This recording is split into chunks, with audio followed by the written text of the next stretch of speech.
Hello, yes, I can.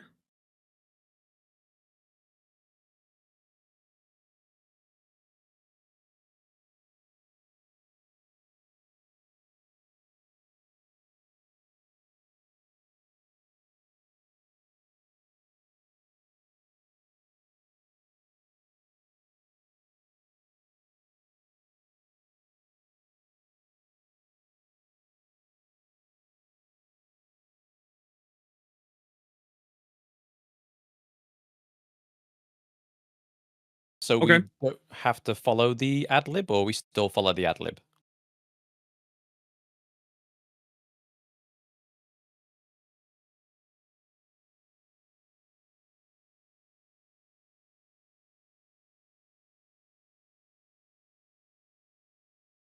Okay. copy that.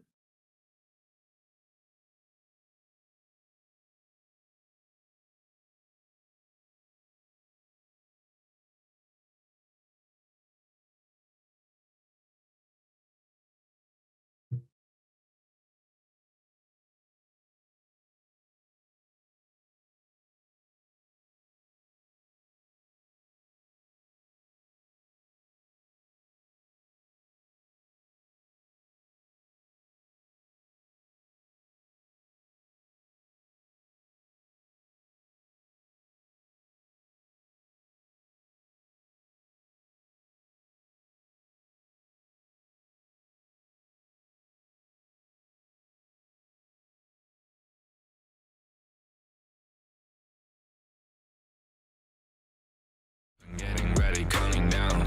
Pay attention to the challenge. Tell me where you from.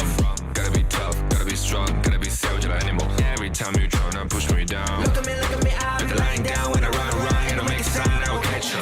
Watch out, it's better feel, got no mercy. Look at me, I'll be rising. Carry the season, you gotta down, gonna wibble. You never hesitate for another moment, but my bone is golden. I'm invincible, just let him know. I can show you all the glory I own. Through the jungle, find a way to the palace. I'm waiting here. Go, live and rock and we go. It ain't a river, turning back. Storm is coming, tired of your cold. It's my kingdom, fire, blowing up. We the kings, it's our honor, showtime.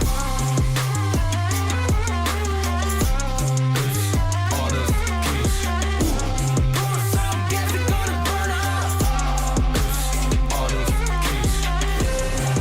On a killing spree, I turn to violence. All my enemies, they go on silence.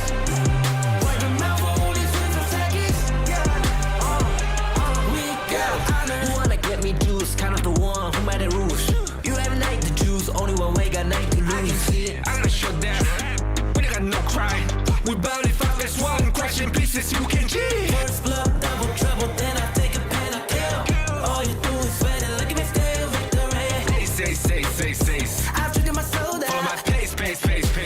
We the champions screaming, I'm invincible. Just let them know I can show you all the glory I own. Through the jungle, find a way to the palace. I'm waiting here. Go, live and rock and we go. It ain't a river, turning back. Storm is coming, tired of your cold. It's my kingdom, fire, blow it up. We the kings, it's our honor, showtime.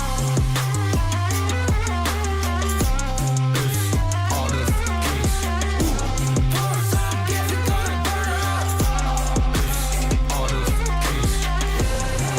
On a killing spree, I turn to violence. All my enemies, they go on silence. Wipe them out for only 6 seconds. We got honor.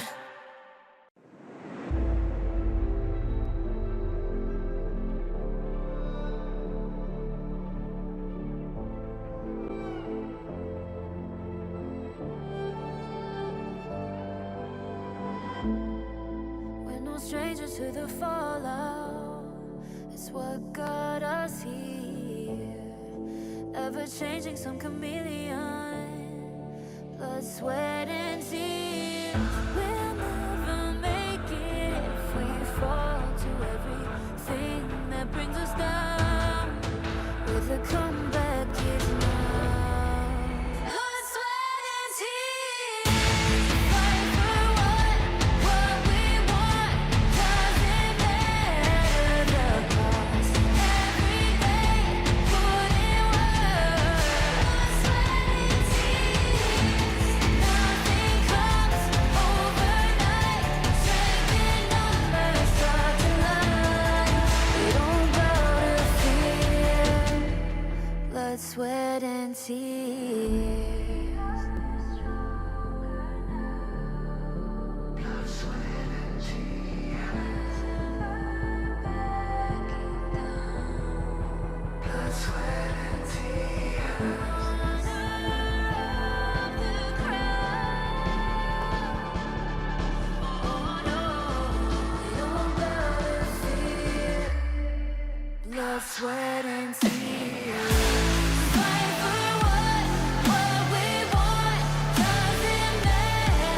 it's worth compromising with what hurts inside. When you let fear decide your fate, you don't choose which path to take in life. In life, I'm finally letting go of everything that still holds me. I'm against all odds, but I won't give up, 'cause it's my time to shine. Standing in the spotlight, can no one back me down. Destiny is calling highlight. I'm not afraid to fight for everything I love. Victory's on my side.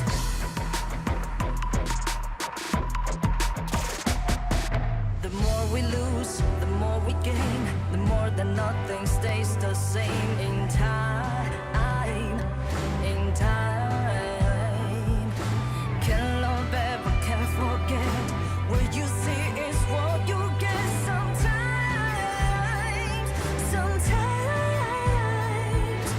gonna show the world tonight, the light that shines inside us. We're against all odds, but we won't give up, 'cause it's our time to shine. Standing in the spotlight, can no one back us down. Destiny is calling highlight. We're not afraid to fight for everything we love. Victory's on our side. Takiki takiki takitao. Takiki takiki takitao. Takiki takiki takitao. Takiki takiki takitao.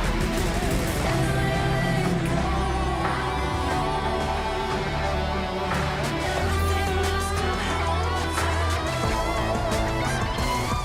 'Cause it's our time to shine. Standing in the spotlight, can no one back us down. Destiny is calling highlight.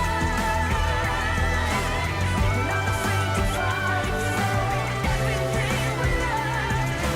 Victory's on our side. It's our time to shine. Highlight.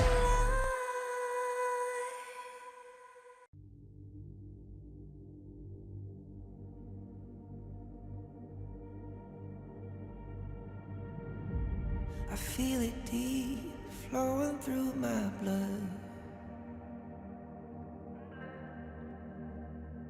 Rising up to become someone. And taking it all on my own. What a sweet victory. And taking all of my control. Awaken something deep in me. Like flames, feel it burning inside. Take a hold and pursuit of the prize. I've been told, ain't no way to survive. Keeping all of this fire that's locked up inside. When this is the time, enter the ring. All those mental chemicals doing they thing. I got flashes of battles inside of my dreams. I was made for this moment. At least now it seems like it's time to come face to face with your fear. Been battling reasons for all of the years, and I learned how to fight them with style and grace no one's ever encountered. You say it's amazing. I'ma come out swinging when they open the gate. Go ahead, call passion, I'm calling it rage. I'm taking what's mine like I already own it. Watch but don't blink, going here to the moment. The sky rained down. Here's to the madness that's all around. Go on, tell 'em who you are, you are, you are. Go on, tell 'em who you are, you are, you are, you are. Here's to the moment, the sky rained down. Here's to the madness that's all around. Go on, tell 'em who you are, you are, you are. Go on, tell 'em who you are, you are, you are, you are. My name is honor, my name is king, my name is champion, my name is strength. Tell 'em who you are. My name is Pentakill, you think it's strange? My name keep ringing inside of your brain. I hear it every night. Here's to the moment the sky rained down. Here's to the madness that's all around. So tell 'em who you are, you are, you are. Go on.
the sound of the rain.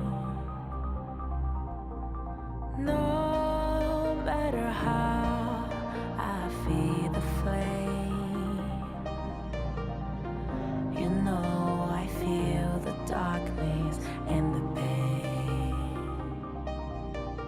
All of the ways we tried to break free from the night, you know we made it out, we found the light. I fly so high, light up the skyline. Let's do it this time, like it's a whole new vibrant world.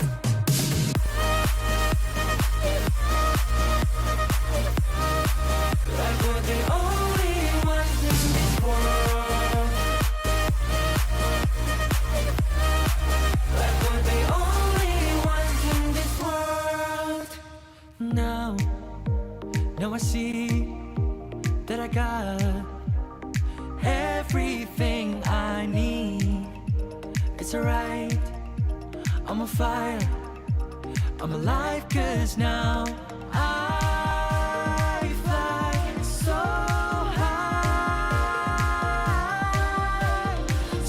high, light up the skyline. Let's do it this time, like it's a whole new colorful world.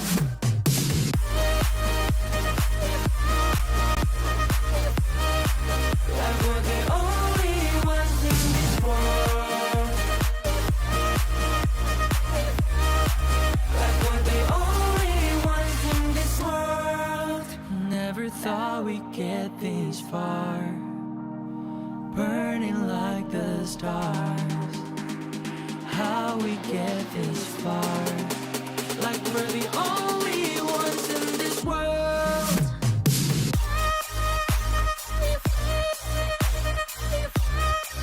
Like we're the only ones in this world. Like we're the only ones in this world.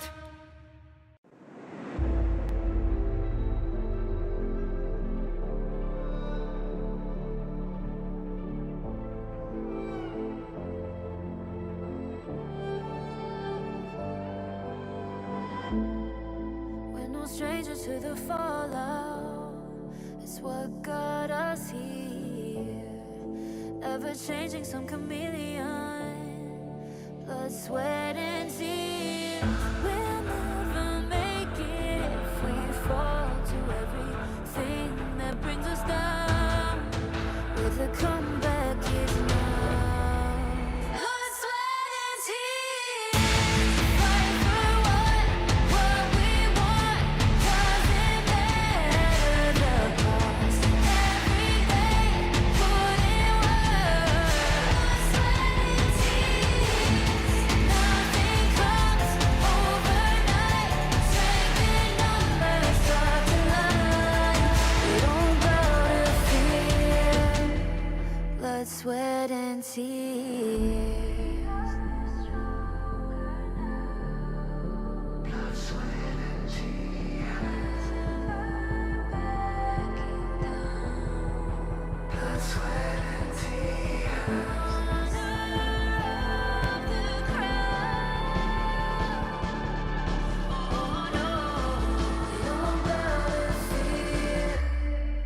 Blood, sweat, and tears.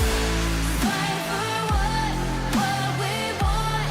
Doesn't matter the cost. Every day, put in work. Nothing comes overnight.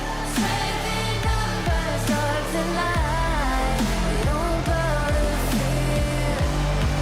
Blood, sweat, and tears. Fight for what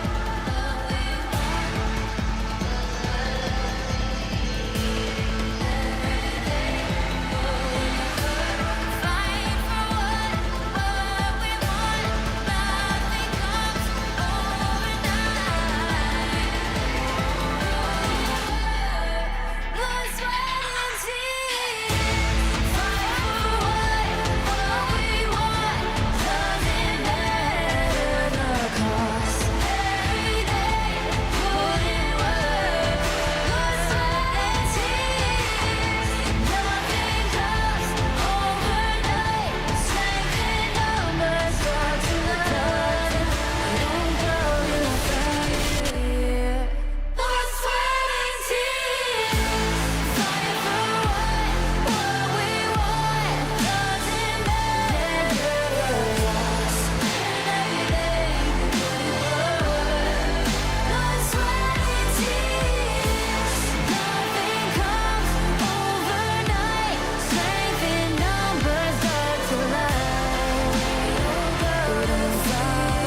feel it deep, flowing through my blood. Rising up to become someone, and taking it all on my own. What a sweet victory. And taking all of my control, awaken something deep in me. Like flames, feel it burning inside. Take a hold and pursuit of the prize. I've been told ain't no way to survive, keeping all of this fire that's locked up aside. When this is the time, enter the ring. All those mental chemicals doing their thing. I got flashes of battles inside of my dreams. I was made for this moment. At least now it seems like it's time to come face to face with your fear. Been battling reasons for all of the years, and I learned how to fight them with style and grace no one's ever encountered. You say it's amazing, I'ma come out swinging when they open the gate. Go ahead, call passion, I'm calling it rage. I'm taking what's mine like I already own it. Watch but don't blink, going here to the moment. The sky rain down. Here's to the madness that's all around. Go on, tell them who you are, you are, you are. Go on, tell them who you are, you are, you are, you are. Here's to the moment, the sky rain down. Here's to the madness that's all around. Go on, tell them who you are, you are, you are. Go on, tell them who you are, you are, you are, you are. My name is honor, my name is king, my name is champion, my name is strength. Tell them who you are. My name is Pentakill, you think it's strange? My name keep ringing inside of your brain. I hear it every night. Here's to the moment the sky rain down. Here's to the madness that's all around. So tell them who you are, you are, you are. Go on, tell them who you are, you are, you are. Here's to the moment the sky rain down. Here's to the madness that's all around. Go on, tell them who you are, you are, you are. Go on, tell them who you are, you are, you are, you are. Here's to the moment the sky rain down. Here's to the madness that's all around. Go on, tell them who you are, you are, you are. Go on, tell them who you are, you are, you are. Go on, tell them who you are, you are, you are.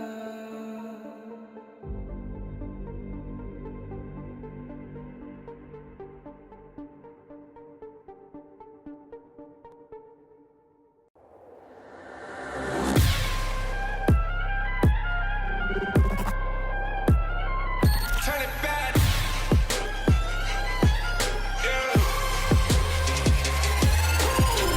Gear out the weapon, getting ready, counting down.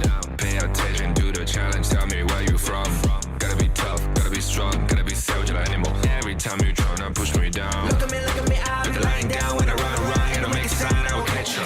Watch out, it's better for you, gonna mercy. Look at me, I'll be rising. Carry the season, look out the time, gonna weapon. You never hesitate for another moment, but my bone is golden.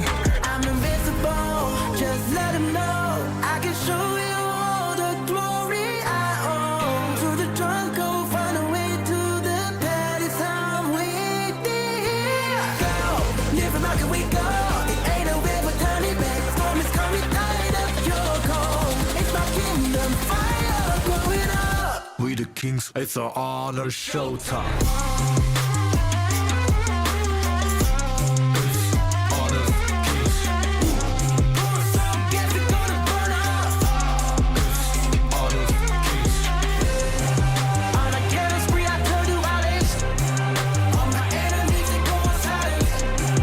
Wipe them out for only 6 seconds. We got honor. You wanna get me juice, kind of the one who made the rules. You have night to choose, only one way, got night to lose.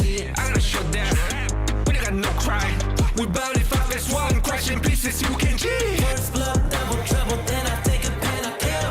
All you do is sweat and look at me still victory. Say. I've triggered my soul For my down. pace. We the champions, screaming, I'm invincible. Just let them know I can show you all the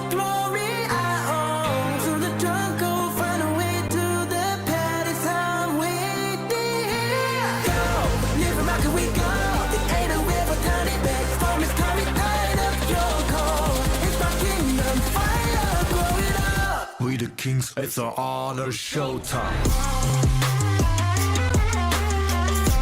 It's honor kings. It's honor kings. On a killing spree, I told you violence. All my enemies, they go on silence. Word of mouth for only 60 seconds. We got honor.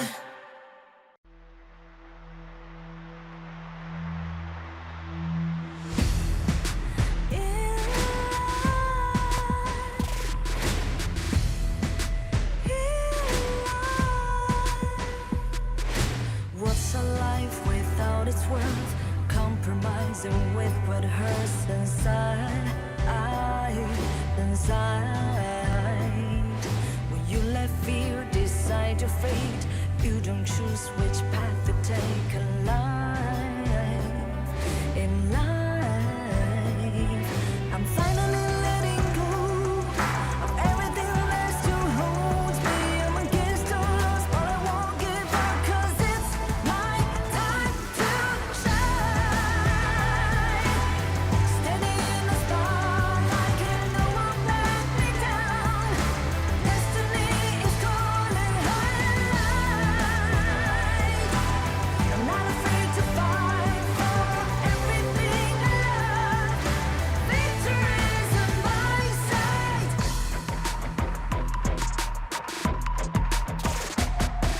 The more we lose, the more we gain. The more that nothing stays the same. In time, can love ever, can forget. What you see is what you get. Sometimes,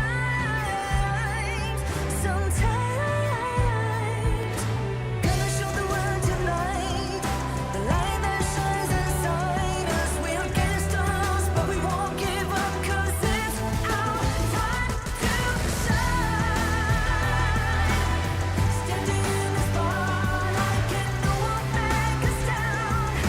Destiny is calling high in light. We're not afraid to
In Hero's Gorge, the base is the spring of life. In the real world, every forest and plant is the Earth's spring of life. The base nourishes the gorge, just as Earth's ecosystems sustain all life.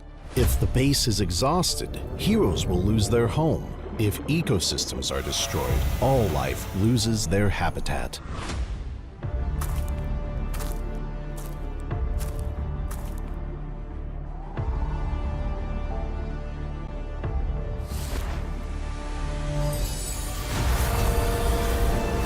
Honor of Kings is working with players worldwide to support real-world environmental causes and protect our planet's future. By participating in Protect Nature, Protect All Life, all efforts in the event will contribute to real-world causes. Protect the environment and let us defend the honor of our planet together.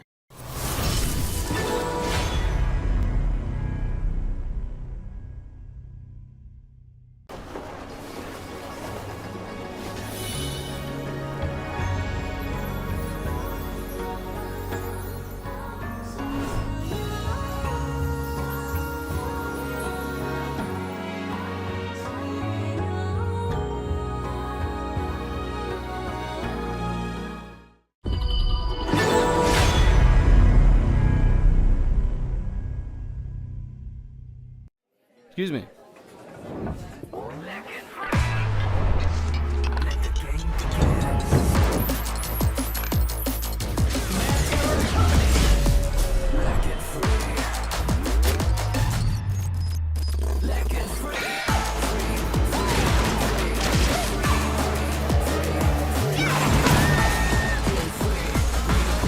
Hugging stings.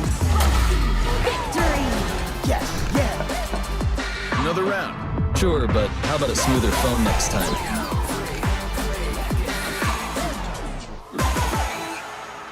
Realme 14, performance beyond limits. The crowd found the blinding light. You were standing there when your heart comes alive. It's a dream I've had, and it never dies. Right here, right now, give it all, get it out. Never surrender. I fight and never fail. I am a contender. A challenge I can feel. The smallest lies become the brightest enemies relentlessly.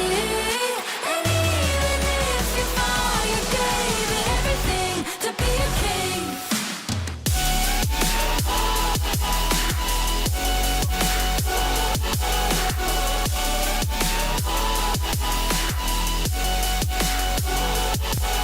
The smallest lies become the brightest enemies relentlessly. And even if you fall, you gave it everything to be a king. You carved your way with a sharp attack. You watched it all burn, and you never looked back. There will come a day when your fears will rise. You protect your crown, so it never dies. Never surrender. I fight and never fail. I'm a contender. A challenge I can feel. The smallest lies become the brightest enemies relentlessly. And even if you fall, you gave it everything to be a king. On my way, on my way.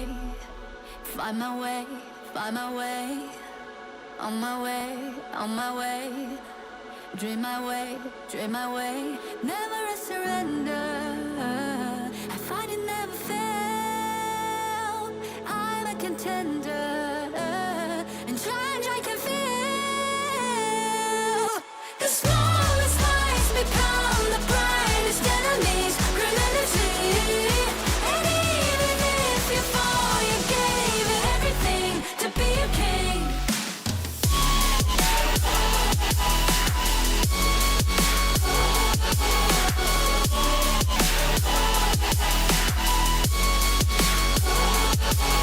The smallest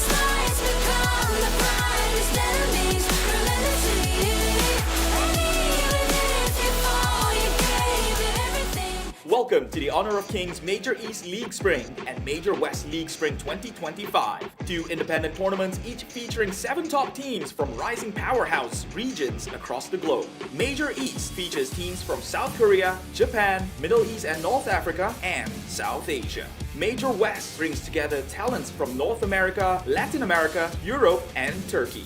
Each league has a $50,000 prize pool and a clear goal to qualify for the Honor of Kings World Cup KWC. The majors will be split into 4 phases: Ranking Week, Survival Week, Knockout Stage, and Major Last Call. Running from April 17th to May 4th, each phase will become more challenging than the previous, ensuring teams to be on their best forms at all times. The global ban and pick format is in effect from the start, limiting repeated hero picks across the series. Both leagues begin with Ranking Week, a single round-robin best-of-3 format. While it is less punishing in a best-of-3, teams still need smart drafts and broad prep from day one. At the end of Ranking Week, the top 3 teams move to Group S, while the bottom 4 head to Group A for Survival Week. Unlike traditional slow-paced formats, this Week 1 is anything but forgiving. Every match counts. Survival Week ups the ante with double round-robin best-of-5 matches. Here, the global ban and pick rule really kicks in, and teams are put to the test. Hero pool depth, draft strategy, and flexibility becomes essential. There's no hiding behind comfort picks. Only teams that can adapt will survive. In Group A, it's a ruthless fight. Only one team advances, while the rest are eliminated. One stumble could mean missing the knockouts entirely. It's fast, high stakes, and decisive. In Group S, the top 2 reach the upper bracket, while 3rd place drops into the lower brackets of knockouts. The final stretch is the knockout stage, featuring a double elimination best-of-5 bracket. Each league's champion qualifies directly to KWC, meanwhile runner-ups get one last chance in the Major Last Call, a final best-of-5 to secure their World Cup slot. This format rewards consistency, creativity, and composure under pressure. Catch every moment live on our official channels. Every game is a chance to prove your region's strength and your team's readiness for the global stage. The path to honor starts now.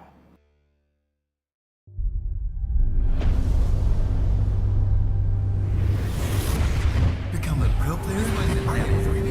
How hard is that to take another path? Can you walk this path? Je me suis déjà posé la même question. Posso percorrere questa strada? Il l'appelle. Le chemin et le champ de bataille vers le plus grand honneur. Posso arrivare? Je ne suis encore personne. Posso lasciare il mio nome? Inizia a salire su questo palco. But the moment I tapped my first skill button, the moment I stepped onto the stage, I was no longer nobody. Our names began to shine. In facing the tension of adversity, in facing the frustration of defeat, in facing the uncertainty of the unknown, nothing can block the path I choose. With the light of victory, we pierce through the thorns. The path to honor is here. Beneath our feet. Light up.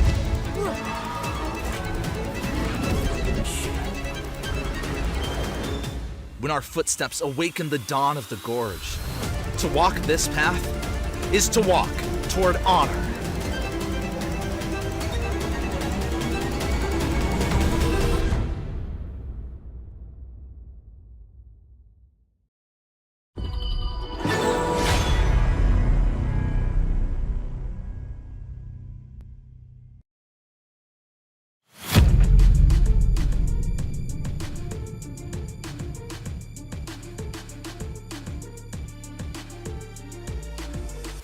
It's not just about adapting.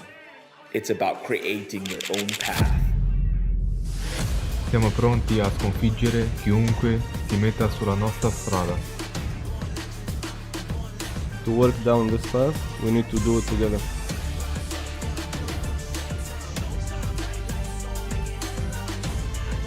Side by side, we walk the road that shapes our fate. Es hora de cumplir con nuestro papel. Siamo pronti a sconfiggere chiunque si metta sulla nostra strada. It's time to walk the path of honor.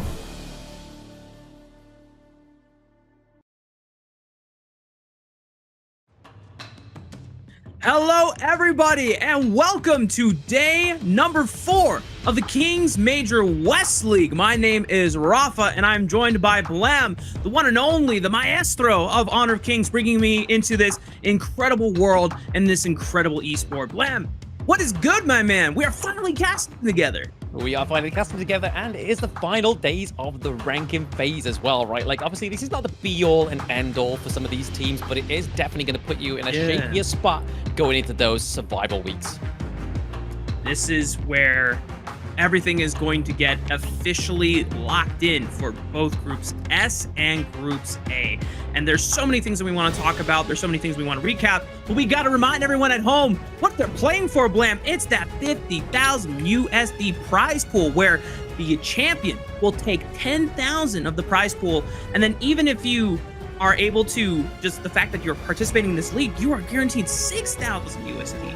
I mean, that's it, right? I mean, Honor of Kings looks after its players, and there we go. You walk in, even if you're 7th place, right? You're getting 6,000 USD. You're in Malaysia right now. It's probably better weather than it is in the UK, but here we are with the current standards within the ranking week. So currently, OG Esports is at the top spot, which with a phenomenal performance throughout the week is understandable. Twisted Minds, again, 4-0 as well. AYLO Gaming, that 3rd position is where it all seems to be playing for within this final day, right, Rafa? There's so many people, so many teams that can actually try and peep this if they get some great series under their belts. But unfortunately for MKOI right at the bottom, they need to pull out a series if they don't want to stay at that bottom part.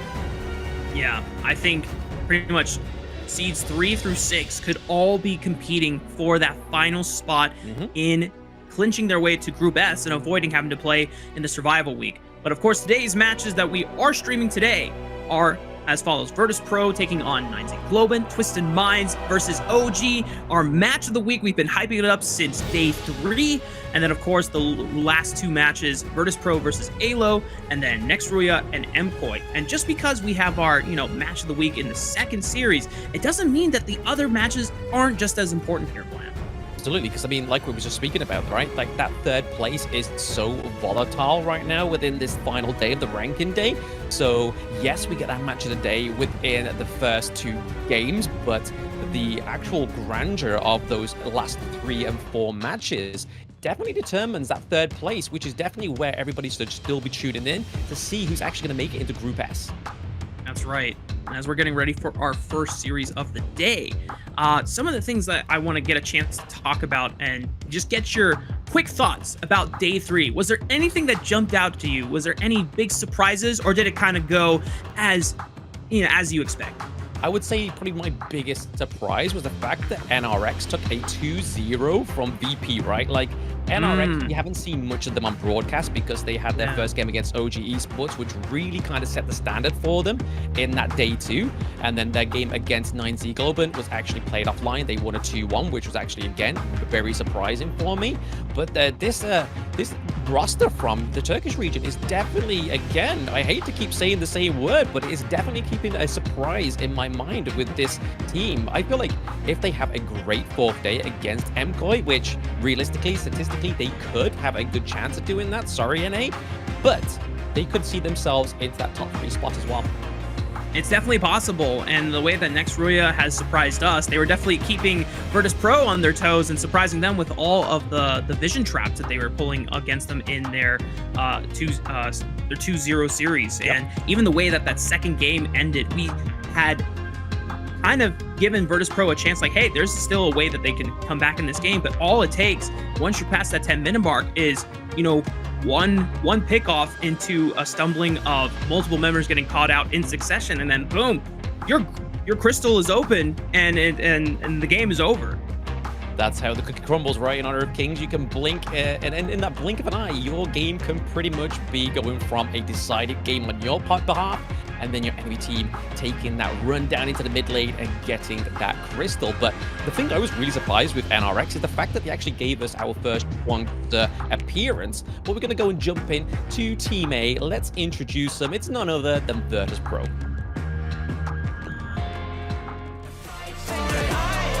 Let's go.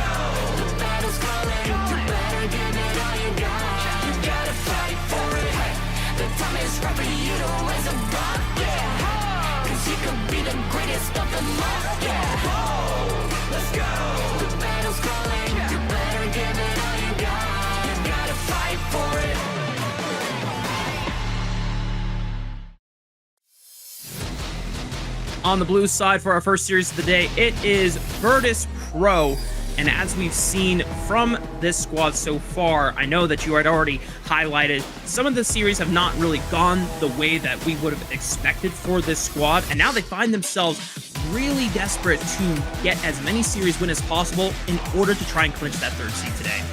Yeah, and this is who's representing them, right? We've got Shizu, we've got Lim, we've got Red, we've got Prince, and we've got Grizzly Q. So again, this team really needs to step up in their last two series within the ranking week. Honestly, they definitely have a chance, right? Like, the teams that they're going up against are definitely in that same kind of spectrum of difficulty and skill play style. So I could still honestly see Virtus.pro potentially getting 2-0 to this one, or we could see 2 full best of 3s between these two teams. But right now, they've got to get locked in to see and obviously play against 9ZG as well. Yeah, their opponents, the Argentinian squad on the red side. Let's check them out.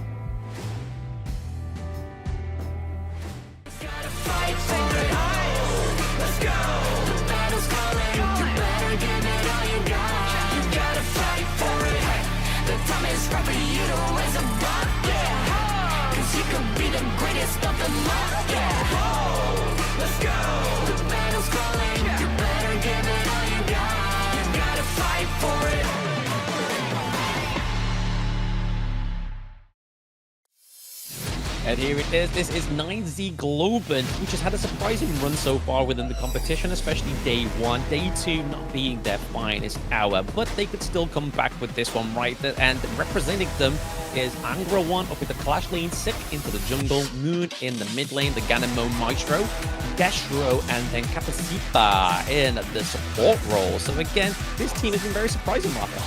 Yeah, and I've been a big fan of Sick in the jungle. I think is still one of the few junglers that is willing to really kind of explore the assassin jungler pool that we've really only seen Dowdow and Clean be super comfortable always bringing up against the teams that they feel very confident going into, whereas most of the other teams are trying to fill that frontline role for the rest of their squads, whether it's, you know, playing the Ogren or playing the Dune. But Sick, I mean, this guy on an off-stream match played Prince of Landling. I was denied a Sick Shadow game. I mean, a player that matches his hair color to the jersey, that means he has to play in style, right? Like, he has to play those flashier heroes into the jungle role. And honestly, he definitely had some stellar performances, and then other performances weren't quite hitting the pale, right? Especially against, like, Twisted Minds going 2-0. But we're gonna look at a bit of a head-to-head here, especially between Prince and Destro. So both on total 18 of kills. Destro actually getting a little bit more damage average, and then per goal per minute as well, going over to Destra. And then it's when the team fight participation comes through, that's where Prince is backing up his homies on Virtus.pro. Yeah, both of these farm laners have been trying to do the most for their squads, and when everything seems lost, it's up to them to usually step up to the plate. And at least, you know, in the games that they have won, they have been able to live up to that mantra. But obviously, against some of our top teams in the league, not even the way that they're able to take over a late game team fight has been enough, because most of the times against the top teams, they don't get a chance to get to that late game. They're getting squashed out early. Yeah, and that's the part, right? Like, it's a kind of the separation between, like, a good team and a great team. Like, a good team knows that they can kind of, like, try and get through that late game if they ever were to get there. But a great team knows all the timers that are going on within your team composition, as well as the enemy team composition as well, right? Like, if you know you've got a Lung on the enemy team, and you're kind of having not a convincing mid-game, that's where you've really got to try and put the pressure on. It's like, hey guys, we really need to make sure this Lung doesn't come online, because there's been many situations where we've seen it actually come from the depths of the high ground turrets being completely ceased out. I mean, Mkoi displayed it beautifully, but not many teams can say that they can do that as well in the same breath. So again, they need to make sure that they are bringing their A game and closing these games out when they know that they can at most potential, right? But we're getting into draft number 1. Here we go. Game 1. Draft has begun. This is the Globant pick selection. So for anyone that is just tuning in for the first time, first of all, welcome. This is the Honor Kings Major West League. Glad to have you join us here. The best Yep. Suck it, East League. Just kidding. Hey. That's between you and Holler. You guys can, handle the beef. I'm just the hype guy on the side. But the way that global pick ban works is that any team that selects a draft throughout the series, they are no longer able to use the same heroes that they played in a certain game. So if your team drafts, let's say, Charlotte, Oghren, Mai, Arlie, and, Sakir, I know that doesn't sound like a good composition. Just for the sake of the, example, that team can never play those heroes again. But now we blitzed through the bans. Tell me what's up. Dharma being looked at for the first pick for Virtus.pro. Yeah, I mean, Dharma Prioban, right? This is a hero that has been highly selected within the ranking league of the Major West League, right? Again, it's a great catch out into these team fights, especially when you're trying to catch out the slippy heroes like the Ali. You're going to be trying to land those crucial crowd controls, but at the same time, 9ZG have put a little bit of a hurdle in the way of this Dharma, right? The Diadea with a bit of farewells with the enhanced basic attack can look to try and CC the Dharma before he even gets that prime moment. But back onto for a matter about the global ban pick for a second. Obviously adapted in the KPL in 2018, and it has been the fresh new start of the Honor of Kings season 2025, where we saw it adapted in season 3 Invitational, and boy, did it cause some upsets, just like this draft right now. That's right. Already, a lot of priority picks have been given up over to 9ZG that we would normally been seen snagged away in other selections. The Arlie has had an overwhelming draft presence rate so far. I dare say that it's still 100% at this point in the tournament, and we've had 4 days of gameplay, but it just goes to show that how incredibly potent she is as a hero. But now 9ZG looking to round out their core for this first round of draft with their Clash laner of choice. The answer into the Dharma is going to be the Charlotte.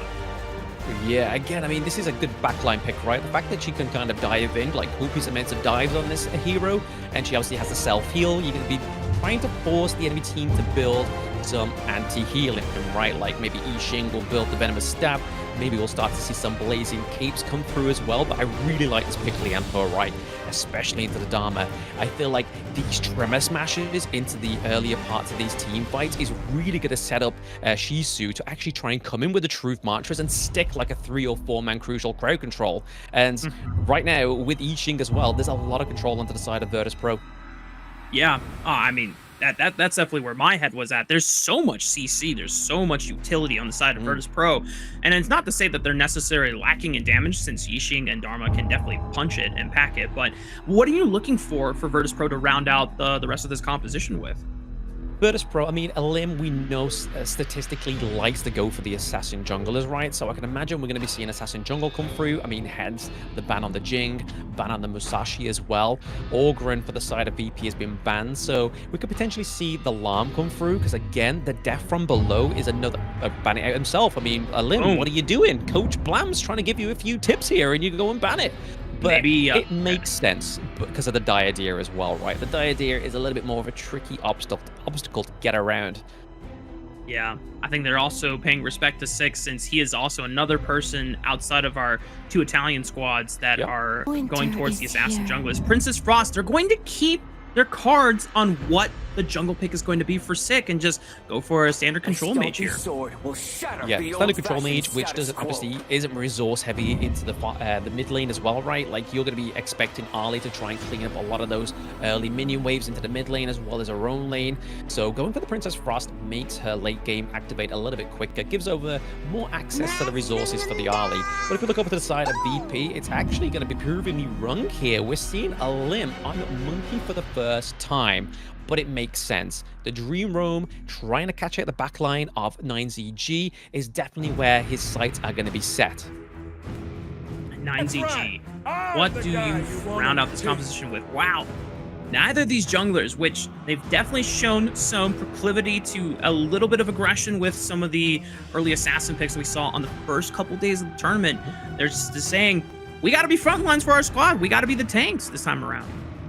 Gonna be the tanks this time around as well. I mean, we were speaking about this in the intro, right? The Lung here coming through for the side of VP is a great late game pick. We're gonna be seeing the Infinite Vastas come through, obviously trying to bait the side of NZG, potentially try and get the Dire from the Dune and the Charlotte to come through a little bit early, maybe even try and bait the Destiny encounter through so it doesn't actually hit that full side of the enemy team on Virtus.pro, so the damage doesn't come through and the healing doesn't come through, hence the counter engage doesn't come through, and then that's when we can kind of see Liam Po come through with the Tremor Smash, as well as Shisu on the Dharma. Trying to pick off that backline is definitely how we could see these team fights play out.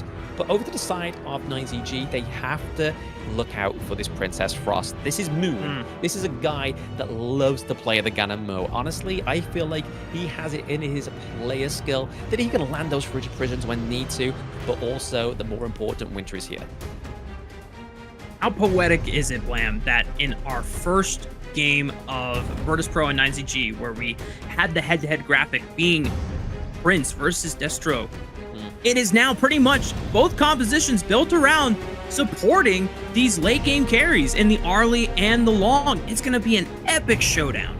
Yeah, very much so, right? I mean, you can see the side of Virtus.pro, they could definitely have a little bit more leeway with the Lung, right? Like, they have the Liam Po, Grizzly Q here. He's going to be having that massive engage into the team fights, but then you've also got a Limb onto the Monkey. So Monkey a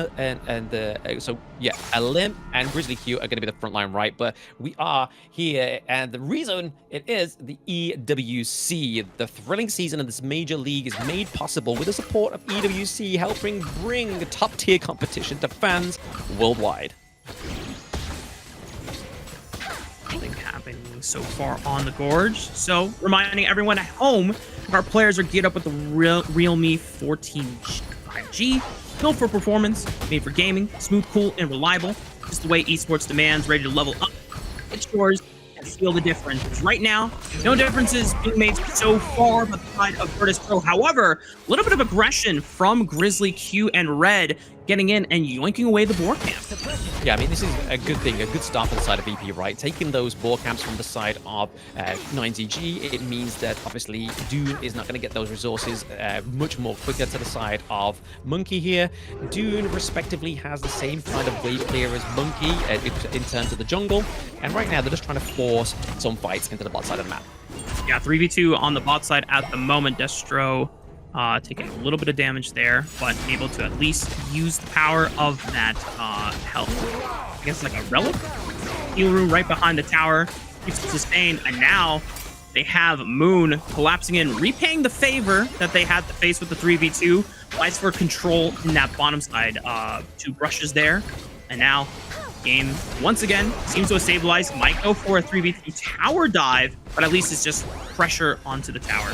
Yeah, I mean, you can see where the objectives have lined within these two teams, right? If you look at the minimap and look at the top side of the map, you can see that Shisu and Alim are trying to get that early game in advantage for the side of Shisu, so that they can free up the armor a little bit, potentially get in the portal here as well, able to clear that up, so it means that they can be across the gorge within a moment's notice. Hey, that was an early roll as my board for Red, so that's not going to be available the next time around, at least for... If there's a window that 9ZG want to force onto that 3v2 or the 3v3, they know that they'll have, like, ulti kind of advantage, but doesn't seem like it's an opportunity that 9ZG will be able to take. Meanwhile, as we take a look back on the top side, you saw that the 2v2 was erupting, but no one really fully committing for any early kills so far. Yeah, I mean, it's better to kind of exhaust it and lose it there than it is towards the neutral objective, right? So Red's used it, he's now got it back up. So next time he has it, I feel like it's going to be played around this neutral objective fight, which is where we can kind of see 9ZG putting a lot of their focus in, trying to get that farm lane into their favor before these neutral objectives come up within the next 55 seconds. But right now, in terms of the goal lead, 9ZG taking it right now, and you can kind of see the goal lead going into the favor of the Dune. So again, just making that ball camp takeaway for VP just a little bit more motivation. Yeah, definitely makes sense. 40 seconds away from neutral objective spawning, as you highlighted, the Tyrant going to be the big focus. Not many teams have been taking the Overlord since when I was talking to Yumu's yesterday. A lot of teams just don't necessarily find a lot of value in it, that you want to drop side lane resources or a lot of tempo on the map for it. You know, it's not until it becomes shadow empowered, that it is a lot more meaningful and it puts a lot more map pressure. And as we're kind of rounding down the clock here, 15 seconds away from neutral objective spawning, we're already seeing a little bit of rotations from 9ZG making their way towards the bottom side. Yeah, we can see here that Prince is just using Ride the Winds to try and make sure that Kapasiba doesn't have the best invade on him here. Using your Woolly Blade out of there is sick, trying to bait some skills from a limb. But right now, we are seeing a lot of damage going from Prince onto the Lung. So going for this Tyrant makes a lot of sense, right? You're going to be wanting to get the extra damage of movement speed because it's only going to benefit the Lung. The limb's so slippery on the monkey. Sometimes I forget that it is also a tank, but just because the amount of mobility you're able to just glide on through the wall like that, crazy stuff. Tyrant being burned down. World is my board. Doesn't really trap anyone other than Sick. The smite is clean from 9ZG, and now the fight maybe erupting here. Tremor Smash already used by Grizzly Q, but forced to run away. No one has popped flashes, though, outside of Destro, but 9ZG content that they're able to get a clean objective. Yeah, the mistake there was the fact that Elim didn't have Dream Roam, right? Dream Roam into a neutral objective and Smite is so crucial and so effective. But Elim just kind of used it already prior to that. So again, 9ZG, knowing they had that intel, knew that, hey, it's free for us here, but we can see a bit of an engage. Grizzly Q just trying to clear off these minion waves to make sure they don't lose the T1, but it's looking frightful. Yeah, I mean, 9ZG are able to just muscle that tier 1 relentlessly. And unfortunately for Virtus.pro, just not enough members dedicated to being able to defend the tier 1 from falling. And now, we've talked about the importance of T1s. Hang on, Sick. I don't know if you can do this. You're tanking on the Dune, but you've got no friends in the world as my board locks him down. But yes, as I say that, he is pretty darn tanky, and he's able to survive long enough just for Angry One to bail him out. I mean, this is where Six really set up this early game, right? Like, he's level 9. He's got the level advantage over Elim. Elim only just catching the level 9 right now. Red with a rotation, trying to catch out both Kappa and Destra. We do see the Magma Slam, Tremor Smash, sorry, actually being committed there, but it's actually to catch nobody. So again, not a great effective at ultimate, but First Blood. There it is, the 2v1. They find a window where there is no one protecting Shisu on the top side of the map. Able to pick up First Blood 9ZG. It did come at the cost of Kapasaba's flash, but as you called out, the Tremor Smash does not set up a successful pick for the side of Virtus.pro. Gold lead's still relatively even, so not all is lost if you are a Virtus.pro fan. World is my board, maybe from Red to look for another pick, but once again, no one is locked down here.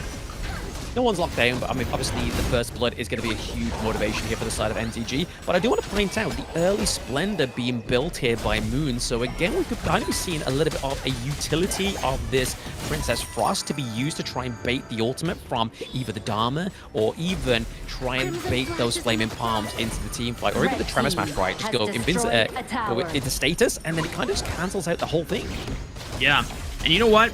I know I said earlier on that the gold lead was relatively even. I misspoke. It is now suddenly a 3,000 gold lead just out of nowhere off the back of 3 towers falling in the favor of 9ZG. And now they have quite a really strong grasp on control of the map, and they're able to even snipe away the blue buff as well. Grizzly Q wants to force something, a quick pick here. Destro just too slippery. Another flash used, and now the stick with the re-engage. Maybe Virtus.pro just went a little too far, and now you can see that they're split. Shisu just doing all that he can, but is going to get sniped up by Arlie. On the left side, Angry One doing the most that he can and forced to flash away. But Blam, this is looking pretty darn good from the side of 9ZG. Yeah, I'll let you in on a little bit of a problem there for the side of BP, right? They exhausted Liampo's critical combo, right? The first round, the Magma Slam into the Tremor Smash just went completely out of the gates before they could even get a good team fight. That's when NZG knew, let's go, let's strike while the iron is hot. Nice thing for Virtus.pro, there was another fight in the tier 1 in the mid lane dive, at least for the sake of Prince, using the infinite vastness after getting a trade onto Kapaseva, able to reposition and escape danger. Red buff secured away for Sick once again, stunning up a limb, getting the massive knockup. World is my board, at least locks these 2 members down, but there's just not enough damage to support it, and Shisu falls again.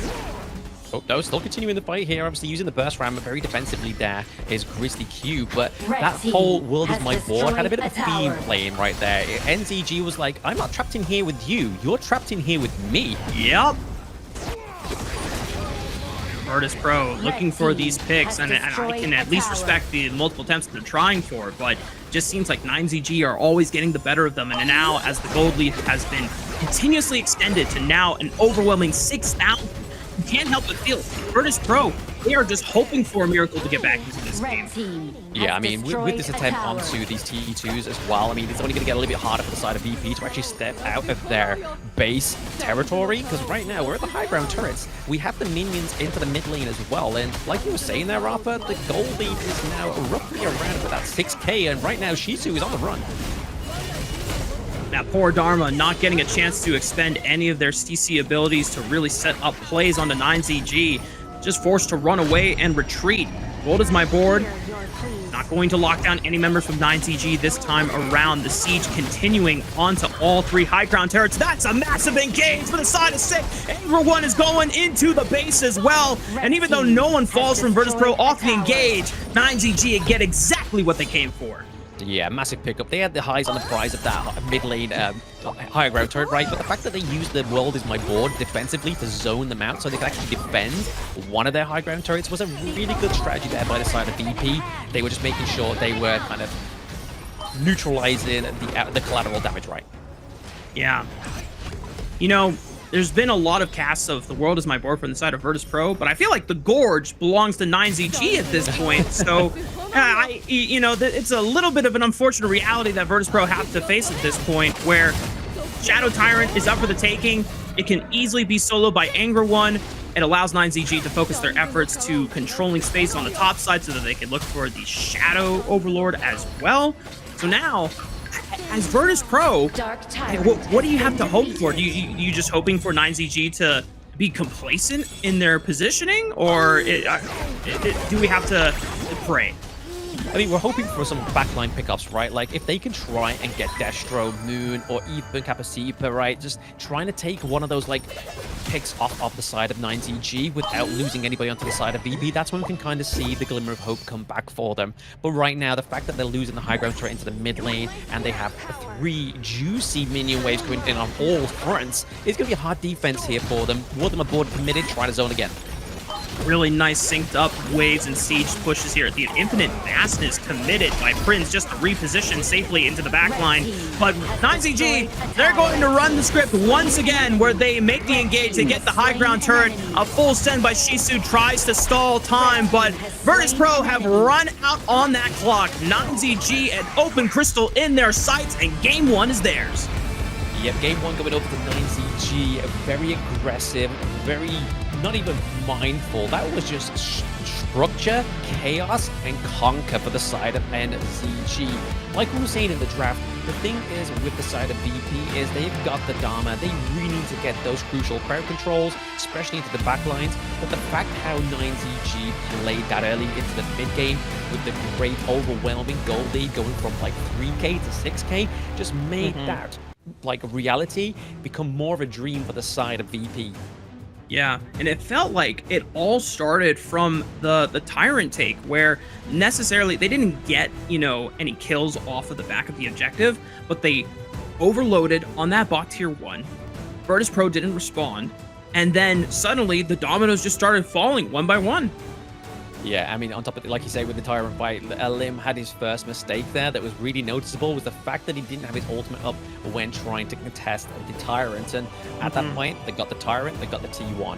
What happened after that? They looked to open the other side of the map, which they did. And then at that point, it was just kind of just prying open that mid lane, which is exactly what 9ZG did with absolute dominance onto the Gorge in this game 1. Because if we look at this post-game stats, no single neutral objective going up to the side of VP as well as turrets, and then that defining gold lead. I think like that's the trinity within Honor of Kings. And now if you are the side of Virtus.pro going into game 2, you know, what are your thoughts? You know, what are the immediate, you know, knee-jerk reactions? You know, do you feel like you need more early game agency? Do you feel like it was just an execution error? You know, talk. What I feel like is the fact that 9ZG just had such an aggressive early game, right? I mean, we kind of saw a little glimmer of that from the side of VP when they decided to take, obviously, the Boars camp very early on from the side of 9ZG. But at that point, it kind of felt like a little bit of a personal bit of disrespect to the side of 9ZG. It was like, hold up, you're in our jungle? Bet ya, we'll be in your jungle. But we're going to look at the stats here for the side of these teams. And like we were saying, in terms of the kills, VP got one single sausage on the board, and it was Prince. Obviously, this is where it matters. That's where the kills were coming through and should have been funneled into, was Prince on this Lung. But the fact that it just didn't have the time to open this up, which just pays dividends to what I was saying in the introduction, right? A great team knows the timers on the opponent's team as well as your own team. And Blam, I think this is the highest damage I've ever seen out of a Doom in any game so far. Because usually, you know, I associate Doom with being the front line and just, you know, setting up the crowd control so that your other carries that scale into the later stages of the game can, you know, finish off the opponents for you. Yeah. This guy is racking up 67k! It's crazy, but this is the beauty of the Doom pick, right? This is why he's one of my favorite heroes, because into my ranked games, if your team comp is looking for something that has a great engage mechanic and plays around the team, but then also soaks the damage and deals the damage, Doom is your guy. But this is what I was saying, Rafa. The fact they don't have any turrets, they don't have any neutral objectives, and that goal lead is definitely not in the favor of VP at any point. I feel like they was closest to getting the lead as soon as they exited a base, and at that point, it just kind of trickled away from them as a steady wave up, all the way to about a 9.6k lead. That would have to be a amazing, like, Hail Mary of a comeback for the side of VP to come back from almost a 10k goal lead, right? Yeah, and I almost wonder if VP were just caught off guard by the successive turret takes on the bottom side of the map, because you could tell that they were thinking about trying to defend it, but they didn't dedicate enough members to making that defense happen. And of course, our MVP, who else other than Sick, who was pretty much living rent-free in Virtus.pro's jungle. I think you said it best, you know, when they saw the board camp being taken, Sick took that personally and said, "Oh, you're taking my camp? No, I'm taking your camp." Yeah. Sick was like, sit down, this is my gorge, and I'm going to show you exactly why it's my gorge. But again, MVP performance without getting a lot of kills. Again, just showing the points to a lot of Honor of Kings players, but also competitive players, is the fact that it's not always about the kills. It's about how you maneuver the gorge, how you compose those team fights in your favor, but then also just soaking the damage. You're getting the gold, you're just doing everything for your team, and then your team's paying you back by having your back and smashing their respective lanes, which is what we saw and what we're going to see in these highlights. First blood to kick things off here, and that's where a lot of the dominoes started to really fall after the successful 2 turrets on the bot side, and then being able to pick off Shisu, which led into the top side being opened up more. We talked about how important it is to find those early T1s in the early stages of the game, because then it gives you even more access into fighting for position in the jungle, which is what NiceEG were consistently doing. And Virtus.pro, I can respect that they were trying to fight for control back, but it just never really seemed like they were always synced up to make those plays happen until it was too late. Yeah, not always synced up, but at the same time, like, they were taking the crucial points of the side of VP off, right? Like, as soon as you drop Prince, as soon as you drop Red, you lose it on damage, right? So getting rid of the Yixing not only gets rid of the board, but gets rid of pretty much the second outcome and outsource of your damage, especially when you're so far behind. Obviously, Yixing doesn't sort of like, yes, he scales from items, but he also scales from his passive as well. But the Dharma's not going to really be giving over so much damage in that early game. He's going to be there. Shisu is meant to be there for getting and catching off the enemy team. But speaking of catching, we're going to catch a quick break and catch our breath before we get into game 2. So don't go anywhere, guys. We'll see you very soon.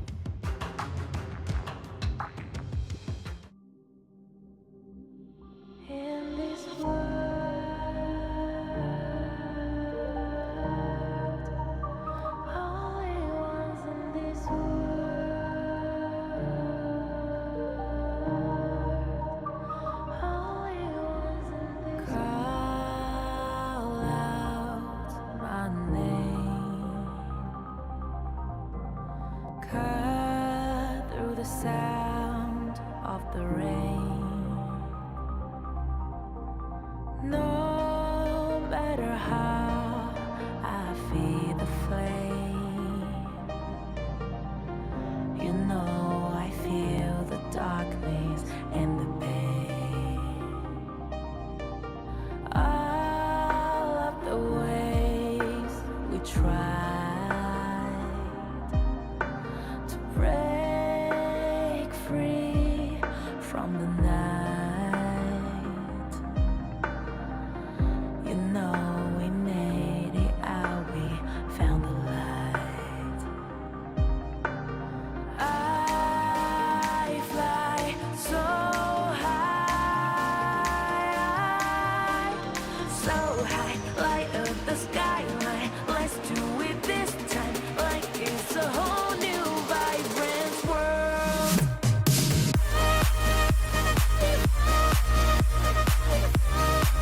Like we're the only ones in this world. Like we're the only ones in this world. Now I see that I got everything I need. It's alright, I'm on fire, I'm alive, 'cause now I fly so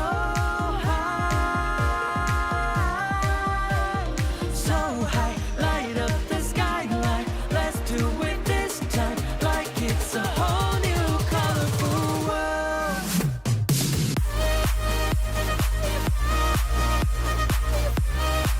Like we're the only ones in this world. Like we're the only ones in this world. Never thought we'd get this far, burning like the stars. How we get this far, like we're the only ones in this world.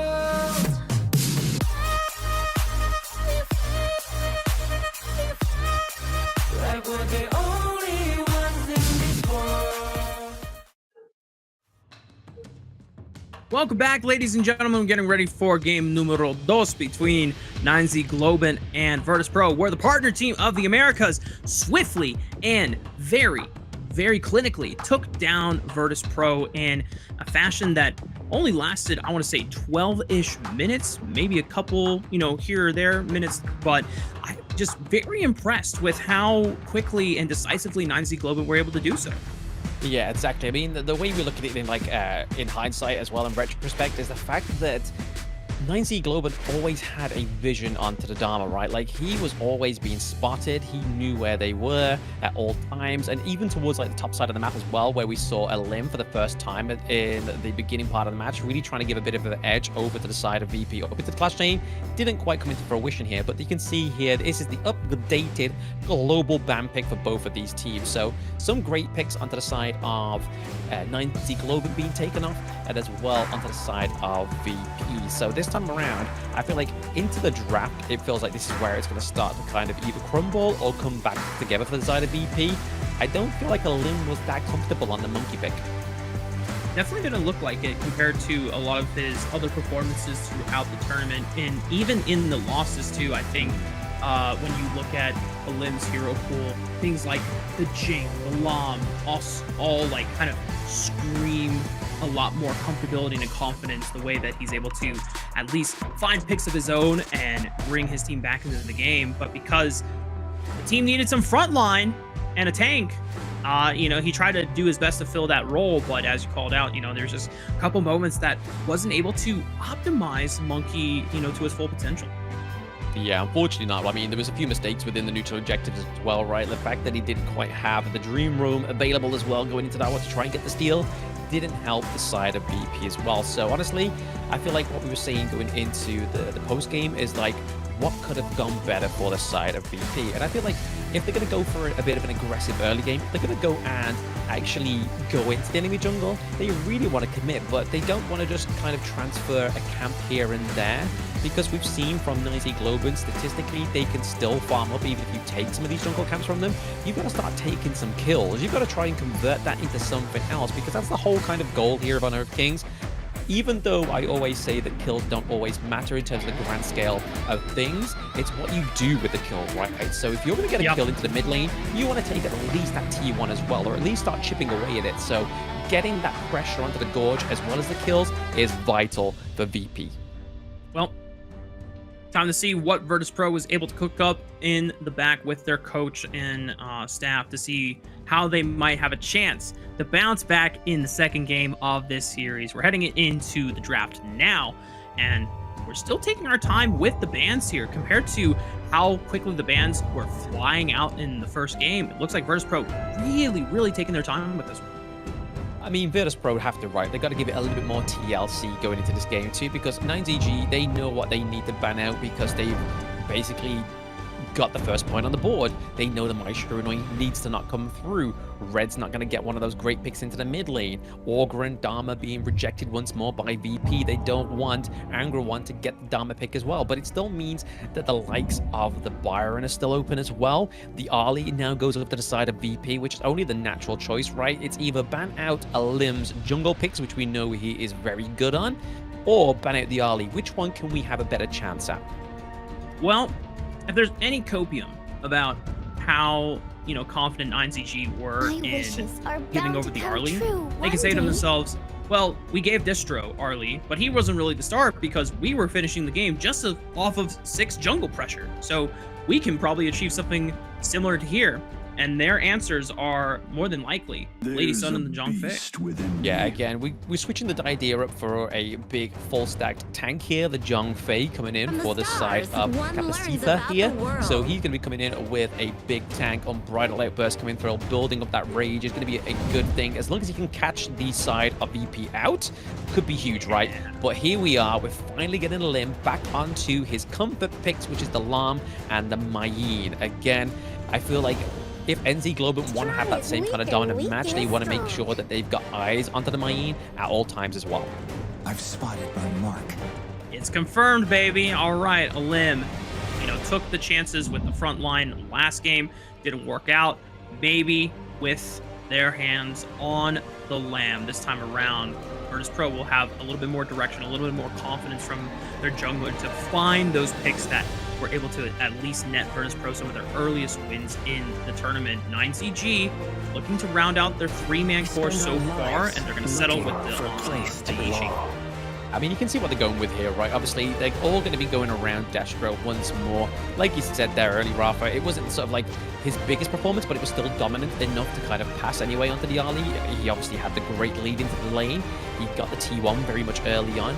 Pretty much put a lot of pressure onto the Lung as well, right? So from here on out, going for the Lady Sun is a great, not only early game hero, thanks to the rolling raids. You can land those just like as if they were basic attacks as well, but they're going to hit a little bit harder onto the Ali. And we know Ali is definitely a squishier marksman into the farm lane, and then we get that overall control come through as well. The Yixing with the World is my board, as well as the Unbridled Outburst from the Zhang Fei. So we're already getting to very sort of like oppressive, lock it in, kind of situating the fight into a small area rather than letting have Mayin and Lam have the great roam of the gorge. Yeah.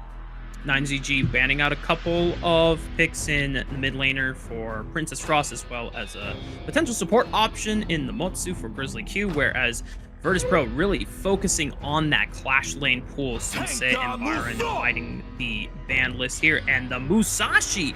We have not gotten a chance to see this hero pop up that often in the tournament. A lot of bans, but not necessarily picks here so far. Not necessarily picked here, but again, it's a good pick, right? Into the back line, onto the Ali is where we're going to be seeing the Musashi try and get onto them. So Sick going against Prince is probably going to be one of the big matchups within this game. And then if we look at the side of Virtus.pro, they're going for their own Destructive Deluge. A little bit of a great damage coming from the side of VP, but also a great counter engage mechanic as well. But then locking that in with the Chow is going to be very interesting for the side of VP. We're going to be getting those teleports back to base. Massive, crucial team fight potential with the either Whirlpool.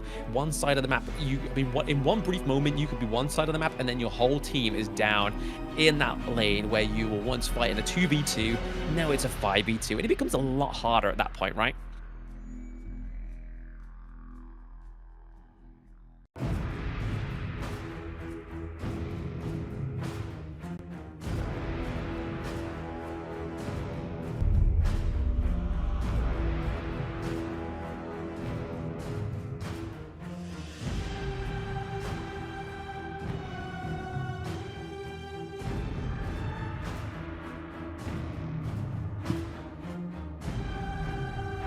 Yeah, absolutely. We're going to be seeing this go into the game 2 now for both of these teams. VP going up against 9ZG this time around as well. So again, a little bit more different flavors from the side of VP. We're getting the likes of the Lady Chen come through. We've seen a Red on this pick recently, and to be honest, he's definitely performed on this pick a lot better than some of the other like mid lane picks he's got going on there.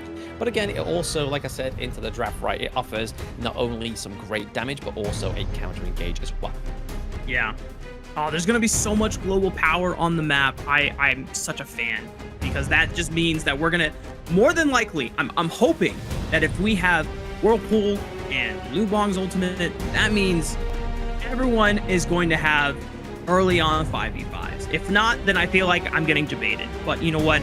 It's up to Virtus.pro and it's up to 9ZG to pull the trigger with these powerful ultimates as we hit the gorge for game 2 between these two. Absolutely. I love the fact that the side of 9DG have rounded this comp off with the Lubong, right? So we see that the side of Virtus.pro has their own teleport mechanic. They have the Chao. Obviously, that's going to teleport not just a singular hero unit, which is Lubong. It's going to teleport the entire team potentially. But the Lubong, we can see paired nicely with the Musashi, right?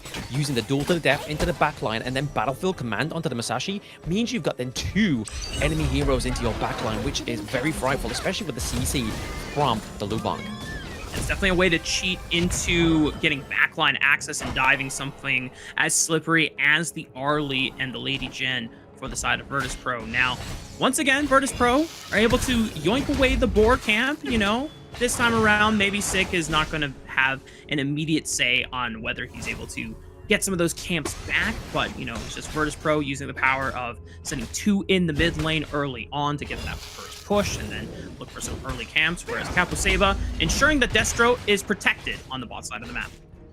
Yeah, again, he just wants to farm up Destro, right? Destro just wants to make sure that he gets those items early. Going for the attack speed boots as well means that he's going to be hitting a little bit faster onto the side of 9ZG as well. But I do like the lane swap here for the for Prince and Grizzly Q, just trying to sort of like farm up the little extra bits of those jungle objectives into the mid lane. It obviously puts a bit of a contest onto the Yixing as well. Yixing going against the Lady Chen is a little bit more harder to play for the side of Lady Chen, right? Like, you're expecting to land those knockups as well as get your first skill onto them as well, but we are seeing the duel of death be committed here. Whoa! Big engage from Sick right on top of Prince.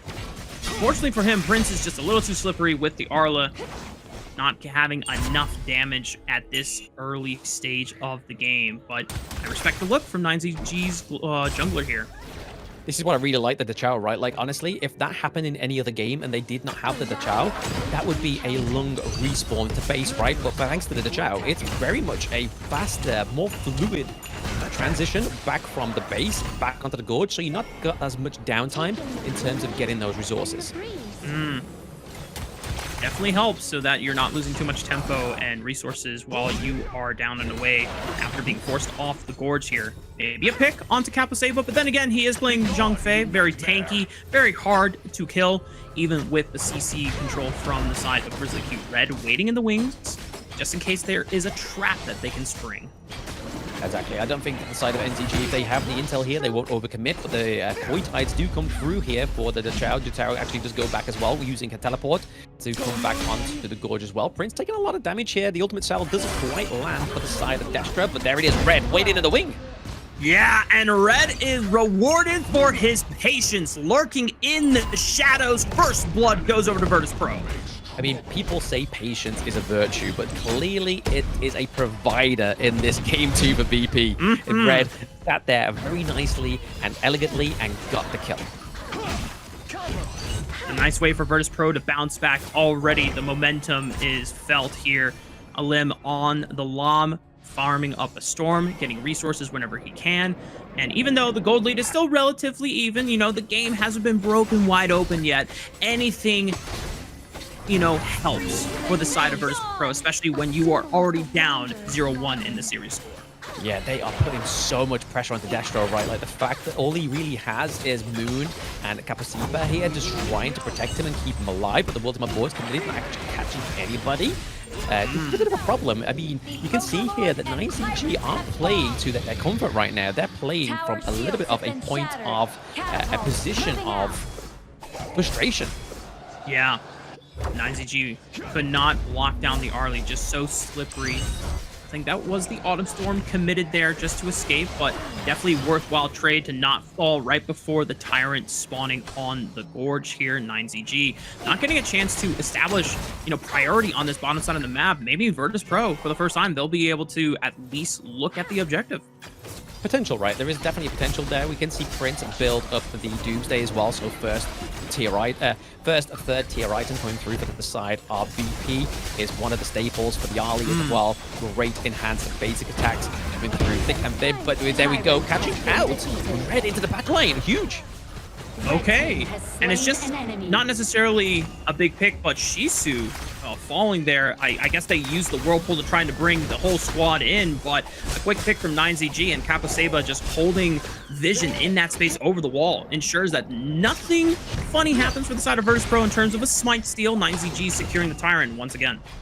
I mean, they have to be careful as well, right? The fact they got the Lady Chen, they could, Red could just put down the Destructive Illusion, potentially even got last hit onto it, right? But again, Smite's always going to be a little bit better at claiming these neutral objectives. It was just mainly so to hope and try and trap down Sick, but right now, Angro One going into here. Ooh. Red team has slain Is he in trouble? Yep, a limb. Tried to commit everything to get the final bit of burst down on the Angry One. Just wasn't enough, especially in that 1v2 when Sick is there to provide the CC for the lockdown. Did he catch him? Maybe. Red just barely escaping the range of the world is my board, but the pressure from 9ZG, it just allows them to take the tier 1 in the mid lane right off the back of it, but now a collapse quickly in from Shisu. Great CC into the mid. Nicely done by Virtus.pro to at least trade one back, but Shisu falls for just the trade on the Kapuseba.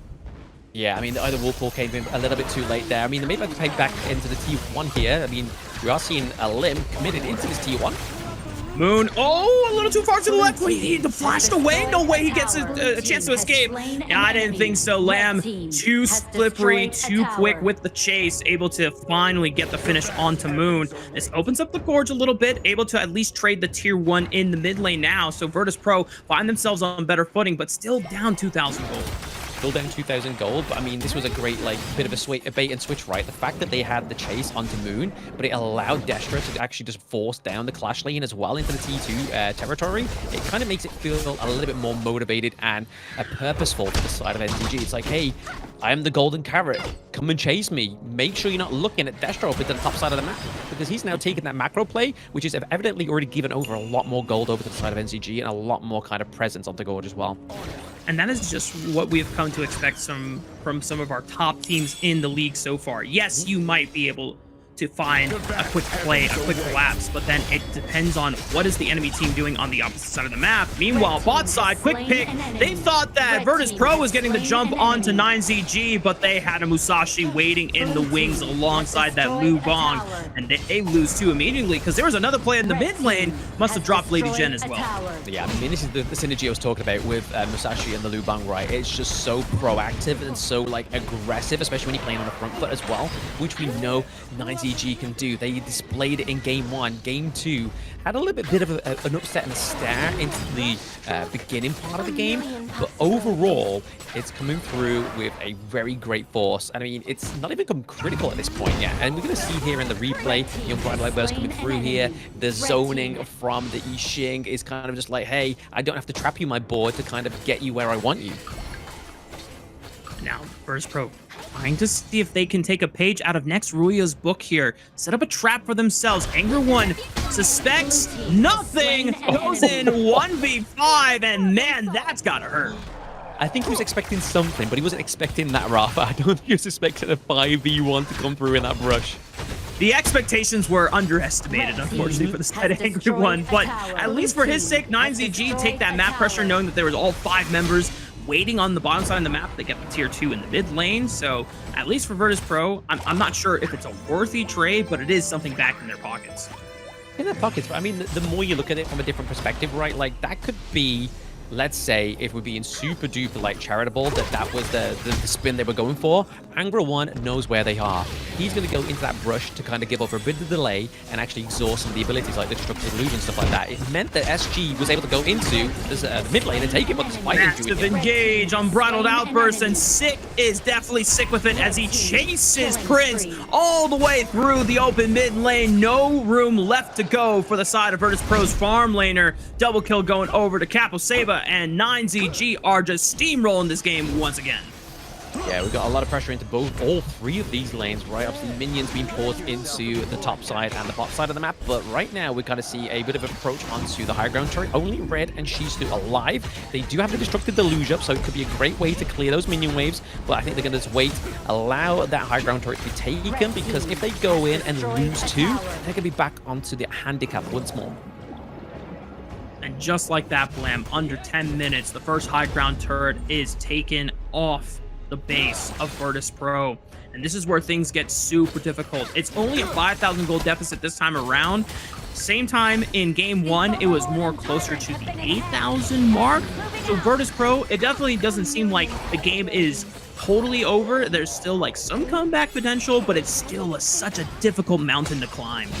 Yeah, it's a very precise comeback potential, right? Like the fact that they try and pick off the Destra as well as maybe even potentially Moonlight, so a lot of damage coming from the side of NCG. But at the same time, we can see Sick playing this Masashi very, very well. He's kind of like using extreme speeds to go in, to go back out, bait some of the skills, but as well as his illuminating slash being able to block like incoming projectiles is also a very good thing for the Masashi, right? And for the good side of NCG, you're kind of trying to block out those throws from the Lady Chen as well as Prince.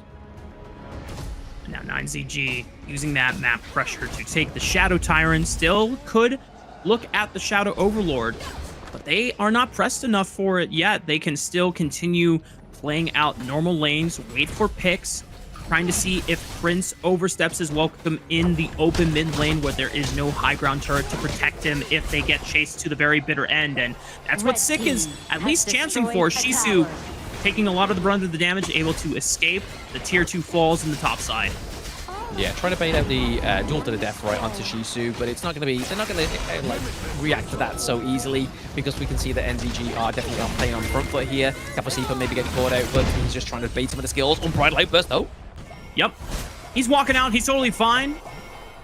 There was a chance for Moon to try and lock some people down, but it looks like most of the Virtus.pro members were able to escape. The world is my board, so that's why the engage, not necessarily something that 9ZG fully commit on, but that's okay. You know, you can just throw out these cooldowns, see, especially if you're in a winning position like this, as long as you don't overcommit to a play that does no longer looks good. Meanwhile, trying to jump onto the bottom side here, but just, you think that they're alone, and yet they've got a Lu Bong that can bring more to the party.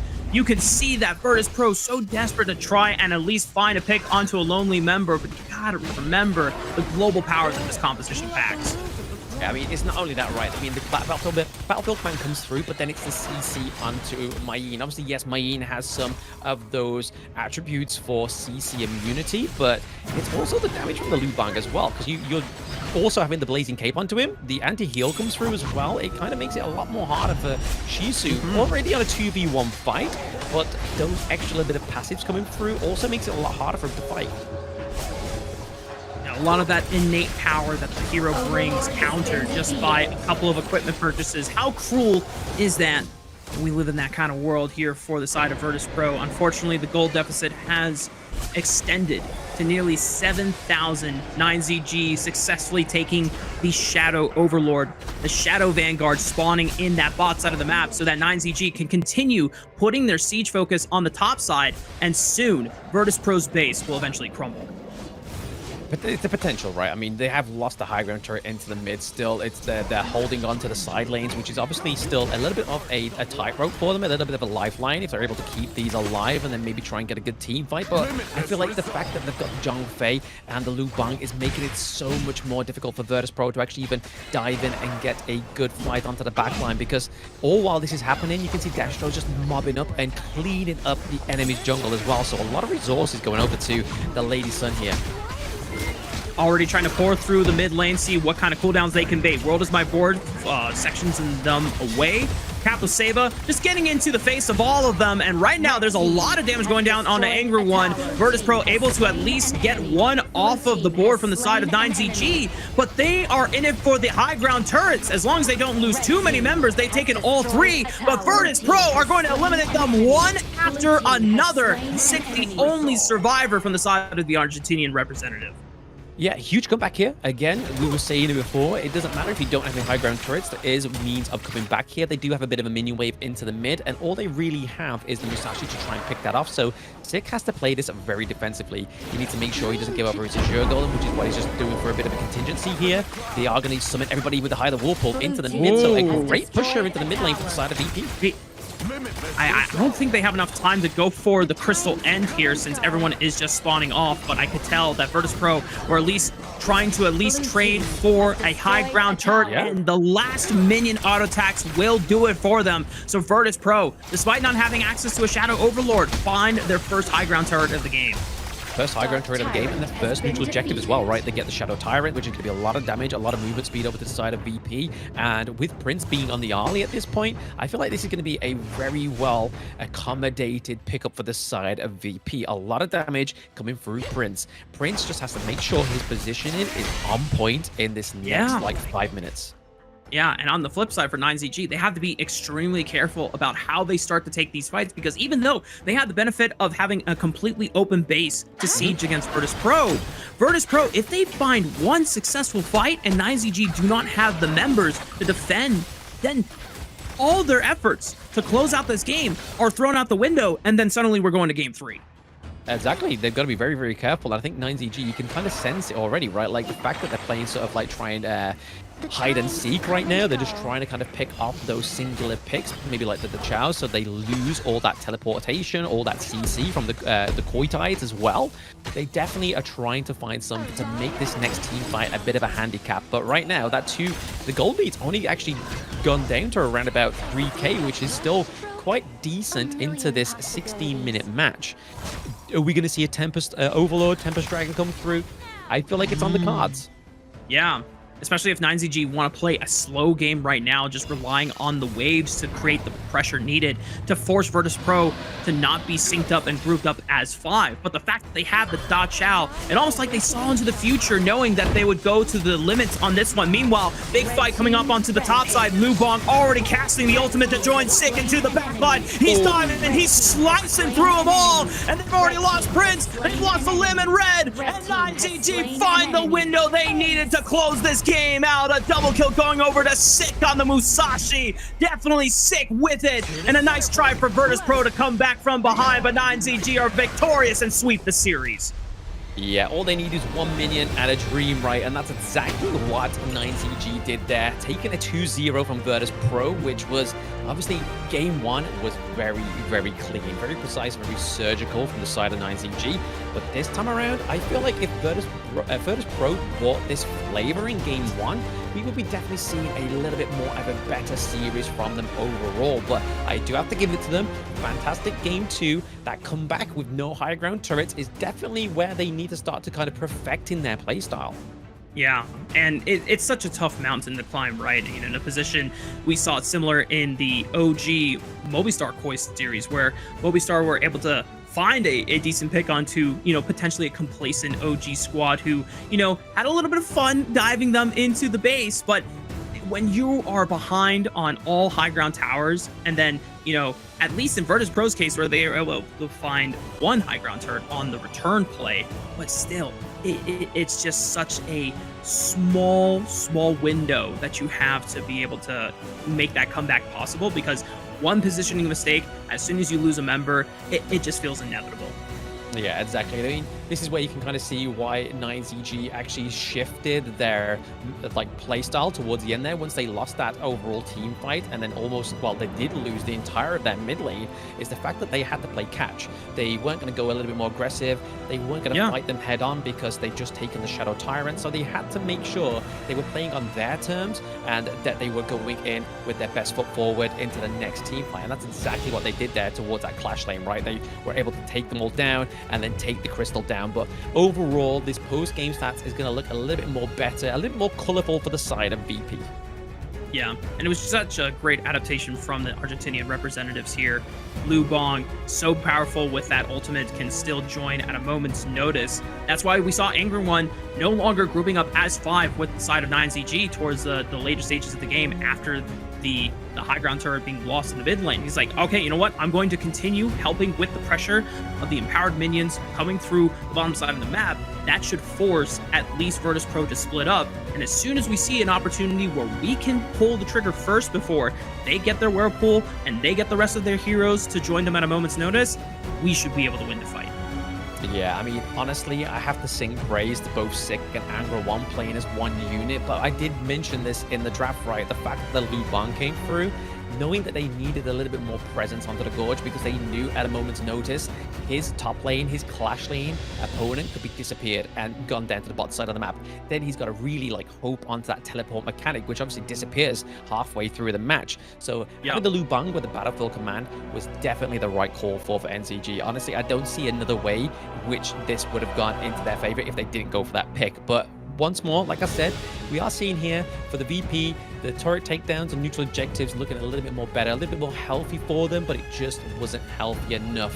They still took a beating into the mid to late game, able to have a bit of a comeback, but unfortunately the comeback just wasn't as fruitful as they hoped it was. Obviously the minions slow down as you take those turrets, so they didn't have the time to actually take that game 2 in their own favor. Yeah, they definitely have more decisive looks and overall fights. Some of the comfort champions actually got a chance to come through, but once again, MVP is going to go over to Sick. Back-to-back MVPs. He's about to rack them up all throughout this tournament, at least for the side of 9ZG. 32% damage share? I mean, come on. That is diabolical work. This guy is definitely really putting in overtime and putting the team on his back. I mean, if we add together the overall game times of these games, this guy hasn't died once in 30 minutes.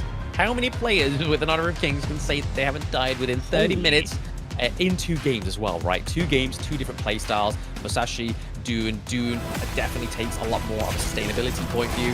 Musashi, again, great access to the backline. Duel to the depth is a huge knockup, which really kind of put a limb in his paces throughout this game, as we've seen in those highlights up to the top side of the map. But as well, Kapasipa was able to just come through into the backline, use the unbridled outburst. Some of them were hitting, others were on point.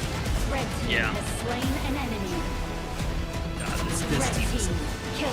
Obviously, we have our top 2 teams that we keep an eye out for as our favorites to win the tournament, but still, 9ZG, if they continue leveling up their play, you know, maybe there's always a chance in the knockouts as we go into week 3. Maybe there is a way forward for some of the teams that are trying to make a chance for the 3rd seed. Obviously, 9ZG have to see how the rest of the series matches play out, because it unfortunately might not be in their control depending on who of the other teams win out their respective series, since 3rd seed is such a volatile place right now. There are, a couple number of teams that could easily snag it away if they just get back-to-back 2-0s off the top of the day. But 9ZG, they've done the best they can to at least put themselves in the best position for it. And, Sick, still one of the junglers that we are insanely excited to see continue leveling up and flourishing in the Kings Major West League. We're going to take a break now, but when we come back, it'll be time for our match of the week, our 2nd series of the day, OG versus Twisted Minds. You don't want to miss it. We'll be right back.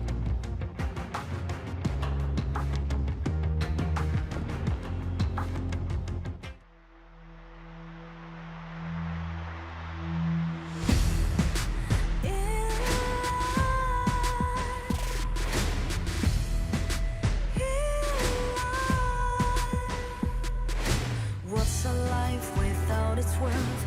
Compromising with what hurts inside. When you let fear decide your fate, you don't choose which path to take in life. I'm finally letting go of everything that still holds me. I'm against all odds, but I won't give up, 'cause it's my time to shine. Standing in the spotlight, and no one let me down. Destiny is calling higher.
challenge, tell me where you from.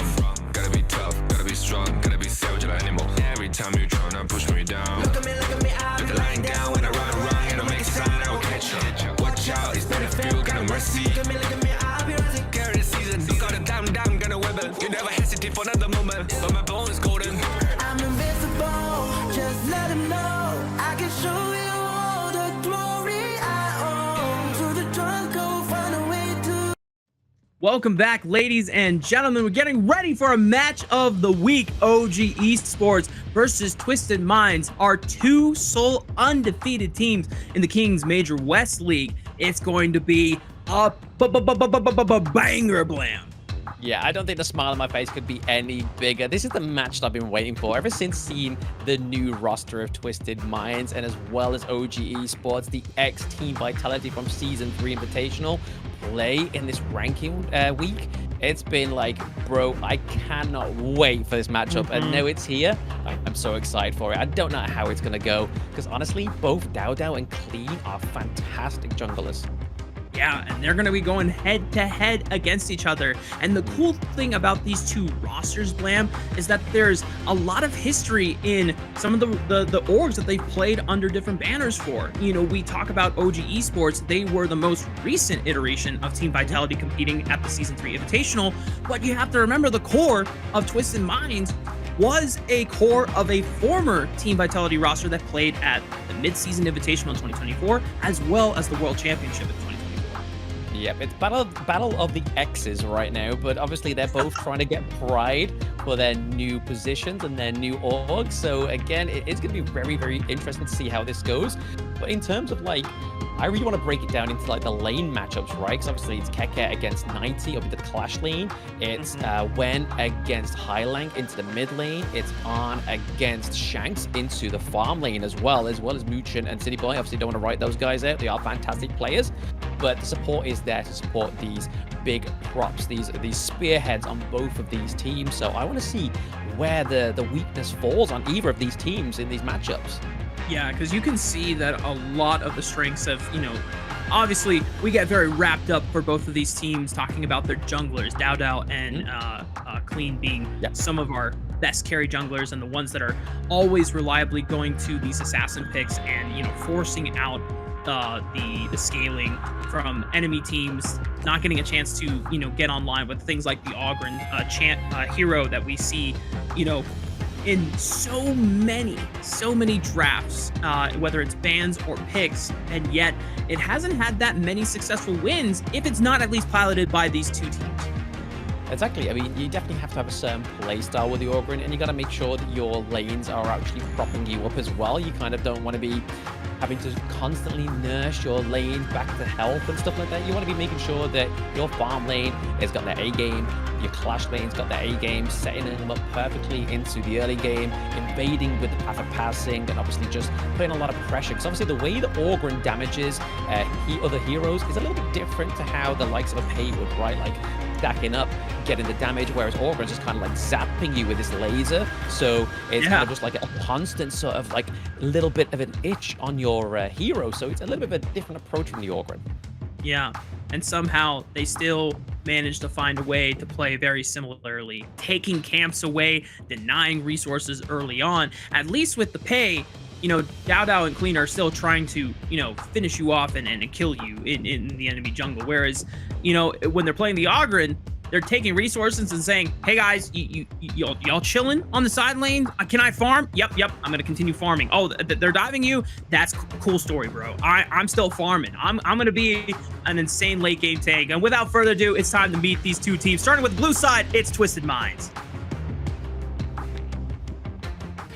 See the fire in your eyes. Gotta fight for it. Let's go.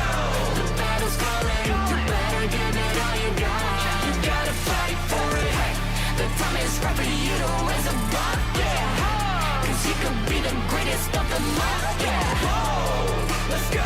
The battle's calling. You better give it all you got. You gotta fight for it.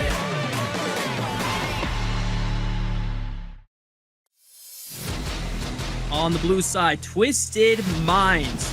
Clash lane, 90, jungle, Clean, mid lane, Highlang, and then the farm lane duo of Shanks and CT Boy. The masterminds dubbed here on our Kings Mage West League broadcast. And these guys have not disappointed, but it is now time for them to face their toughest challenge yet, and potentially a finals preview here, Blam. I'm going to call it. It could just be these two teams on the last day of the Major West League. I mean, it's not a far-fetched thing to say, right, Rafa? Like, the way that these two teams have performed this far in the West League has been nothing short but phenomenal. No one has dropped a round yet, but this may be the time that this Group B may drop a round, and it is OG Esports.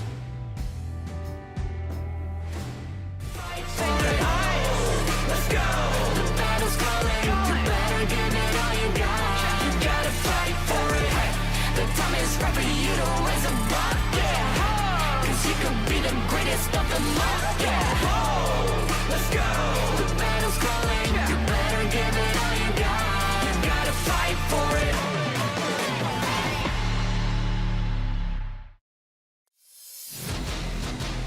So this is going to be the red side team. It is OG Esports. Keke into the clash lane, Dowdow in the jungle, Wen in the mid lane, On in the farm lane, and Luchan. And they are the Dream OG. But if we're going to be basing this on poses alone, I favor OG Esports' poses in that introduction. They are so comical. It really gives this team character, right? Like, there's a little bit of goofiness, but then when it comes to the business, it's first class.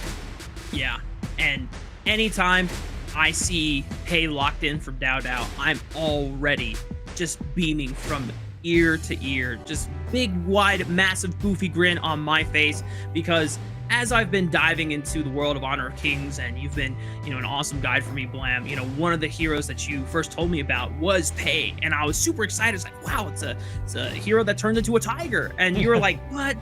Don't get your horses up, hopes up. It's not the greatest hero. It does kind of fall off if you don't get anything done early. So I just kind of took it as like, okay, so Pei is not really good of a pro pick. And then I see Dowdow just busting it out every single game so far in the tournament, if it's not banned. But this is one of the few teams that has been receiving Pei bans from the rest of the competition in the league. But our head-to-head, surprisingly enough, is actually going to be Nighty and Keke, and I think there's a cool story here to be told. Absolutely. I mean, this is two masterminds in their own right up into the clash lane, right? I mean, Keke, he took the 1v1 champion in Season 3 Invitational. Obviously, 90 wasn't there, so he couldn't put his hat in the race, but he definitely is a close contender, right? I mean, he has less kills, but more damage dealt. This means that 90 knows how to get the damage out onto the Gorge, but then give over those kills to the right resources, right? The right heroes. Is he going to go over to Dowdow? Is he going to go over to Shanks into the farm lane? He knows that they aren't going to be necessarily going into his favor. He's just there to like, right guys, I'm serving you up a hot meal, baby. Which one of you want this? And then he gives it over to whoever he seems fit, or where it needs to go, right? Even onto the highline, right? I want to see some more Maishiranui come through. I want to see some Shangguan come through from this hero. Some of his experience and history on these two picks are chef's kiss. Yeah. It's also chef's kiss when we go back to our featured lane matchup. Keke's Guan Yu. I have yet to see another Clash laner be able to pilot this hero so gracefully, so ruthlessly. The way that they are able to find such decisive flanks and be able to finish off backline members by themselves. Sometimes Keke does die for it, but you know what? You just took out two of the members in a 1v2 trade. I'll take that trade any day of the week. Maybe we'll get a chance to see it in this series, maybe not if it gets a respect ban, but we are in our first draft for our match of the week series between Twisted Minds and OG Esports. Yeah, I mean, the true masterminds behind these drafts, right, is definitely Coach Orange and Coach Andy, both having a vast amount of experience with Honor of Kings Esports, and they are now piloting these boys to victory by the end of this series, right? Look at the ban at a few bans here, the Dharma and the Dolia going down onto the side of Twisted Minds, and over to the side of OG Esports is Ali and the Maishiranui. So again, not letting that big marksman pick come through to the farm lane is the Ali, but Twisted Minds like, guys, we gotta go for the long. So will we see a whole Yi counter come up from the side of OG Esports? It's not out the realm of possibilities. It's happened before.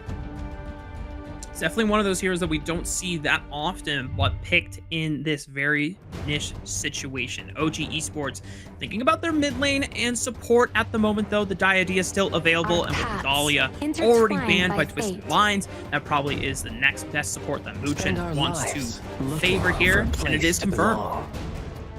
It is confirmed here. The Pay has come through for the side of Twisted Minds in the first game. Oh, it's the Pay and Byron combo. This combo has been so present within the West League, and it offers so much greatness, right? Like, honestly, the dive into the backline for both of these heroes is huge. But not only that, you got Pay laying down the smackdown with that stacked damage. You've got Byron with the knockup as well. But OG's like, boy, we're going blow for blow here. Orgren coming through for OG Esports. Dow coming in with this one. Dow is making a statement here because he is very well aware of how much a good Pay performance can set behind an Ogren and prevent them from coming online. But we have seen time and time again that Dow has willingly taken the Ogren in the face of, you know, other teams either picking enough CC or something that is more early game minded to try and shut down this Ogren. And Dow just finds a way to get those resources safely in and still become that Ogren. I was gonna shiver down my spine, Rafa. This is the first game in the series we've seen Keke not prio ban the Guan Yu, but his opponents have. So they know how much of a prio pick this is for him. But it also means that Keke is not playing his Keke mind games, which we've been seeing for the rest of the West League. And Twisted Mind's like, hey, bro, we know where game recognizes game. We're not gonna give you the horse this time around. Guan Yu would be a great access once more to the side of OG Esports, especially pairing it with Dow going onto a more tankier Orgren pick into the jungle, right? But over to OG Esports, banning out the Motsu, banning out the Lady Chen. Two huge picks to stop the complete motion of the ocean for Orgren. Cannon Blast, the Destructive Deluge, really stops his hero in his pits. And OG Esports, even though that they're not able to get the Guan Yu for Keke, his third most favorite hero is the Charlotte. Still thinking about it in case he wants to flip a switch and go for something different. Still buying some time in case OG Esports want to think about what they're going to pick for their farm lane for On, since it is the only one that has yet to be revealed. Twisted Minds now have to round out this composition, already have that late game insurance policy with the Long, as well as the early game power from the side of Pei and Byron on the top side of the map. Yeah, oh, interesting combo here. The Aria and the Loom. Very, very interesting. And the Hino coming through as well. That's going to be the mid lane pick for Hylang. Blam. I'm going to wait until it's locked in before we talk about this two hero combinations. Yeah, that's one of them. Hang on. Oh my goodness. Okay. Hino is here. Blam. I had a discussion with Yumuz about this hero yesterday. At first, I was like, I don't recognize this. What does this guy do? And then, as Yumuz was telling me what is in this hero's arsenal, I was like, oh my goodness, I have played against this hero in solo queue before. It is one of the most frustrating experiences possible. It is crazy that we're getting to see it in pro play today. Yeah, absolutely. I mean, it becomes even more frustrating if it was paired with the Dolia, but no, we're getting the Lianpo, right? The Lianpo with the Tremor Smash is going to be a huge way to try and douse Dow. Get a bit of a pit stop for the Dow onto the Orgren. And again, like you were saying there, hyping up the Hino pick, the poke potential from this pick is huge, as well as his Fate Rewind as well. Just being able to kind of zip across the map, also be able to recover turrets as well. So if you Fate Rewind at a certain time just before a turret takedown, you get the turret back to life, baby. That is one of the most unique heroes in Honor of Kings esports and Honor of Kings in general. It's just an insane game mechanic in any title that I've ever played before. It's just like, I've never heard of a turret resurrection. What the heck? That is bonkers, but I'm so excited to see it in action for Twisted Minds. And when you are going up against the other sole undefeated team in the league, a favorite to win the entire tournament, you gotta pull out some, fancy shenanigans like this. I mean, with it being a best of 3 as well, right? Like we was having this discussion before the stream. Best of 3, we're not seeing those picks that come from Season 3 Invitational because this one started on a best of 5 format. Best of 3 is where we start to see those big power picks come from in the first round, and then they just mitigate into the second game, whether they ban out those big picks for the enemy team or they devise something a little bit more different onto their team's draft, just so they don't show all their cards going into the next stage, which will be a best of 5, which will really take test a lot of these global esports teams as well. But here it is, the draft for game 1 between both OG Esports and Twisted Minds. This is going to be a showdown and a half. Again, in terms of the draft, in terms of where my favor is going to be here, it's very hard to call, right? This is down to those lane matchups. Yeah, and it really comes down to Twisted Minds, Pei, and Byron combo. How much can they achieve in the early game? Because we talked about how this matchup can swing, and some of the other teams have not been able to pull it off against the likes of Twisted Minds and OG Esports when they're the ones with the Augred, when they're the ones with the scaling jungler, because it feels like these two teams wrote the playbook. They wrote the script on how to maneuver some of the early pressure junglers like Pei to shut down those scaling junglers. But now it is truly a test of wits, a test of map play from both of our top teams, as KK already in trouble, forced to flash away. Yeah, I mean, baiting him with the fire beak there. He's like, hey guys, I'm taking a little bit of your jungle here. Are you going to stop me? Are you? And then all of us nowhere, Shanks comes out with the flaming palms, almost taking down Keke. They've got to be careful into that clash lane, right? So again, we're seeing here that Dao is just looking to farm up a little bit more into the mid lane. And definitely a little bit of an MO when you go for the Pei as well, right? Just trying to get as much resources into the mid lane as well. Had the long actually rotate towards the top side to help get that push in for 90. Looked like Wen was trying to set up a trap, gets a little bit of chip damage off of Shanks, does successfully do so, force him to pick up the healing relic behind the tower. But right now, Keke's still got to be careful because the flash is still down for another minute and a half. If there is a window where Twisted Minds can just pry open the early game off the power of Clean's Pei, that would be the angle. Yeah, I mean, the issue here as well is that obviously Shanks exhausted the flash to try and get Keke, but didn't get it. So now, Dao knows this, but Yep. Oh, the quick flash went off, but it's not enough. Clean is able to weave in one last auto attack. First blood for the side of Twisted Minds, and that's where it comes down to, Blam. The early prio from Byron, the fact that Keke doesn't have a flash, cannot make that safe rotation over to the mid lane, and that just opens up the map for Twisted Minds to pounce. Yeah, huge. Again, just intel coming into all these teammates, knowing when their common skills have been taken off is so crucial in the early game for these teams, because again, it just opens you up to the most susceptible of ganks, which normally could be mitigated from these common skills, but you just don't have that privilege. Now Keke trying to fight back now that flash is coming back off cooldown in just under a few seconds here. OG, the game is not over yet, but it's a great start for Twisted Minds. Still time for the objectives to start spawning in the next minute. Some pressure from Twisted Minds trying to revisit Keke, see if they can continue to leverage that against him. Oh, absolutely. I mean, if we're looking at here, the XP lead between the jungle is actually pretty much neck and neck. Both of them, Clean and Dao, went 7 at the same time. They are literally they are making the masterclass here for both cases, like for the Orin, for the Pei, and we've seen it historically and statistically that these two junglers are definitely two of the best within the West League. But Sunrise going up into the mid lane here, maybe a bit of a clash, just a little bit of a tip and tap for this minion wave, just to try and equalize it. We are getting those neutral objectives up in about 30 seconds. Yeah, and while it is, definitely unfortunate, hang on, maybe a fight here. Good setup. Muchen trying to jump onto 90, and he just falls right into the waiting arms of Dao, who makes a quick rotation and cuts off his escape route. OG equalized the board. Yeah, once again, knowing that the common skill was off, it was just like, hey guys, we got to go in onto 90 here. We got to get a pickup. We need that kill on the board to neutralize the gold lead. And Dao's in the enemy jungle as well. Using the pressure and the rotations from the rest of OG Esports, they yoink away the blue buff away from Clean's Pei, and no one from the side of Twisted Minds gets a chance to collapse fast enough.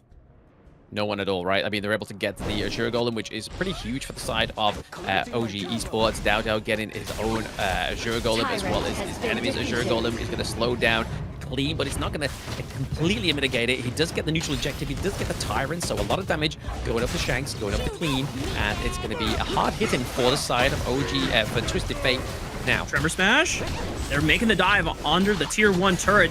Wen tries to slow it down with the world is my board, and suddenly CT Boy finds himself a little too far forward. It does open up the tier 1 to be taken by Twisted Minds off the back half. Is he in trouble? Nope. Fate Rewind. Yep.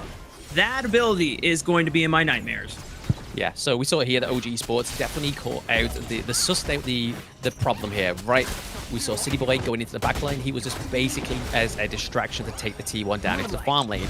But it was, however, Keke was like, guys, I'm not going to come with you. I know this is a distraction, so I'm going to trade equally across the gorge. So the T1 into the clash lane means that Keke can be a little bit more involved in these fights for the next few minutes, right? Got to play carefully because they still have about 28 seconds on this Tyrant buff. OG just trying to fish for another pick when getting chunked out super low. Throws down the world with my board. The infinite vastness. Yeah, he can reposition, but he cannot quite escape it until the very bitter end. Shanks just barely escaping danger from the side of OG Esports with the pick, but they continue the chase. The blue buff is the target. DAO getting super low and just overestimating how long he could survive. Twisted Minds sinking their fangs into DAO's back. Yeah, I mean, even though that's happened, right, the fact that the gold lead's still in the favor of OG Esports is something that Twisted Mind needs to turn that kill into, is garnering that gold lead, because they aren't going to have the Augur, and they're not going to be having DAO. That's going to be the driving force of amassing those resources. A little bit of a 1v1 going up to the clash lane there. Nothing really coming on it. None of them are really battered or bruised. Keke looking about 3/4 health there for the moment, teleporting to the bot side of the map, just trying to stop this wave into the T2. They don't want to make sure they lose any T2s, especially that farm lane one for now. The fact that DAO has been able to keep up his farm despite all of the early pressure that Twisted Minds was able to find in the first few minutes of the game is giving OG Esports still that strong win condition that allows them to feel like they can eclipse the power of this pay early on. Because once we get into that 10-minute mark and this Ogryn has 1-2 items under his belt, I mean, that's cool what you did clean early on the pay, but we all know what happens when DAO gets online with this Ogryn. Yeah, I mean, we're looking at stuff like AYLO Phoenix, right? Like the HP regen item. That really needs to come here through for DAO before he starts to get an optimal sort of HP regen from the Conductor of Souls, Ogryn's ultimate. So again, waiting for that moment, that crucial online activity means that his team fight potential becomes a little bit more better. But over to the side of Twisted Minds, they could be building quite a lot of anti-heal, right? They could be building Blazing Cape. Oh, Liampo going in. Fishing for the engage. World is my board now going to lock him in, and no one else can save him. CT Boy just a little too bold on the engage, was trying to set it up for the rest of his team. Maybe OG Esports stepping too far forward, but they dash back away, go right back in. Shanks just keeping his distance because he does not want to mess with OG Esports at this stage of the game. A little too far forward, but quick flash by 90 escapes the last breath of death there. OG Esports still just pushing the power of this composition to the faces of Twisted Minds, and they are playing with fire. Man, this game is already a banger. Yeah, I feel like if they pressured Shanks there in the brush a little bit quicker, I mean, yes, he does have the infinite fastness, so they know that they have the intel on that ultimate, so rather than using everything and trying to expand and take down Shanks, they knew that infinite fastness was there, so a bit of an early push. I redact my statement. OG Esports know what they're doing. I didn't see that first, but yeah, again, good job that they did go into that one, but at the same time, they're able to get the kill on City Boy, but also get the T1 down into the farm lane. So again, I think overall for a trade, OG Esports came on top of that one. Yeah, the gold lead slightly in their favor. No one has really broken open the game super wide yet. Gold is my board, locks down CT Boy on the Liampo. Tyrant started up by OG Esports. Lamp, I just have to say, this game has been so completely different than any other game we have witnessed in the Kings Major West League. It almost looks like we're looking at a completely different league. It's a different class, this one. I mean, this is the two top teams, right? Statistically, that's just not from opinion. This is basically all based in stats. I am not going to get blamed for giving an opinion.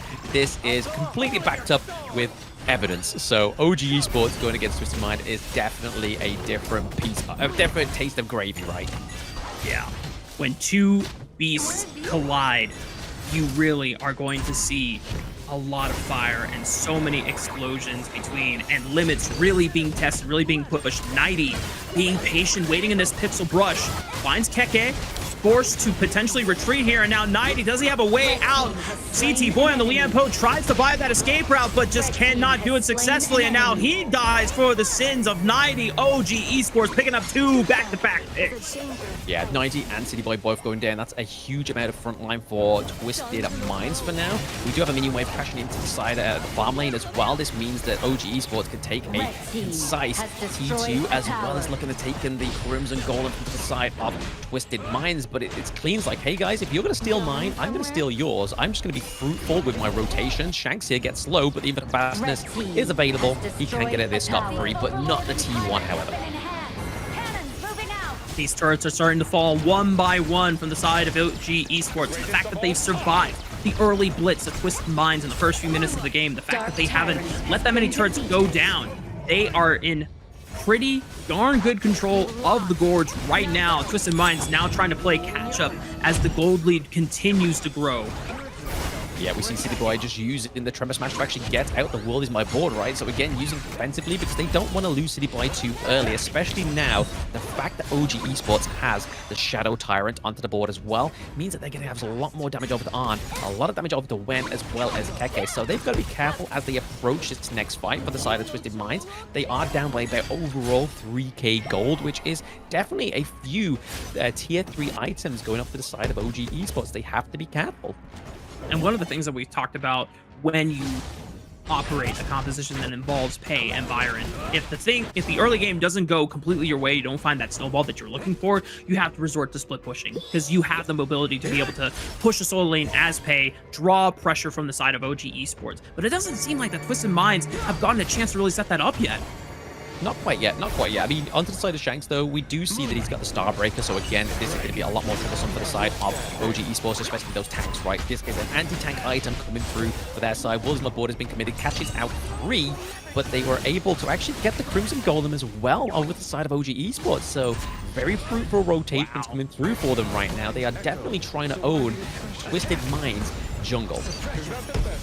Well, they're definitely owning it, all right. OG Esports have full access to it, and they're leaving no crumbs behind either for Twisted Minds to pick up. The Shadow Overlord being ripped apart by OG Esports, and there's just not a chance for Twisted Minds to get in and contest.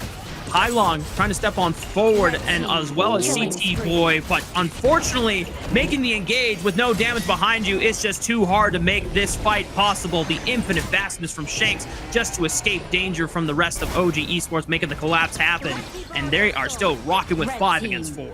Yeah, but this is just an ode to OG Esports damage, right? The fact that City Boy used the Tremor Smash but didn't get that third connect to get that huge knockup, which would have been such a turnaround for the team fight. It just boom, down goes Muchin. They gotta be careful. Clean. Okay, Keke just buying space, and you know what? OG Esports just making sure that they can at least get the high ground turret, but now they have to make the exit retreat.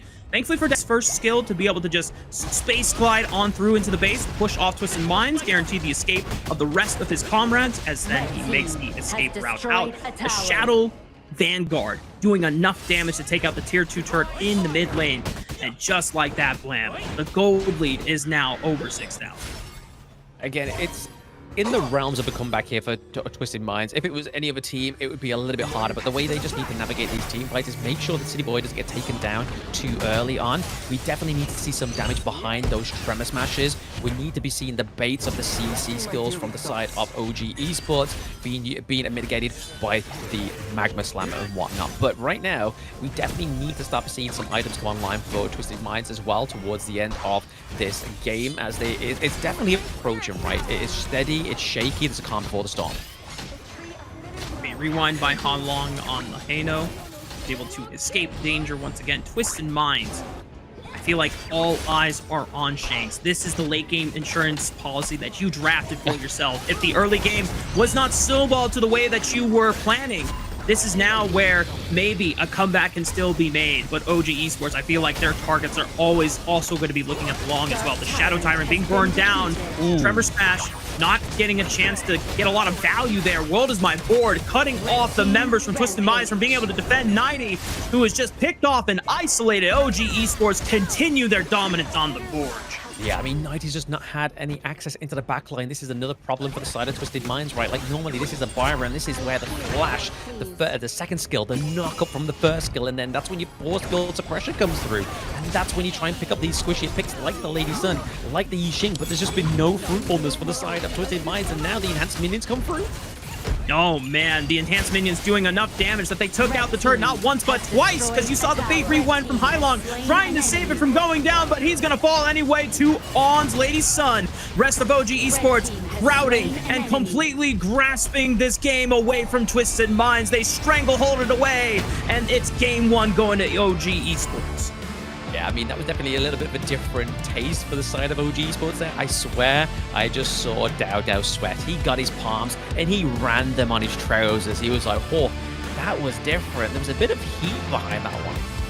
Yeah, and even though that eventually OG Esports come away with the win, this was definitely one of the more challenging games that OG Esports have had to deal with in terms of surviving the early game, because, you know, to Twisted Mind's credit, they found a lot of great early game picks on the top side.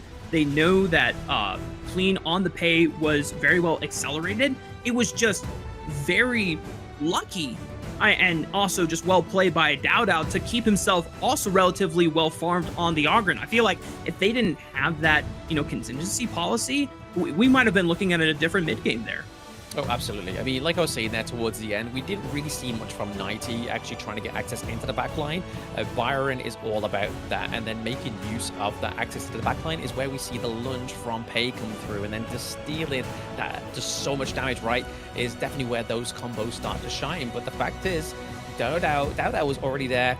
Muchin was already circulating towards the front side of these team fights. So whenever we saw City Boy trying to go in for the big engage, he was going to be met by that enhanced basic attack, being slowed as well, and then also being hit with a better farewell. So again, it just kind of just really stopped the utility of this Liampo for the side of Twisted Minds, but it was definitely a valiant effort for the boys.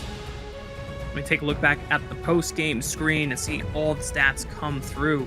Once again, it was a relatively back and forth game, and for the first few minutes, you could see, even though that the kill score wasn't as high by the time we got to the closing of that first game of the series, there was so much action that was happening. Both of the teams testing each other's limits, posturing each other, throwing out abilities, trying to wait until the very last possible second before flashing away or committing an ultimate to get themselves out of danger. And when you look at all the, you know, matters considered at the end of the day, you know, you could tell that Twisted Minds were at least very close to knocking OG Esports down to pay. But once you lose steam with an early game composition like this, once you lose ground for being able to set up that front line for Shanks on the long, it just feels so hard to actually come back against the OG Esports composition they drafted. Yeah, absolutely. I mean, we saw there that Highline was actually ahead of the damage over Shanks there. So again, Hino getting more damage than the Lung is probably predetermined because we weren't getting all those items come through onto Shanks just yet. He was only peaked by about 9k damage, which would have obviously come into fruition as the game went on. But if you look at here, this is probably been one of the most contested kind of gold graphs between Twisted Minds or OG Esports overall, right? And then if we look at the different strategy resources there, you can see a much more heavier, intense macro play from the side of OG Esports. On most times was out of the team fight, especially towards that early to mid game, taking those early T1s into the side lane. We saw him up to the clash lane, able to get that one as well, as we saw City Boy go down into the mid lane. So really on playing a great masterclass here as a farm lane, not only playing great with the damage, but also the macro. But overall, MVP is none other than the Dao himself. He must be amassing so many MVPs right now within the West League. It's looking like he's just collecting them, right? Collecting them like badges. Yeah, he is. If MVPs were rings, he would have all of his fingers, you know, anointed with jewelry at this point. I think it's been that many. Maybe we're not quite there yet. Would have to go back through the amount of games that they have played and actually count them all up. But Dao being able to survive an early oppressive state from the likes of Pei. I mean, he is, for me, the best player in the Major West League. So he knows more than anyone how quickly a game can just completely go awry if you give too much ground to the likes of a Byron Pei combo. And he's always, you know, I joked about it earlier. If he's playing the Ogren and he sees, you know, his farm lane getting dove or his flash lane getting dove, you know, maybe jokingly he's saying, I can't do anything about that. I'm sorry, you know, that's your problem, it's not mine. I gotta farm up and continue getting my resources in, because he knows that's his win con. if he tries to bail out his team when he's not strong enough personally, then you're just feeding more fire to the flame that could have been Twisted Mind's early game composition. Yeah, absolutely. But at the same time, I do want to put like a bit of a shine onto City Boy. Obviously, Liam Pope into this draft was pretty huge, right? A great counter for Dowdo onto the Orgrin. But the fact there's just so much burst damage put over from the side of OG Esports, it's like they knew that from that time in the early game where we saw City Boy dive into the backside between the T1 and the T2, just so they were able to kind of be a bit of a distraction to get one of the T1s onto the side of Twisted Minds. It just was a little bit, it felt a bit short to the pale. But speaking of that, we are going to go to a break so these boys can discuss what went wrong and what they can do in game 2 and potentially take it to a best of 3. Don't go anywhere, guys. We're on to a banger.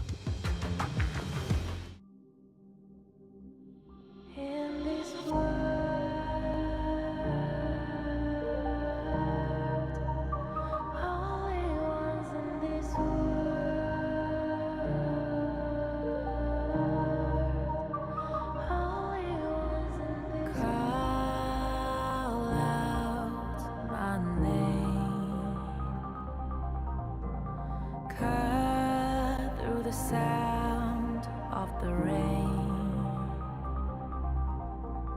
No matter how I feed the flame, you know I feel the darkness and the pain. All of the ways we tried to break free from the night,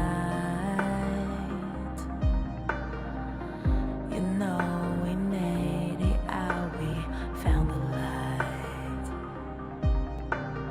I fly so high, light up the skyline. Let's do it this time, like it's a whole new vibrant world.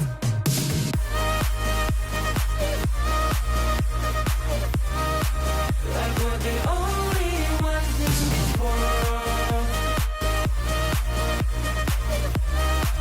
Like we're the only ones in this world. Now I see that I got everything I need. It's alright, I'm on fire, I'm alive, 'cause now I fly so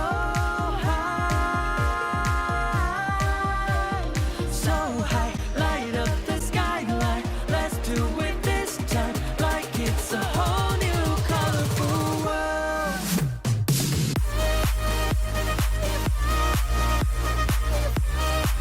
Like we're the only ones in this world.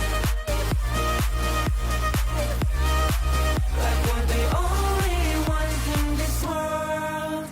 Never thought we'd get this far, burning like the stars.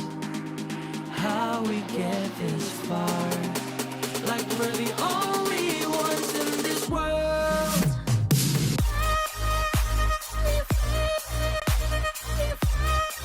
Like we're the only ones in this world. And welcome back, ladies and gentlemen. We're getting ready for game number 2 between our OG Esports and Twisted Minds, the match of the week. And the game 1 did not fail to deliver, Blam. We saw Twisted Minds try to take the early game oriented composition with the pay, with the Byron, a little bit of that late game insurance policy in the long, something that OG Esports are very familiar with and, dare I say, wrote the playbook on. And Twisted Minds definitely, you know, an adopter of that and using it to success against other teams. But when they tried it against OG Esports, they found those early game leads, but not enough to bring them down. Yeah, I mean, we've been seeing it time and time again from OG Esports. They've been drafting that combo themselves, right? So they were pretty much like, check please. We know how this one plays out. We wrote the book on this one for the West League, and we thought better of you. We really thought better of you, Twisted Minds. So honestly, there's a little bit more of jest between these two teams, it feels like, but also the respect onto the Gorge as well is definitely something that it's been paid for onto the side of Twisted Minds, right? Like OG Esports is like, right, we cannot underestimate these guys. They got first blood onto us. We have to make sure that we are at least bringing another like 50-60% into our roster now, and that's exactly what happened. Yeah, and for OG Esports, I loved how you called out at the end of the game, DowDow, a quick glimpse over on his player cam, wiping the sweat off of his trousers there. It wasn't an easy game for the side of OG Esports. It really did come down to just really decisive and methodical control in that mid game, where it was a composition they had drafted that was going to get better and better the later the game went on, and they just had to survive the early game storm. They did. They had to survive it. I mean, they survived it to an extent, right? But where the survival rate actually starts to show here is in this draft, and we're going into game 2 draft between both Twisted Minds and OG Esports here. What are we going to be seeing? Are we going to be seeing some more of the pay bands come through like it is here already? It was already set up between previous matchups against OG Esports, but Twisted Minds was like, hey, I've tried the pay, I'm not going to give it over to DowDow. But there's still so much in DowDow's facility that he could go for, right? I mean, we've seen fantastic performances on the Fade. Could this be a Fade game? You know, I'm not sure if he's ready to hit Twisted Minds with that level of disrespect, because I'm not convinced that Fade is a hero that works against the best teams in the league. It seems like that's just kind of like a for fun pick that DowDow has been able to lock in, because to my knowledge, it hasn't really been experimented with other squads so far. And OG, since the pay is gone, they're going to respect that they should take the Ogren off the table away from Clean, but the first pick that is available could be that Dharma. Yeah, the Dharma coming through here is probably one of the 90s biggest picks. He loves this pick. Even in KC 2024, he was all about this. It was one of the sort of like go-to shining performances from this young Clash laner, but it does mean my Shiranui did survive the first Fate ban, and it is going to be Wen picking that up, because if Wen didn't pick it up right now, it would definitely be over to Hailang. OG Esports even getting a little bit of more early game power if they lock in this D-Ridge, something that On can at least control and have early priority on in the laning phase. But Twisted Minds, what is their answer into this? Don't tell me it's going to be the Chano. I mean, it could come through here, right? I mean, it is a good way to try and dodge out the Imperial Order as well. Not laying down that CC is something that Chano doesn't want to be at fault of. And same here, going for the Q1, being able to try and dodge out that ultimate from on the D-Ranger is going to be pretty huge. But here it is, the flashy playstyle that we know DowDow is tried and tested with, wrote the book on, is going in with the Luna. We've seen two different kind of playstyles with DowDow on the Luna. When we saw KK draft the Guan Yu was taking the Heed, whereas we saw the Luna playstyle from DowDow being a little bit more of an intel gathering kind of, well, I'm going to sit in the brush, I'm going to tell you where the enemy team is for you, and I'm going to serve up the meals. I am daddy for the day. Yeah.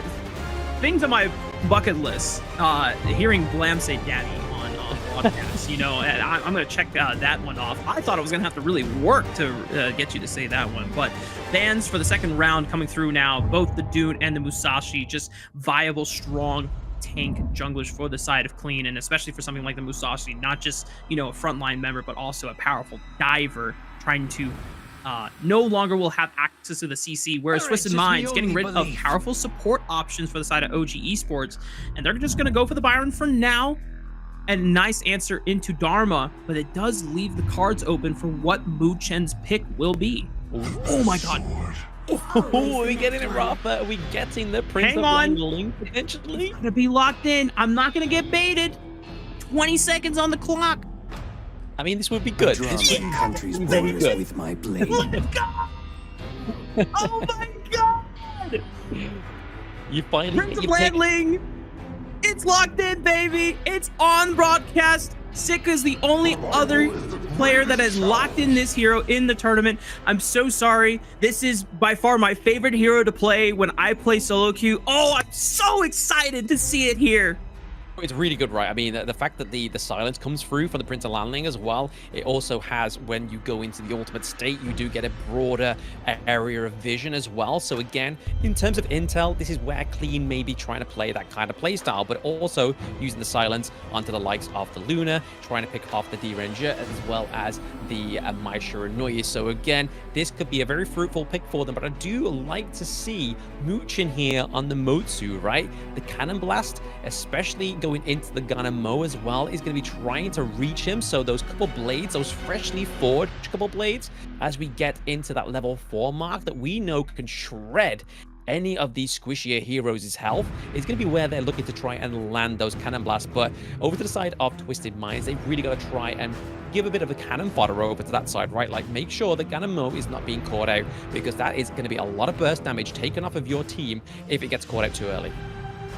You know, Blam, that sounds cool and all, but we got Prince of Landling that's locked in. I'm still stuck on that point right now. Now, to follow up with what you were saying, that does make sense for the side of OG Esports, because it seemed like they were lacking in terms of possible engage and range, because the folly with D-Renja, powerful early game hero, right? The problem is his effective range of damage is kind of short unless you're able to stack up that passive, and even then it does tend to fall off in terms of safety against the likes of late game oriented farm laners, whereas, you know, the rest of OG Esports, it seems like, you know, Byron doesn't really have strong ways of engaging other than, you know, finding those flanks. And for Luna, it does put a lot of pressure on Dao had he not had some additional CC setup. But those cannon blasts, if you can find a pick from range and if it looks good, then that's where OG Esports can spring the trap. But then again, Twisted Minds, you have to deal with now a ninja, someone lurking in the shadows, always running around the map waiting to strike.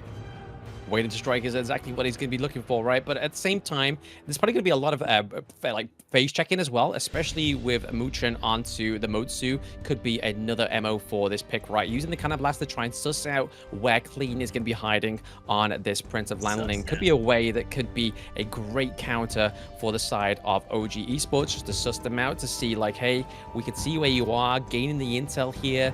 Obviously, Dao on the Luna as well is going to be a very high frames hero, trying to sort of like maybe trying to suss out, give a little bit of a intel over to the side of OG. So be like, hey, Muchin, landing Cannon Blast here. I know for a fact this is the money shot, and then that completely just stops the access into the backline, and then everyone could just dive in onto the Prince of Landling. But for your sake, Rafa, I hope that isn't the case, because you like this pick, you want to see it to shine. Clean is on this one. If any hero or any player is going to make this pick shine, it's a player called Clean.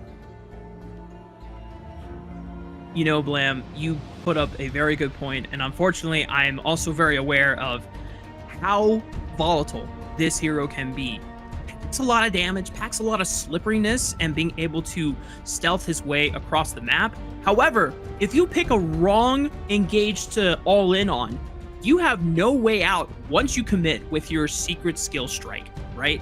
You are in the fight, and if you do not immediately finish them off, or you don't get the pop off of your second skill detonation mark, you're kind of screwed over, because you're super squishy on the Landling, unless there's another build out there that kind of makes him more of a bruiser, which I haven't really seen before. I've always been building him full glass cannon, and you know, I don't know, maybe that might be an adaptation that Clean is forced to make.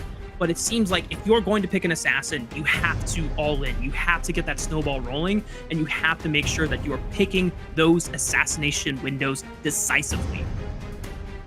Exactly, that's exactly what they're going to do. Prime opportunities for the Prince of Landling coming in here. But again, it is going to be all down to this draft as we go through into this game 2 between OG Esports and Twisted Minds. Look at that.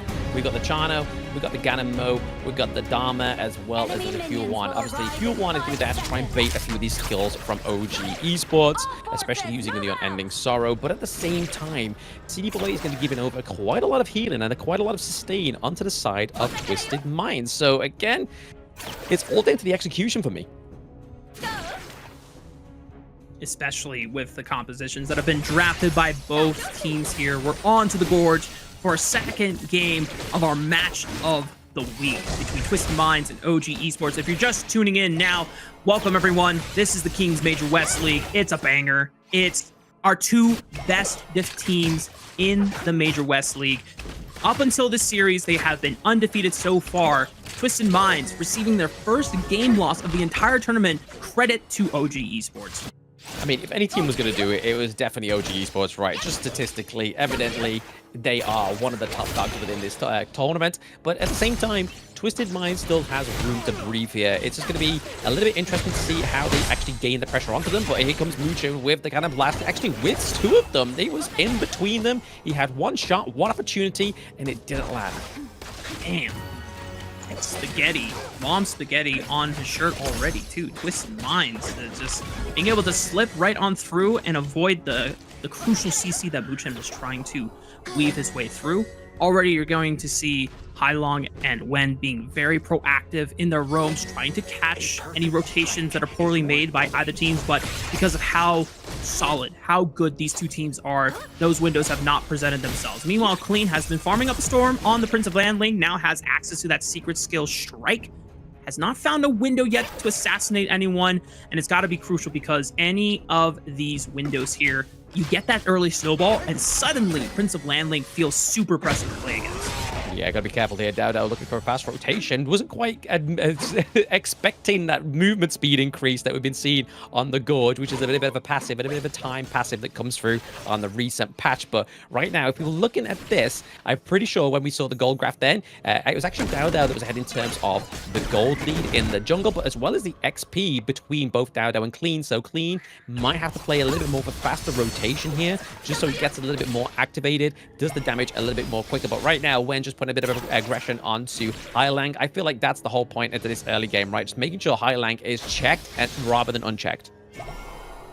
I will say, I'm not familiar with the matchup between Prince of Landling and Luna. So does Dowdow want to try and match a lot of the early pressure that Clean... Oh, wait a minute. Ball in on the bottom side. CT Boy had no chance to respond. It was just a quick collapse in First Blood going over to OG Esports. Yeah, exactly. Not quick enough to respond there. It's going to be Muchin taking the first blood. Obviously, resources could have probably gone better elsewhere, but overall, it's globally suited OG Esports to claim that one, right? Q1 off the table. City Boy is not going to be providing those healings to the bot side of the map. We see a bit of a contestant here into the Crimson Golem, but he's actually able to clean up his own Crimson Golem, which could have been huge for him. Oh, 90 trying to commit there, trying to scare Keke. OG Esports, knowing the intel that Clean was on the bottom side of the map, were able to yoink away some camps here. A lot of damage onto Hailong's gone and Mo. Clean just picking up the mid wave. And Keke using the power of this Byron. The early priority, he's able to get the wave shoved in. And 90 cannot make the collapse upon him. So Keke always getting information on what is happening in this top jungle for Clean. Yeah, he's prioritizing his wave play, but then also prioritizing the information he's giving over to the side of OG Esports, right? But I feel like this is a great pick for Muchin here. The cannon blast goes through, but there's a bit of fight on two fronts. Secret skill, Shadow Strike. He finds the mark. Clean is able to find Wen. And it was almost a pick opportunity for the side of OG Esports, looking for Shanks as Muchin was able to find that cannon blast, which is not enough damage to follow up on the pick. Yeah, that seemed like one of those moments, right, where Twisted Minds was like, hey guys, we know that Dowdow's bot side of the map. We need to take Wen now. If we don't strike, we lose a kill onto the board. And this is set up the neutral objective very well for Twisted Minds, able to take the neutral objective first round. It's looking good, Blam. Clean finds his first kill on the board. He gets the first objective of the game. OG Esports haven't completely run away with the game on the bottom side of the map. Meanwhile, Pitcher and Pitcher on the top side, all the pressure subsided since 90 could not protect the tier 1. OG Esports able to at least take the first turret of the game. Yeah, exactly. Taking the first turret of the game is going to be OG Esports, taking the T1 up into the clash lane. So again, this gives a lot more pressure over to the side of Twisted Minds. It means that Keke definitely can be affordable to get out of the clash lane, right? And just try and focus into these team fights. Try and lock down Hailong for his team. But right now, we are seeing the goal difference go over to the side of OG Esports. It's very slim, but it is a goal difference nonetheless. The kind of blast does connect. Oh, Wen! Oh, great follow-up by Wen. Just not enough damage to finish off CT Boy. A quick pull of the flash allows the support for Twisted Minds to escape OG Esports still waiting for another play. DowDow waiting in the wings now. Here comes 90, but immediately jumped on by DowDow. He springs the trap. Patience is rewarded, and the OG jungler picks up a triple. Yeah, DowDow getting a triple here is definitely a bit of a non-starter for Twisted Minds right now. They are definitely quaking in their boots, thinking, oh my gosh, we've done the inevitable. We've given DowDow the triple kill onto the Luna. And to be honest, they're not punishing the Luna the way they're meant to, right? They are leaving that Azure Golem unchecked. The Luna heavily sufficient on that. Another pick in the mid lane, but quick burst by Hylong and Clean being able to find Muchen before Wen was able to follow up. Yeah, right now we're seeing a bit of a teleport down to the mid lane here just to make sure to keep it clean. They don't want to lose T1 just yet into the mid lane, right? I mean, that could be a little bit of a turnaround for Twisted Minds in the early game because Lord knows they need to try and get something onto this Gorge, right? They don't have any turrets. They only have 2 kills going up to the side of Twisted Minds. And right now, that gold lead is definitely starting to flitter and maintain onto the side of OG Esports. And when you got picks like Luna coming through, when getting the itemizations as well, that's when this is going to start to become a lot more troublesome. Yeah, and once again, we just find ourselves in a similar story that was in game 1, where Twisted Minds able to find some really strong early game picks, specifically for Clean. Unfortunately for him, DowDow just is able to one-up him. This time, it's not just getting farm for himself, he finds a massive triple kill, and now this Luna is just as big of a threat, if not bigger, than the current Prince of Landling. Oh, absolutely. I mean, the burst damage alone is just going to be absolutely wild for the side of OG Esports. DowDow is just playing such a fast, aggressive game.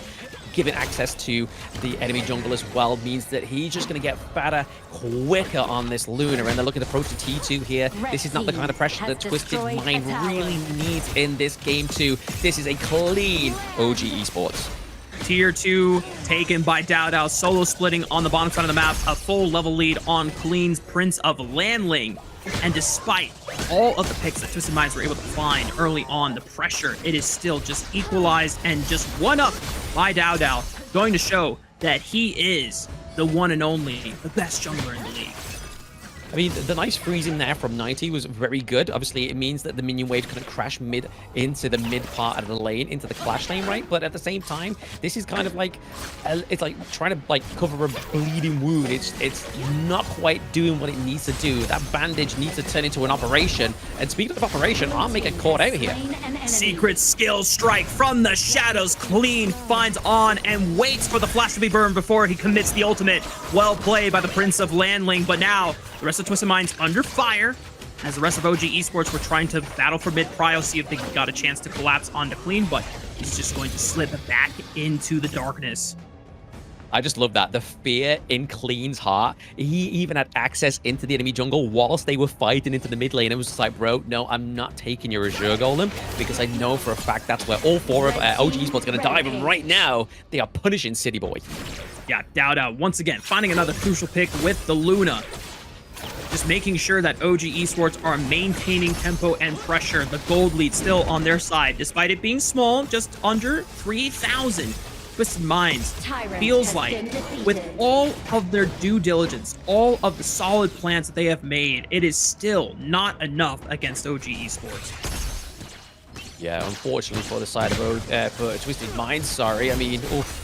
It's getting a little bit tricky here. Let's look at the gold difference. Ooh, 8.8k gold to Luna. So DowDow actually trekking this jungle 1v1, right? Like, he is definitely ahead of where he needs to be. And it's definitely showing on the Gorge here. Another pick into the top side jungle. KK maybe getting a little too far forward. The collapse and the reinforcements just overwhelming the solo laners of OG Esports. Both Wen and KK biting the dust there, and Twisted Minds, maybe. Can they get any more off of the pick? They have 5 members strong on the Gorge here. Neutral objective spawning in the next 10 seconds. DowDow now finding a window, forcing Yuhuan to go back here as TT Boy is able to continue buying space. I mean, City Boy was forced to use the ultimate, right? I mean, we saw the cannon blast from Muchen. If that connect, then DowDow would have been literally a green card straight on top of them. But 90 here. Yeah, Clean already using the Secret Seal Strike. Now he's has to wait for another moment here, and that just opens up DowDow to just clean house on any stragglers from the side. A Twisted Minds, Clean goes back in. Not enough damage to finish off DowDow on the Luna. He is just so damn strong. And I cannot express how difficult it is to be in a position of Prince of Landling where you feel like you're doing enough, but you're still massively behind in terms of gold against the enemy jungler, and you feel like all of your efforts are just for naught. Again, I think at this point in the game, it's going to be hard for Clean to come back here. Shanks goes down like a dream because DAO is just so far ahead in terms of not only XP, but the gold, and that is really starting to show here on the Gorge. I mean, globally between the two teams, 2K is not the biggest divide, especially going into the 10-minute mark, right? We've seen 6, 7, K gold literally at this point of the game with some of these teams, but the fact that most of that difference is going off the DAO is making the difference onto the Gorge for OG Esports. And now OG Esports are ready to take the grasp that they have wrestled away from Twisted Minds and really strangle the remaining life out of Twisted Minds, putting the pressure down on multiple lanes. Tier 2 tower falling in the clash lane. Their eyes on the tier 2 in the mid lane as CT Boy has got to be careful. Even the safety of these walls are not as safe as they might want to believe. Another tier 2 falling in the mid lane. Tier 2 just falling to the mid lane there. I mean, this is just a bigger open and a bigger fissure for the side of Twisted Minds. They need to try and counteract this whilst the higher ground turrets and whilst they still have them intact. But the problem is they can't get a clear way in to OG Esports, especially with the denial of DAO. We've got Keke that's always like kind of like hiding in the back line, waiting for them to actually approach here. And the fact that they have way more neutral objectives under their belt, right, is just going to put a lot more pressure onto the Gorge. We do see that the Shadow Overlord has gone through to the side of OG Esports, means that a lot of pressure is now going to come through to one of those unsuspected lanes of Twisted Minds. So we could be seeing a little bit of a game-finishing push here. DAO opening up that Azure Golem for himself, but actually gets stolen by Heilang with a couple blades. Nice pickup here. Maybe a consolation prize for the side of Twisted Minds, but it's going to have to be more than just a blue buff steal if they want to come back in this game. CT Boy trying to bait out some cooldowns here, using Juan safely as much as they can. OG pushed up onto the top side. Mid lane, under pressure from the Shadow Vanguard. They are able to do it away. Oh, good pick onto Wen. That's a 5-on-4 now for the side of Twisted Minds. Maybe they can continue the pressure, but it's so hard to get out of their base. These cannon blasts keeping them at bay. Cannon blast. Exactly. This is why I was I wasn't excited as you for the Prince of Langling pick, but I was bubbling knowing that Muchen got the Motsu, right? The Motsu is going to be there to just make sure they don't close the distance between OG Esports and Twisted Minds. Cannon blast being very oppressive. Yes, there is ways of dodging it onto the side of Twisted Minds, like the Hue one, but ultimately it's been landing, it's been working, and it's definitely creating the divide between OG Esports and Twisted Minds. Maybe a trap here sprung. Cannon blast right onto the face of Clean, thankfully. He does not go down in an instant. DAO not willing to pull the trigger there, just being patient with the play, as he knows that the rest of OG Esports were still making their way towards the bottom side of the map with the collapse. High ground turret still up and available for all 3 lanes on the side of Twisted Minds. Yeah, I feel like what OG Esports are going to do here is just basically nurse all 3 of these lanes that gets to the point where they're able to kind of push on all 4 fronts. And then that's where the team fight becomes a little bit more of a split divide between Twisted Minds for themselves, right? Because they need to find out where they're going to put their focus on, because right now they have no turrets in the game, right? They're still at those T1 territories. OG looking very clean in this one. Maybe find in the mid lane, but Clean is forced to use the secret skill strike to flash away. And if you're using it to retreat and still die, then you know that you're in dire straits. Twisted Minds losing out on their jungler. The Shadow Tyrant quickly swept up by OG Esports in the aftermath, and the gold lead still continuing the climb. Was definitely the pickup they needed, right? Especially in terms of the range that the Byron can actually get in there. So Keke had to use his flash, had to use his dash and his knock up to claim clean, but it is definitely one of the bigger pickups they could have got in that team fight, because now they don't have the jungle. The silence isn't going to come through. In terms of intel, it's going to be a lot harder for sneaking around the Gorge. It may not necessarily be the final nail in the coffin here, Blam, but it definitely seems like a big momentum breaker. The one person that had yet to drop a death in this game on the side of Twisted Minds, your jungler who goes for the volatile pick in the Prince of Landling, who was at least being able to put pressure, be that wild card, now being shut down like this. OG Esports seemingly have now taken full control of momentum in this game. Full control of momentum, absolutely. I mean, not just that as well, right? I mean, they got the gold lead. They just need to make sure that they push in these waves. They need to put a lot more pressure onto the side of Twisted Minds, because if they don't allow this pressure to continue, there could be times, there could be room for error. But right now, Dowdo getting caught out there, quite a few stuns, and obviously Trano using the leader stance as well. It was so close. You could sense the desperation. You could sense how hungry they were to take out Dowdo, the jungler of OG Esports, but now they're on the retreat. As you already see, Keke trying to get into the faces of them. As he overextended, pops the shield from the ultimate, just not enough to survive. And you know what? Twisted Minds are going to take that one graciously, but it does open up this Overlord being ripped by OG Esports. Twisted Minds trying to see if they can collapse fast enough. It's just not going to happen. Yeah, Keke's pressure was enough to sort of keep them away from the Overlord, right? Keep it non-contested. Twisted Minds not be able to get within the reach to contain that one, but they are approaching the T1 into the mid lane here. This could be an opening of what they need, but it is going to be the Overlord being put down here, completely mitigating any kind of work that they had trying to get there. Still able to claim the T1 into the mid lane because it is very weak at this point in the game, but this is a point where Twisted Minds need to kind of farm up, trying to get a little bit more resources so they can try and maintain the damage coming through for Hylang, for Shanks as well. But ultimately, these team fights are still going in the favor of OG Esports. Yeah. Oh, Bushin maybe jumped on here. Tries to look for the flash play here onto 90. They missed the ultimate. Maybe they can turn it around here. A lot of damage on the CT boy. Here comes Keke. Oh, but he just goes a little too far forward once again. Okay.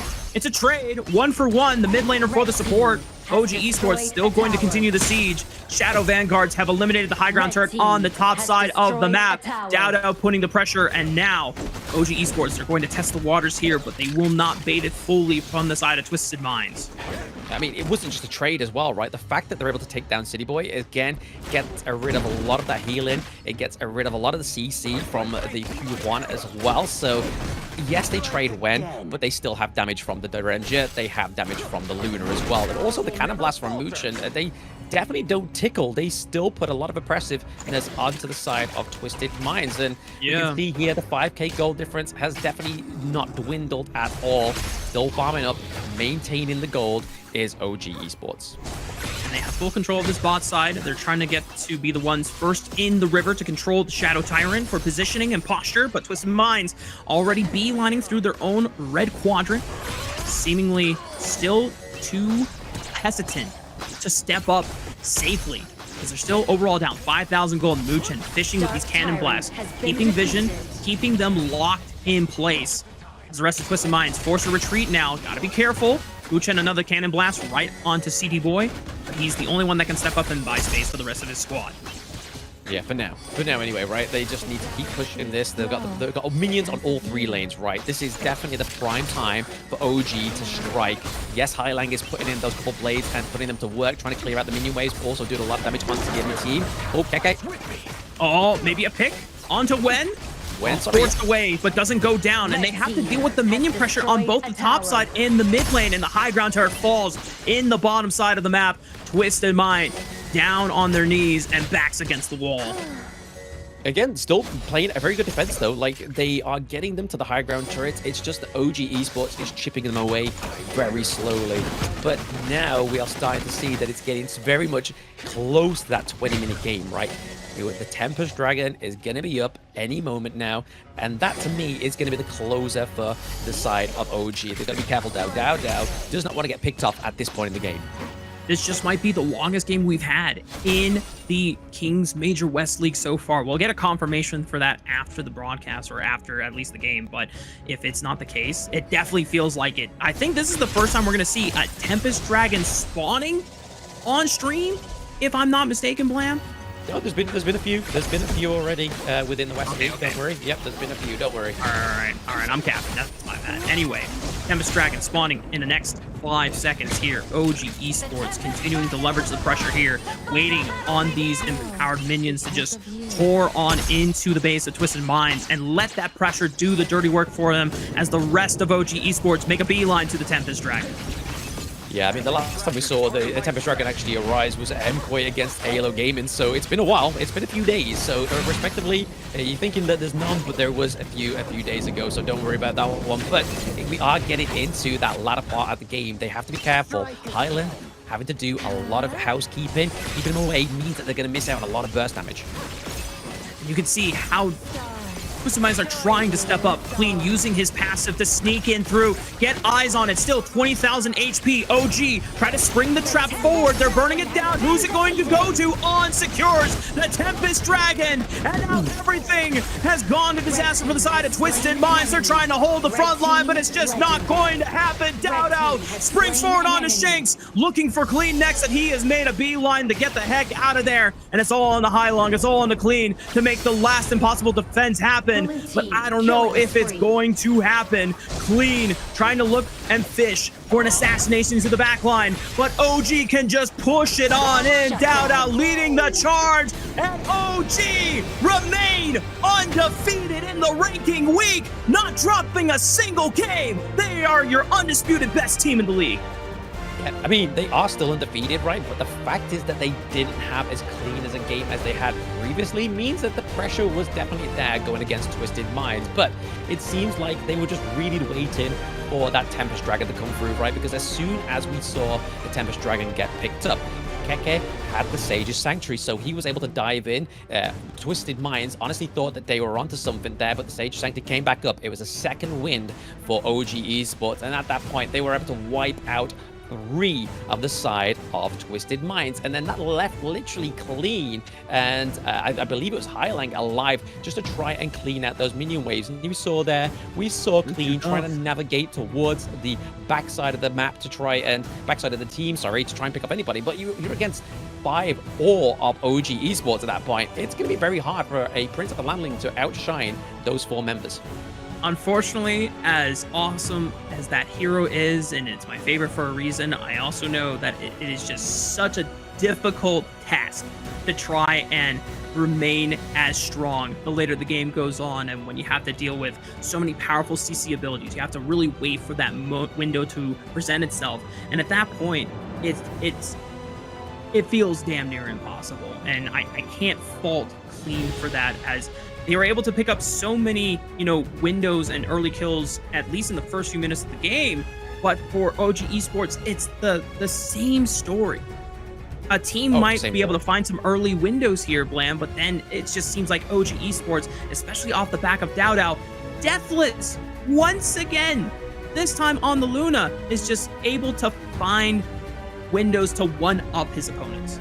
I mean, they're trying to catch out Dowd on a Luna, right? It's very difficult. He is already very quick. And in terms of sort of catch, the potential to actually catch the Luna really only relies on 90. You can obviously try and get the silence from Clean on the Prince of Landling. And other than that, you've got obviously the big AoE CC coming from Huan on City Boy. But other than that, there's the way that he navigated these games, the way that he was getting the triple kills, especially towards that early to mid game, meant that the confidence from the side of Twisted Minds to actually pull that off just was not there. And this is correct thinking from the side of Twisted Minds, because this is no jungler. This is no normal jungler. This is Dowd, and he's able to get in, get out, get the kills, and just go home in time for tea. But right now, we can see here, the gold lead never even dipped into the favor of Twisted Minds. They struggled from the word go to try and get on top of the gold lead there, obviously resulting in around about 5.4k lead overall for the side of OG Esports. It just came down because obviously Keke, I do want to give a shout out to Keke, the way that he was managing the waves, especially in the early game. He was getting the priority in the lane, giving the intel over to the side of OG Esports, Dowd, and it was just kind of like a critical point in that match. MVP, obviously none other than Dowd. 2 back-to-back MVPs once more, not a single death in this game. 23% of the damage dealt, 20% taken, but the overall 28% of the gold coming through is exactly where the fissure between these two teams really started to show. Yeah, when everything seems to be under fire on the side of OG Esports, at this point, I think we can comfortably rely on DAO to still find the advantages necessary for OG to still remain competitive, to remain even, neutralizing the game, and still one-upping his opponents. It all started with this bot lane play. The patience rewarded on this trap, picking up a triple kill for themselves, and it just completely neutralized anything that Clean was trying to do early game. Yeah, exactly. I mean, this is the whole point of the land link, right? You need to have a little bit more pressure on your team for this to work. You need to be in control. And at that point where DAO was already ahead in terms of EXP and gold in the early game, that control already became apparent to Clean that it was slipping away. And these pickups that he just wasn't getting, we did see quite a few times Muchin try to lock him down with the Think inside the box just right there. He kind of prematurely activated it and it didn't quite connect, which would have been a great shutdown onto Clean. But high link on this Ganamo was pretty much, I would say, one of the main components to why this wasn't such a quick game for OG Esports. Just having such great range, artillery, and burst damage just really meant that it was hard for them to actually climb in on top of him without getting any damage. Yeah, super tough task for them to be able to surpass here. And I'm just so grateful that we got a chance to see the battle of our two undefeated teams go head to head and see, you know, how it all unfolded. OG Esports still, as you said, it wasn't an easy, you know, walk for them, but it's still super impressive to see how they were able to manage to navigate their way through probably the highest amount of pressure that they have been faced with so far in the tournament from any other team in the league. And they were able to do so beautifully. And just being able to problem solve on the fly, be able to rely on DAO's reliability to find advantages and just push through that. But of course, that concludes our second series. We still have 2 more series left to go on broadcast, and they are just as important in determining who is going to secure that 3rd seed. We're going to take a short break. When we come back, it's our 3rd series of the day.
In Hero's Gorge, the base is the spring of life. In the real world, every forest and plant is the Earth's spring of life. The base nourishes the gorge, just as Earth's ecosystems sustain all life. If the base is exhausted, heroes will lose their home. If ecosystems are destroyed, all life loses their habitat.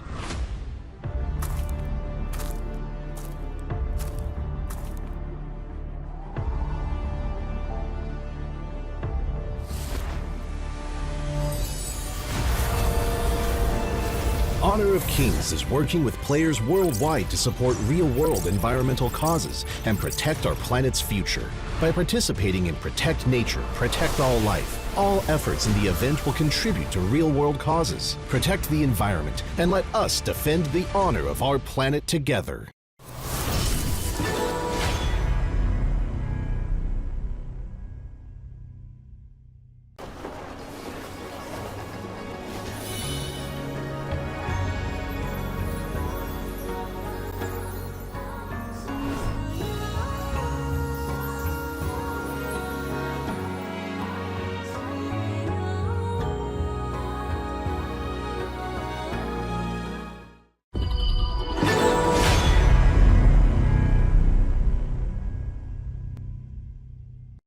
Excuse me.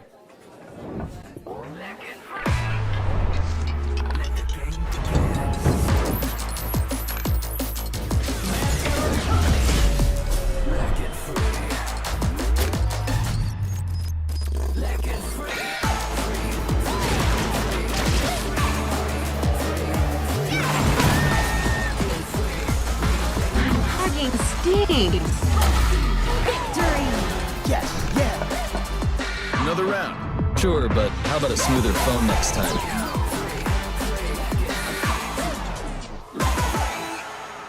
Realme 14, performance beyond limits.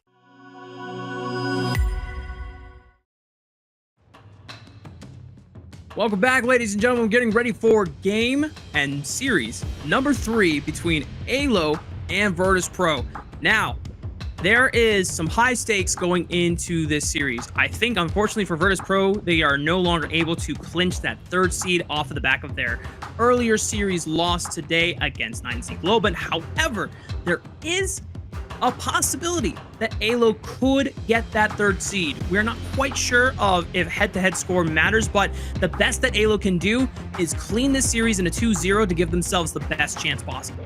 Exactly. I mean, this is the whole point of day 4, right? Is the seeing who's going to get that 3rd seed into the Group S, because yes, we had one of the biggest setups of the day, which was obviously Twisted Minds against OG Esports, a little bit of a potential preview into the finals of this region West League, but at the same time, it is just as more important for these teams to try and get into a Group S so they don't have to fight all the way up between 4 teams to get to the very top to make it through to the knockout week.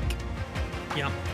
Group S allows you to basically survive not having to play another week of games just for a chance to make it into the knockouts and the playoffs. But it all comes down to our last series of the day, starting with this one between AYLO and Virtus.pro. Now, unfortunately for Virtus.pro, as we already talked about, because they're already confirmed to be going into Survival Week, I think the best thing that they can take away from this last series that they're playing today is just try and experiment with as much as you can. Try and continue getting those fundamentals and the coordination with your team down so that you're putting yourself in the best position once you get into the next week of games.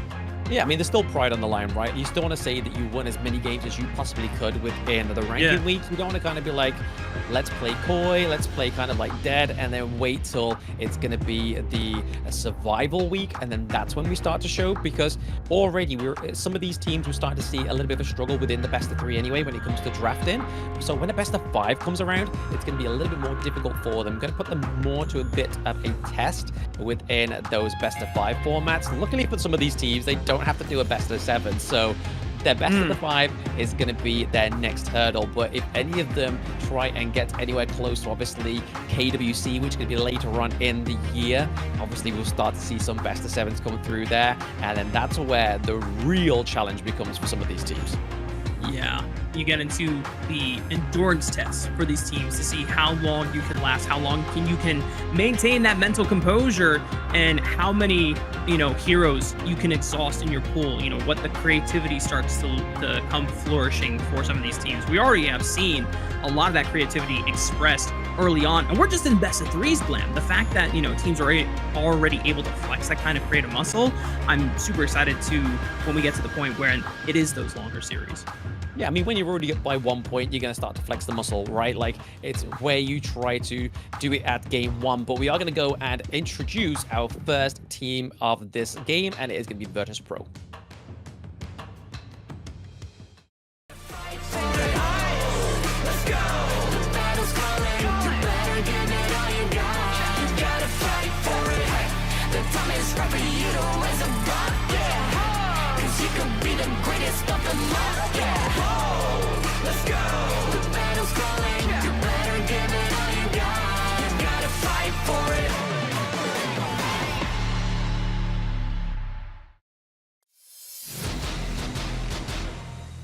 On the blue side for this series, it is Virtus.pro. Shisu in the Clash lane, Alim in the jungle, Red in the mid lane, and then Prince and Grizzly Q in that farm lane duo. This is the Bears, and we already saw this team play earlier today. Unfortunately, came up short against 9C Globant. They definitely tried to do their best there, and I know that we got a chance to see them flip a little bit of the compositional draft style. In the first game, they went for a little bit more frontline focus for Alim in the jungle with the monkey. Not a great look. He tries to go for something a little bit more comfortable on the Lamb, and despite his best efforts, it still wasn't enough to answer against Sig on the side of 9Z Globant. Yeah, I mean, L's not for losing, L is for winning. So right now, Virtus.pro are quite warmed up, but let's see their competitors, which is AYLO Gaming.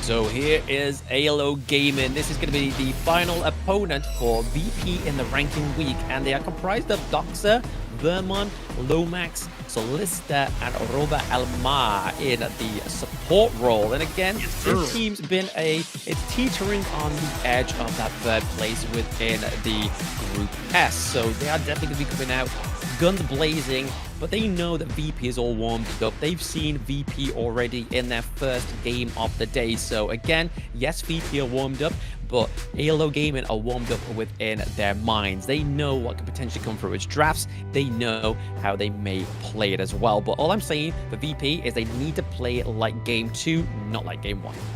Yeah, definitely much more in their wheelhouse of comfortability, and the picks that they were able to assemble for themselves in that composition. It fit the archetypes and the play styles that Virtus.pro really making a name for themselves for.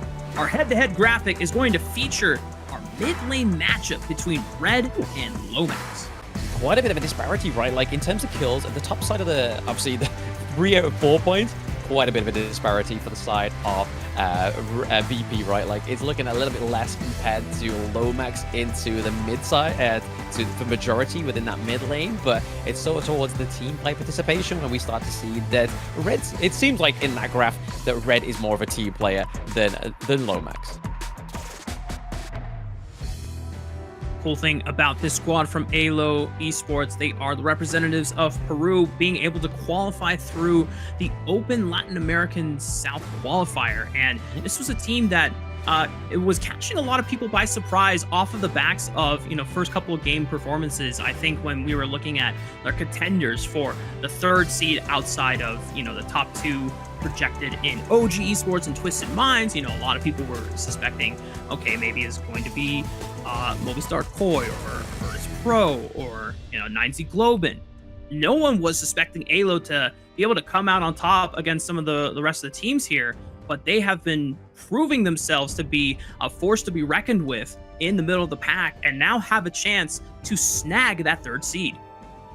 Absolutely. I mean, Lomax into the mid lane is probably one of the big players with this one, as well as Solista into the farm lane as well for me personally. And then I'd probably say Vermont as well. Definitely had moments of shining come through with some of his picks throughout the West League as well. But getting into this draft, they're banning out the Jing. They don't want a limb to get onto those big assassins pick. And VP are just going back to a bit of basics and be like, right, okay, let's ban out the Mai Shiranui and we'll work it out from there. But the Dolia being banned out here from AYLO Gaming means that we're probably not going to be seeing those pairings up for the likes of the Dolia and the Elaine, or even Dolia and the Shangguan. So don't want to give over those double ultimates to the side of VP. Both of the bans have been taken by AYLO and Virtus.pro. Our The idea is actually being looked at and confirmed as the priority pick for AYLO Esports. Idea, great prio pick onto the blue side, right? I mean, it sets up a great team fight. It is a great counter engage as well. But speaking of great picks, we've got the Ali and the Mayin come through here. Obviously, the idea can kind of block the Mayin going into the team fights. We can probably see a little bit of a chase down, especially with the bit of farewell onto the Ali as well. Could potentially come through for the side of AYLO Gaming, but they're going to be pairing that up with the Lung here. So again, the Flaming Palms can come through, but like Ali's kit, it can negate quite a few of these projectiles. AYLO now thinking about what they want to round out their first 3-man core with. Boom and Yixing looked at. That is going to be the combo there. The late game insurance policy we've always talked about when this farm laner is locked in, and the utility from Yixing always working in spades. And Virtus.pro, they might be off to a good start already in the Blam coaching philosophy in the playbook. Oh, you know what? I got baited by the hover, Blam. I told myself not to do that a couple times. You know, they were thinking about the Lamb, but it's going to be the Musashi instead. Yeah, the Musashi's a great pick as well, right? I mean, it's a little bit more tankier than the Lam as well. Obviously, you get the sustain come through. Duel to the death is a little bit more of the honing in skill rather than kind of like the death from below where you got to try and hope that it just connects. But right now, it could have paired very well with the Mayin, right? Like if we got the whatevers come through and a little bit of CC from the Mayin onto one of the unsuspecting victims of AYLO Gaming, it could have been quite fruitful for them. But at the same time, AYLO Gaming do have the Lung, they have the infinite vastness as well. So any of these kind of dive potential picks that come through, like the Lam, do suffer and are at the mercy of the infinite vastness. But looking at this next part of the banning phase, obviously Monkey, Dune getting banned out here, they really are trying to put a halt onto AYLO Gaming in terms of the tanky junglers, but Ogryn is still available for the side of AYLO Gaming. Question is, does AYLO want to take it in the face of something like a Musashi? We've talked about before. Very, very true. That by early picking the Musashi, you are daring AYLO, which is why they don't have to worry about banning the Ogryn. And if they thought that Musashi CC wasn't enough, Virtus.pro now locking in the Liang for Grizzly Q. Looking in the Liang there, I mean, could we potentially gain that Princess Frost combo come through into the mid lane as well that we've been seeing quite frequently, as especially right now that we are still waiting for VP to drop their mid lane, and right now they definitely need a little bit more of an area of control. So either the Princess Frost, the Lady Jen would be pretty good here. The fact that Nu has been taken off the table as well as the Ganem Mo feels like they kind of have to sit into that control mage role, which it's not kind of like settling for the side of VP. It's definitely going to benefit their draft. Wait, who's the jungler for AYLO? Is it Yuhuan? Yuhuan, yeah, it'd be Yuhuan.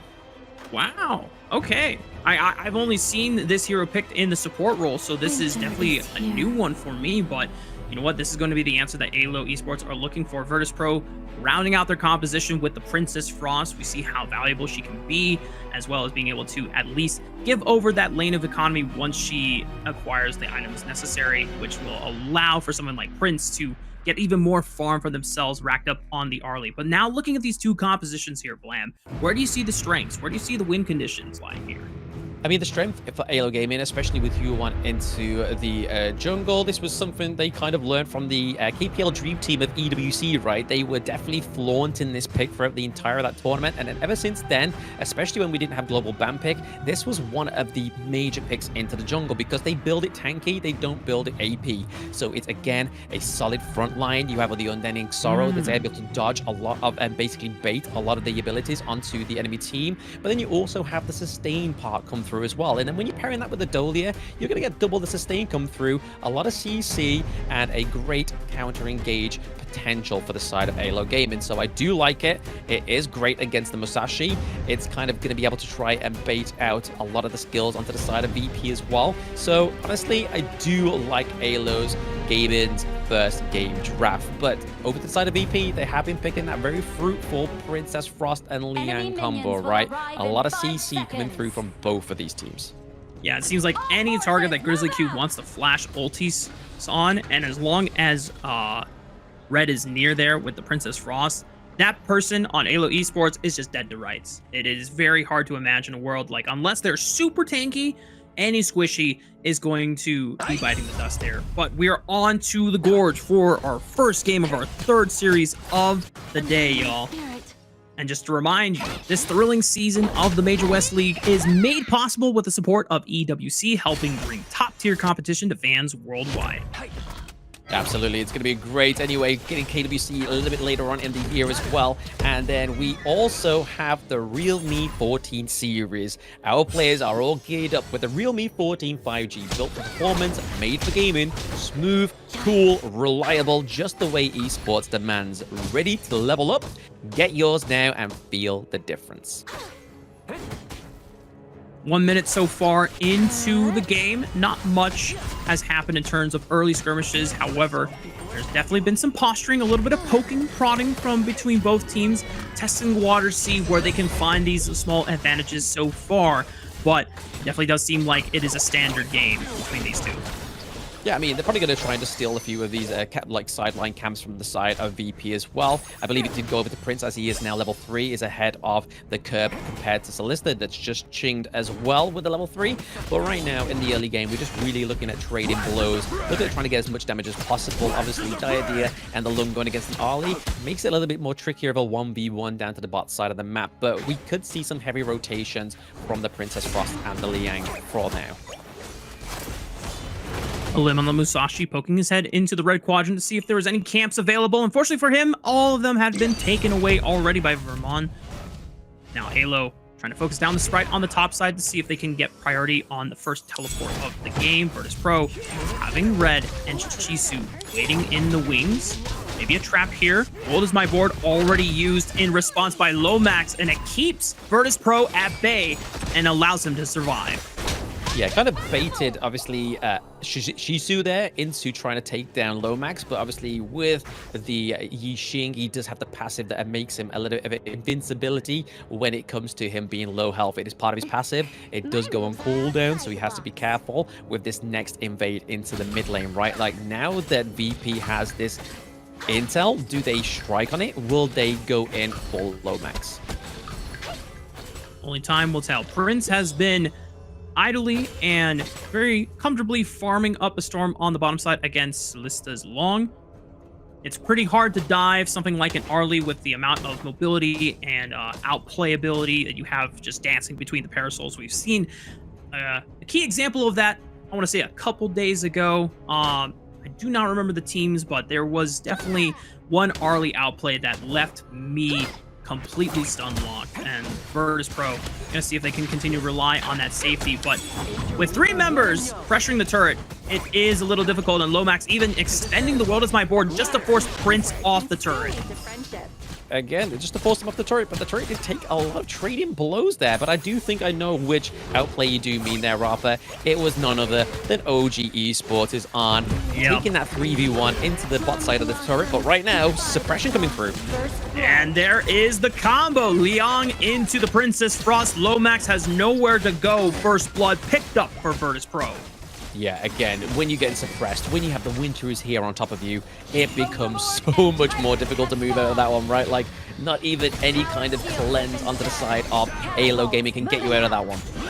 But they are all able to push the pressure here on the tier 1. Oh, a limb going in, trying to set up the CC for the rest of his team to follow up on the damage, but they are getting pressed back by all the AoE from the rest of AYLO Esports, and they successfully take the tier 1 without really losing much on the backside.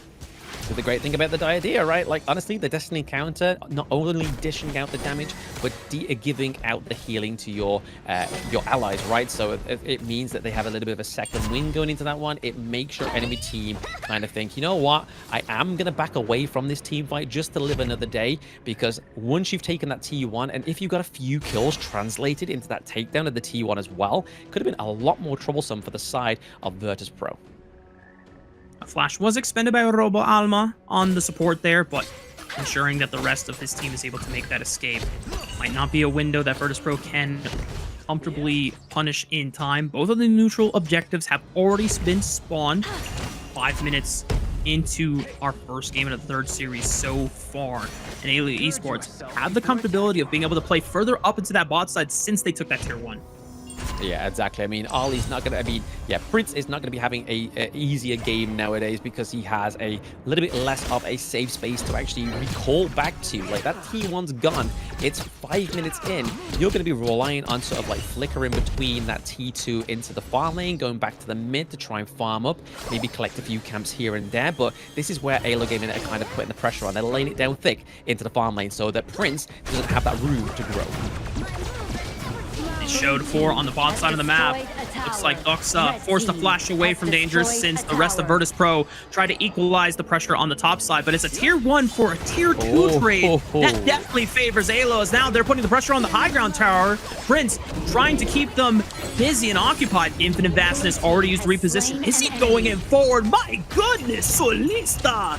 Excelente from the farm laner of AYLO Esports. Yeah, he was waiting for the slow to come through. He was waiting for the Destiny counter as well, just to do that last little bit of damage that was going to be the sweet spot for Solista, just to be like, right, I'm going to take a U-turn, I'm going to fall back into my team, but they're still going to be in range of my infinite fastness to take the damage, and that's exactly what happened there. Solista picking up the kill. He is about 800 gold ahead of Prince, so he has to be careful. Suppression come through. Big fight in the mid lane. Maybe Virtus.pro can find a quick pick here, but they've already lost Grizzly Q. Alim is able to trade one back on the low max in the backside, but he's all by himself. He has to buy time for the rest of the team to collapse. Here comes Shisu on the Mayin, kicking them in the face. Massive knock-up onto the backside of AYLO Esports, but they turn on the heat. They turn on the firepower, trying to see if they can fight back against the rest of Virtus.pro. And look at Solista, he's just pumping out damage. This guy does not stop.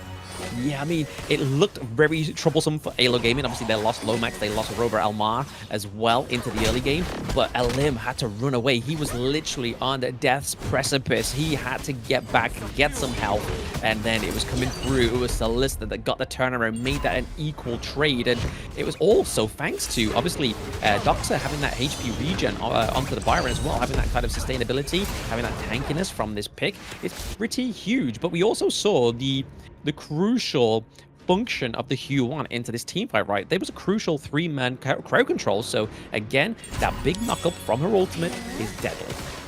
Ensuring his survivability. Crucial for the side of AYLO Esports.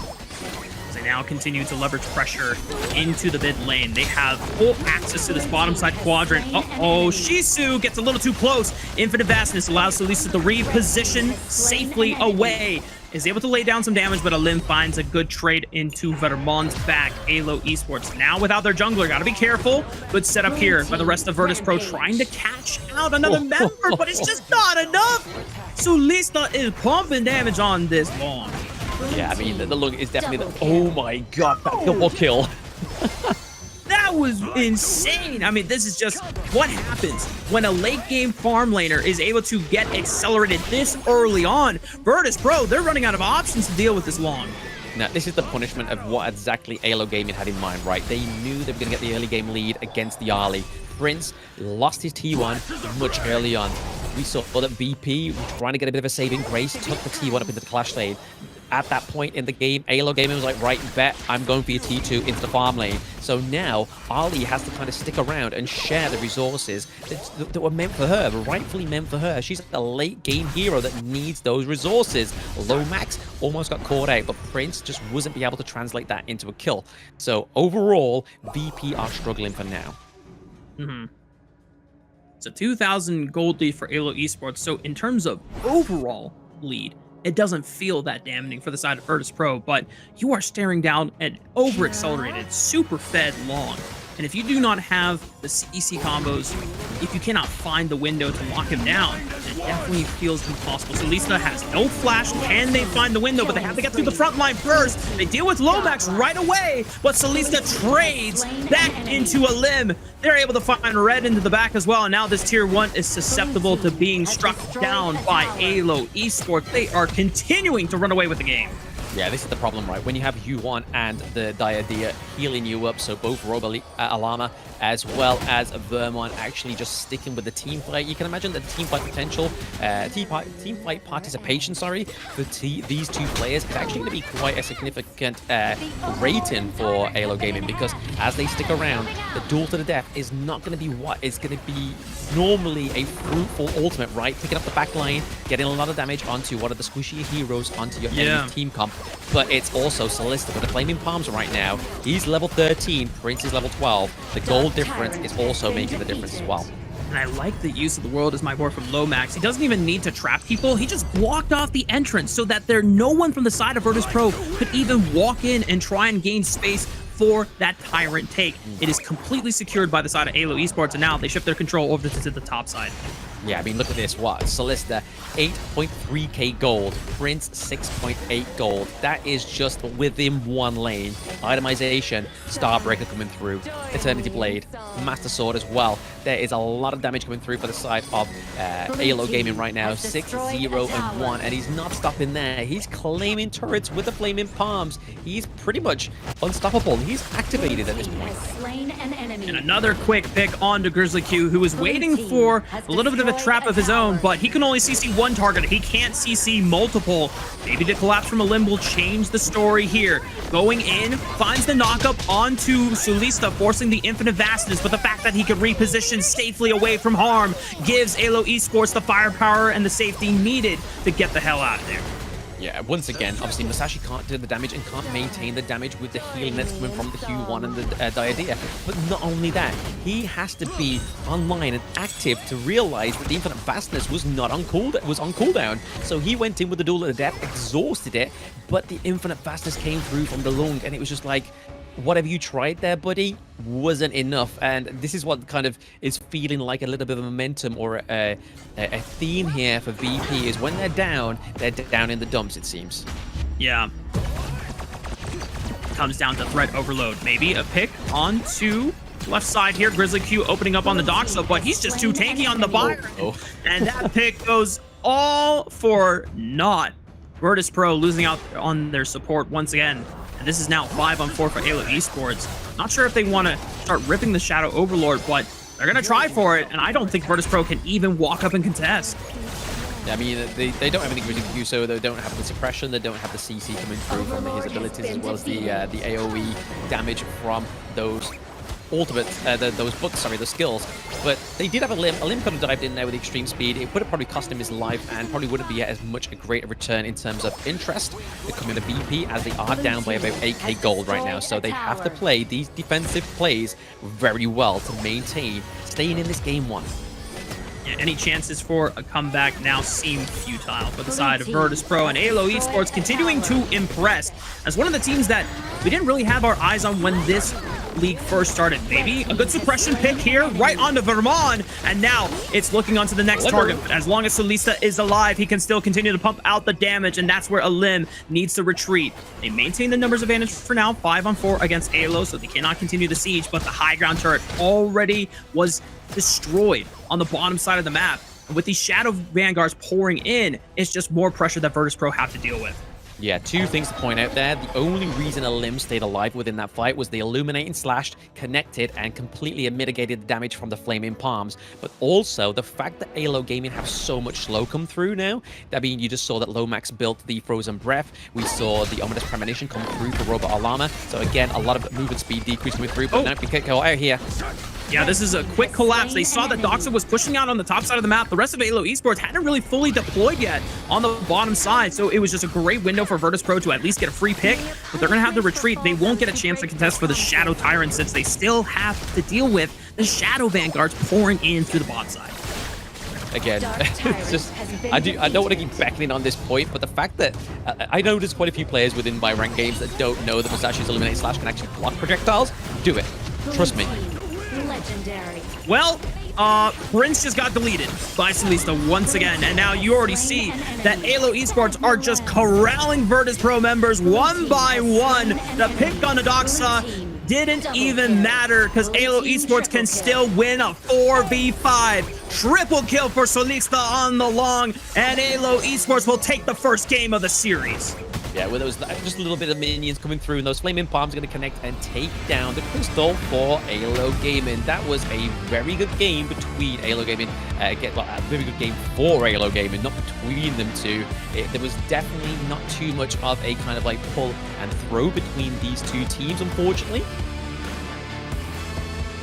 Yeah, it definitely seemed like there was not much ground for AYLO Gaming to really give for the side of Virtus.pro, right? Now, the big fact of the matter is, once a farm laner that scales insanely well into the late game gets accelerated like that, if you do not have an immediate CC answer, overload on the dive threat to lock him down and shut him down, this guy's just going to continue scaling beyond the breaking point of how your farm laner is trying to catch up, right? I mean, you know, credit to Prince trying to do whatever he could, but it just seems like that's where AYLO Gaming's focus was, in making sure that they were able to continue leveraging that pressure, continuing pouring resources, and all of their faith was rewarded by Solista's performance at the end.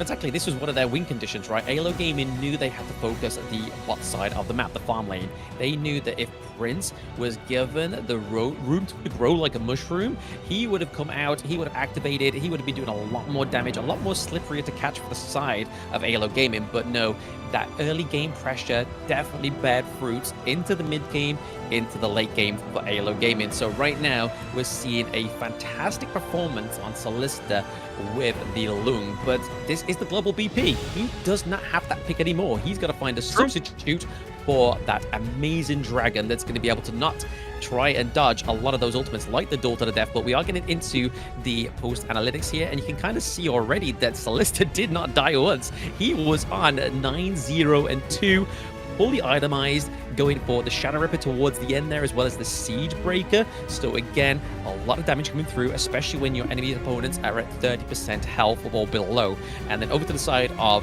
VP, we start to see where the kind of movements start to show in terms of the gold, right? I mean, definitely into that farm lane, there was a lot of a difference going on down there. We saw a 10.1k to a 12.8k for Solista. It was just a huge lead, but like we've seen in the game, Prince just did not have that safe space to actually even try and bring back that gold lead, right? Only getting a few kills towards the end. But surprisingly, though, this is why the Yixing, I feel like, is always picked. Not only does it have great control, but the damage that comes through from this hero, if you're able to proc his passive properly, is huge. It out-damages the Lung. Yeah, it definitely was surprising to see that Lomax was still out-damaging his farm laner in Solista, but it just goes to show that the rest of AYLO Gaming was setting up Solista for success. All the utility, all the crowd control, buying space as the front line, just to make sure that Solista could be in range safe enough to then confirm the kills back to back to back. And now, as we head into our second game, I imagine for Virtus.pro, even though that, yes, you don't have to deal with another Lung performance from the side of Solista, I think the playstyle is going to be very similar. AYLO Gaming have a lot of trust in leveraging a late game farm laner to be scaled up with all that overload on the bottom side of the map. Maybe Virtus.pro want to answer not just in composition, but also execution and how much protection they give to Prince early on.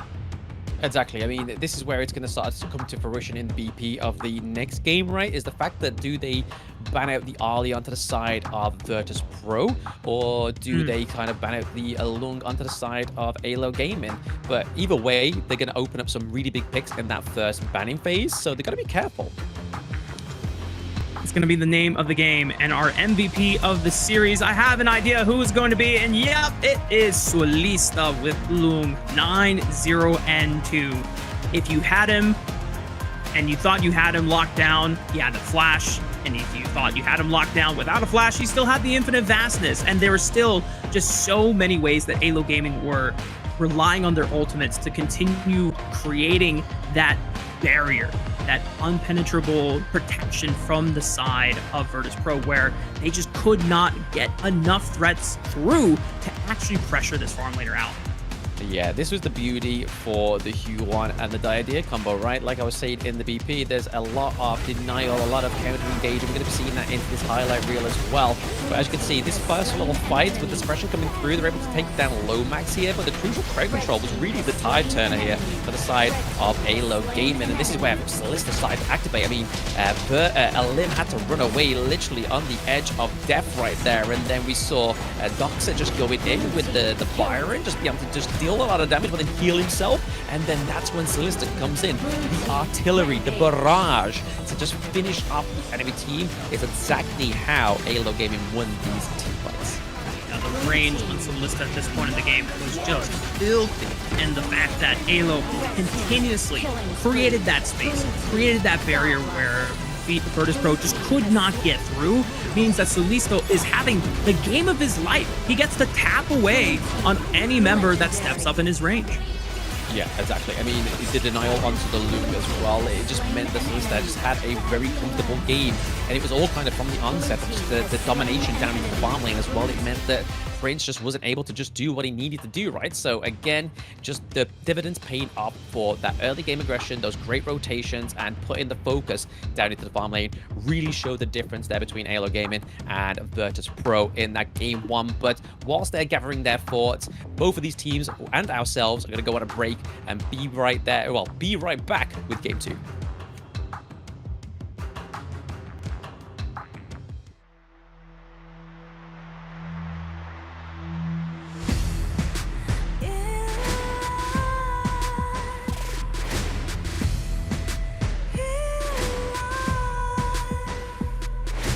What's a life without its worth? Compromising with what hurts inside. When you let fear decide your fate, you don't choose which path to take in life.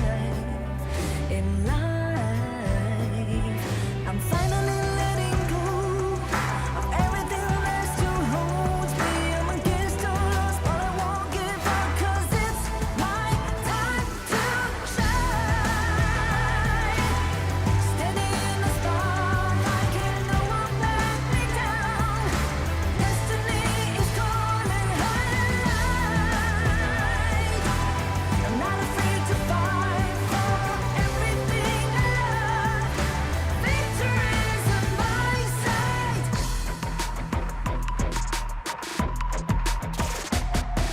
The more we lose, the more we gain. The more that nothing stays the same. In time, in time. Can't love ever, can't forget. What you see is what you get. Sometimes,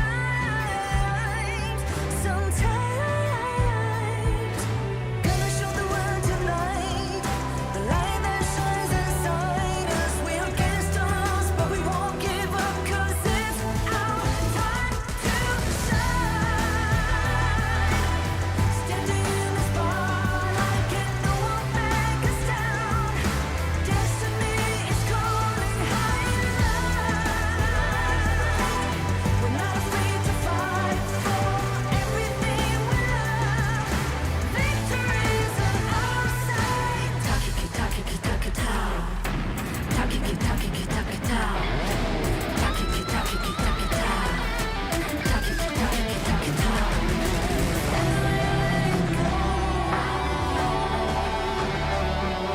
Everything still holds us. 'Cause it's our time to shine. Standing in the spotlight, can no one back us down. Destiny is calling higher. We're not afraid to fight for everything we love. Victory's on our side. It's our time to shine.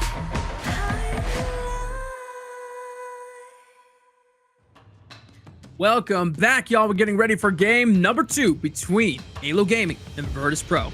And if the first game you didn't get a chance to watch, well, it was an AYLO Gaming victory, and not in the way that we expected, Blam. Both of the teams had assembled, late game-oriented compositions where they wanted to scale and team fight, but props to AYLO Gaming. They put the pressure onto the bot side, allowed Sulista to get a massive gold accelerated lead over the side of Princess Arlie, and it just really showed in the strength of how those team fights were being played out by AYLO Gaming. Yeah, I mean, my concerns for the team of VP really started to show when we saw that Hue1 get locked in right. The fact that we knew that was going to be into the jungle just striked my PTSD from EWC, from KC 2024, when it was one of the most favored picks into the jungle. I was just like, this is a little bit too much like clean-cut draft for the side of AYLO Gaming. I mean, you had the control from the Yixing, the damage from the Yixing, damage from Lung, the burst damage from the Flaming Palms. You had the CC healing from Diadea as well as the Hue1. Building Hue1 into a tank is an absolute nemesis on that one. And then obviously you have Byron up the Clash lane as well, which has been very fruitful for the majority of the West League as well. So again, when I started to see this draft come through, I was just like, man, this is going to be a hard one to pull off from Virtus.pro. And like I was saying in the introduction, statistically, AYLO Gaming takes this series because AYLO Gaming bet NRX, but VP didn't. That's not me being biased, that's the stats speaking for themselves. But maybe VP can go against the stats, go against the numbers, and take this game 2 from AYLO Gaming. And I think it just really comes down to if Virtus.pro are willing to not just change up the compositional playstyle. They've already at least adopted, some of the more comfort picks that they have prioritized for themselves in earlier games. But it also comes down to execution and how proactive you are in the early game. You had yourself a Liang and Princess Frost combo, and yet it was AYLO Gaming pushing the tempo, making the pace their own, and forcing Virtus.pro to dance to it. Exactly. That's one of the win conditions as well for Honor of Kings is if you are going to be the dominator on the Gorge, you better make sure that you are going to maintain that role. You can't be the dominator and then be like, you know what, guys, I'm going to play charitable. I'm going to wait for you to get some resources come through, and then we'll see what happens from there, because that can be the tipping point for your team. Like, they can completely catch off guard. Team fight comes through. They take some turrets. They take the Ogryn onto the side of AYLO Gaming coming through here. So will we see a Musashi come through for a limb, or will it not come through until the next banning phase? Unfortunately, they already exhausted the use of the Musashi, which yeah, is why AYLO Gaming is so confident in just first picking the Ogryn. This is just a great strategy already coming from the representatives of Peru, Virtus.pro. Now on the back foot, they're going to have to either dig deep and find more CC and other hero picks locked up in their composition, or they're going to have to, really throw everything against the wall and go for an OG esports style composition, locking in something like the Pei or another early aggressive jungler. I mean, this is what I said in the post games of Game 1, right? I mean, AYLO Gaming still have access to the Ali. Depending on how the BP goes in the first banning phase, means that the Ali could be available for them, and it is so. I mean, they prioritize the Ogryn over the Ali just to say, like, ha, look, we can pick this now, and you can't have the Musashi. 5 a.m. Brain Blam didn't quite remember that one, but there we go. A lot of bursts coming through from AYLO Gaming. Frontline tank, got the Ganon Mo, got the Ali. This is looking very sweet team comp right now. Quite artillery based into the back lines of the team of AYLO Gaming. But we are getting the Pei come through, like you said, Rafa. It is coming through this time around, but can a limb be aggressive enough to make it come fruitful? He at least has the Byron locked in for Shisu, so that they have that guaranteed winning 2v2 jungle Clash Lane combo. The question now is for AYLO Gaming, since they have not locked in a Clash Laner of their choice for Doxa, what kind of hero will be the answer to the Byron? We've seen many come out so far in the tournament. Mayin has been a common answer, but if you want something a little bit more safe, could be something different for the side of AYLO Gaming as we go through the second round of bans. Supports being focused at from the side of Virtus.pro with the Zhang Fei as well as the Lian Po, whereas for AYLO, it is the Lady Sun and trying to target potentially another farm laner away from Prince. Yeah, potentially another farm laner away from Prince here. We could be potentially looking at, I mean, they could still have the Lung, right? I mean, if they don't ban out the Lung, they could go for it. Is it AYLO Gaming just kind of flexing here, saying, look, take the lung. We have so much damage here on the side of our team comp. Let's see you have it. But the shot comes through for the first time of the day. Great control mage. Generally a good counter for the Ogryn. We normally see the shot come through when we see Ogryn getting locked into these team comps. So already we've seen promising performances for Red on this pick. So maybe, just maybe, with the control from the Diadea and the healing, the control from the shot, we could be seeing a decent matchup here for Virtus.pro. And it's not like you're lacking in damage when it comes to at least the early stages of the game, thanks to Byron and Pei. But now, at least Virtus.pro have some contingency policies with the control and the CC set up from Diadea and Shi. AYLO looking at the Mayim as their answer into the Byron in the Clash lane, and the Motsu locked in for the support. And as you called it, Blam, Virtus.pro, they are being goaded by the side of AYLO to say, can you take Lung? Can you perform just as well as Salisa did? And they're going to try. Yeah, I mean, even though Virtus.pro has the Pei and the Byron combo, again, just as fruitful as... I mean, they played both of the most fruitful combos so far within the Major West League, right? They played Princess Frost and Liang in the last game. Now they're playing the Byron and the Pei. Byron and the Pei operates a little bit different. It's the access into the backline. It's the early game aggression. It's the stacking of the damage, but then also the healing sustain from the Byron means that you got to kind of play as an army of two in a way, and then the rest of the team kind of work around you. Pairing that with a Lung is going to be good for them because they have the Flaming Palms. So again, a bit of range, a bit of kind of massive burst come from the side of VP.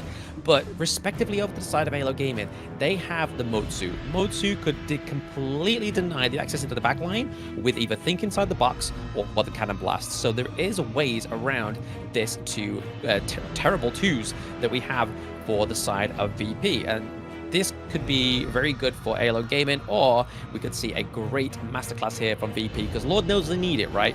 Lord knows they need it. They need some wins on the board. Yeah, and for AYLO Gaming, if they're able to close out this series, they put themselves in the best position possible to fight for that third seed, the final spot in the S group that allows them to escape having to play for their lives in the survival week, which will take place after this weekend and the conclusion of ranking week. AYLO Gaming take one last look at these two compositions as we get ready to head onto the Gorge for a second game of the series between AYLO and Virtus.pro.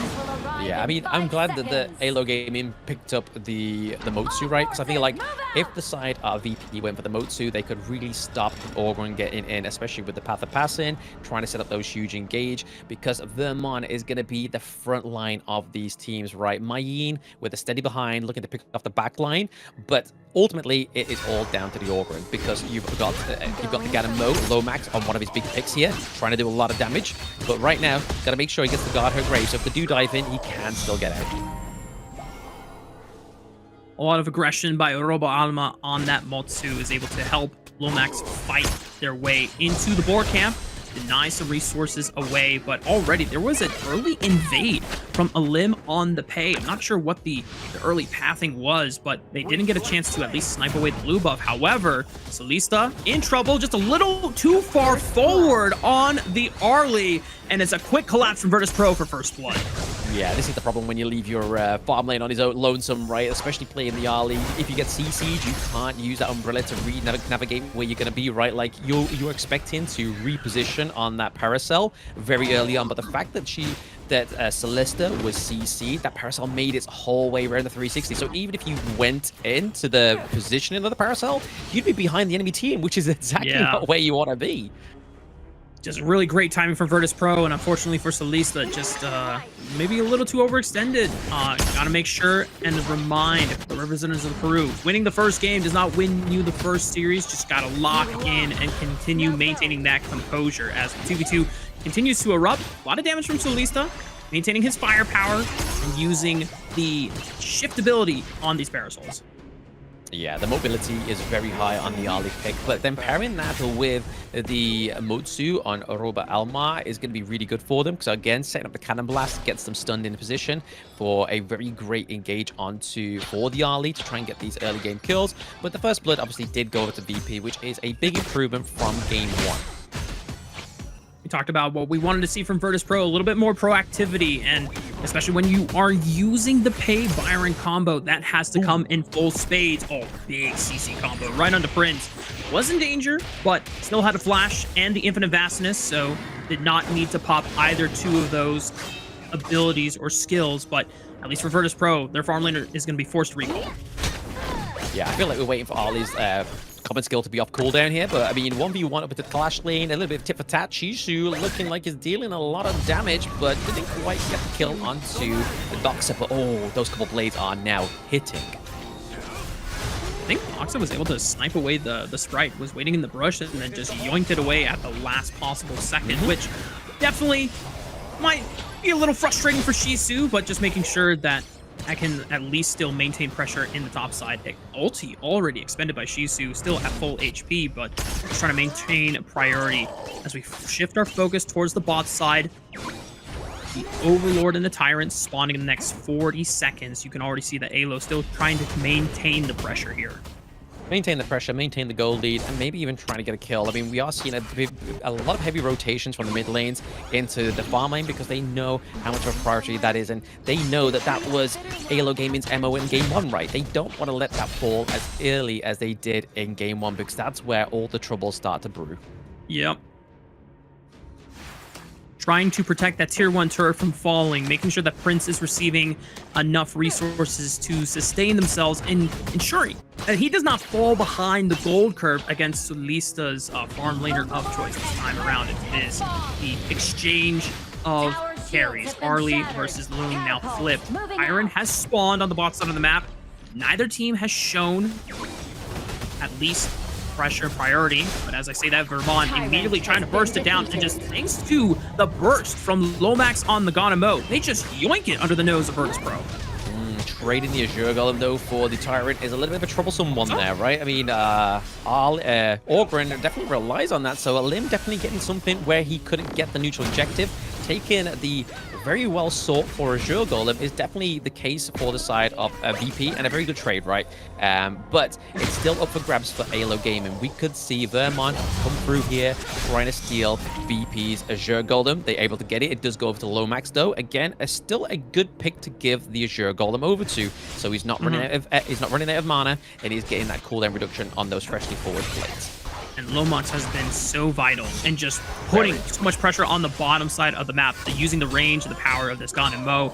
It continues, even though that Virtus.pro has not seceded the control on their tier 1 turret, you can still feel the pressure being felt, and AYLO Gaming trying to continue scaling their way through the early game. We have to remind everyone that this is a more early game aggressive composition from the side of VP, as Robo Alma trying to set up a pick here. 3v2, Lomax is here waiting in the wings. Grizzly Q will not escape the infinite vastness used by Prince to dodge out on any other incoming burst.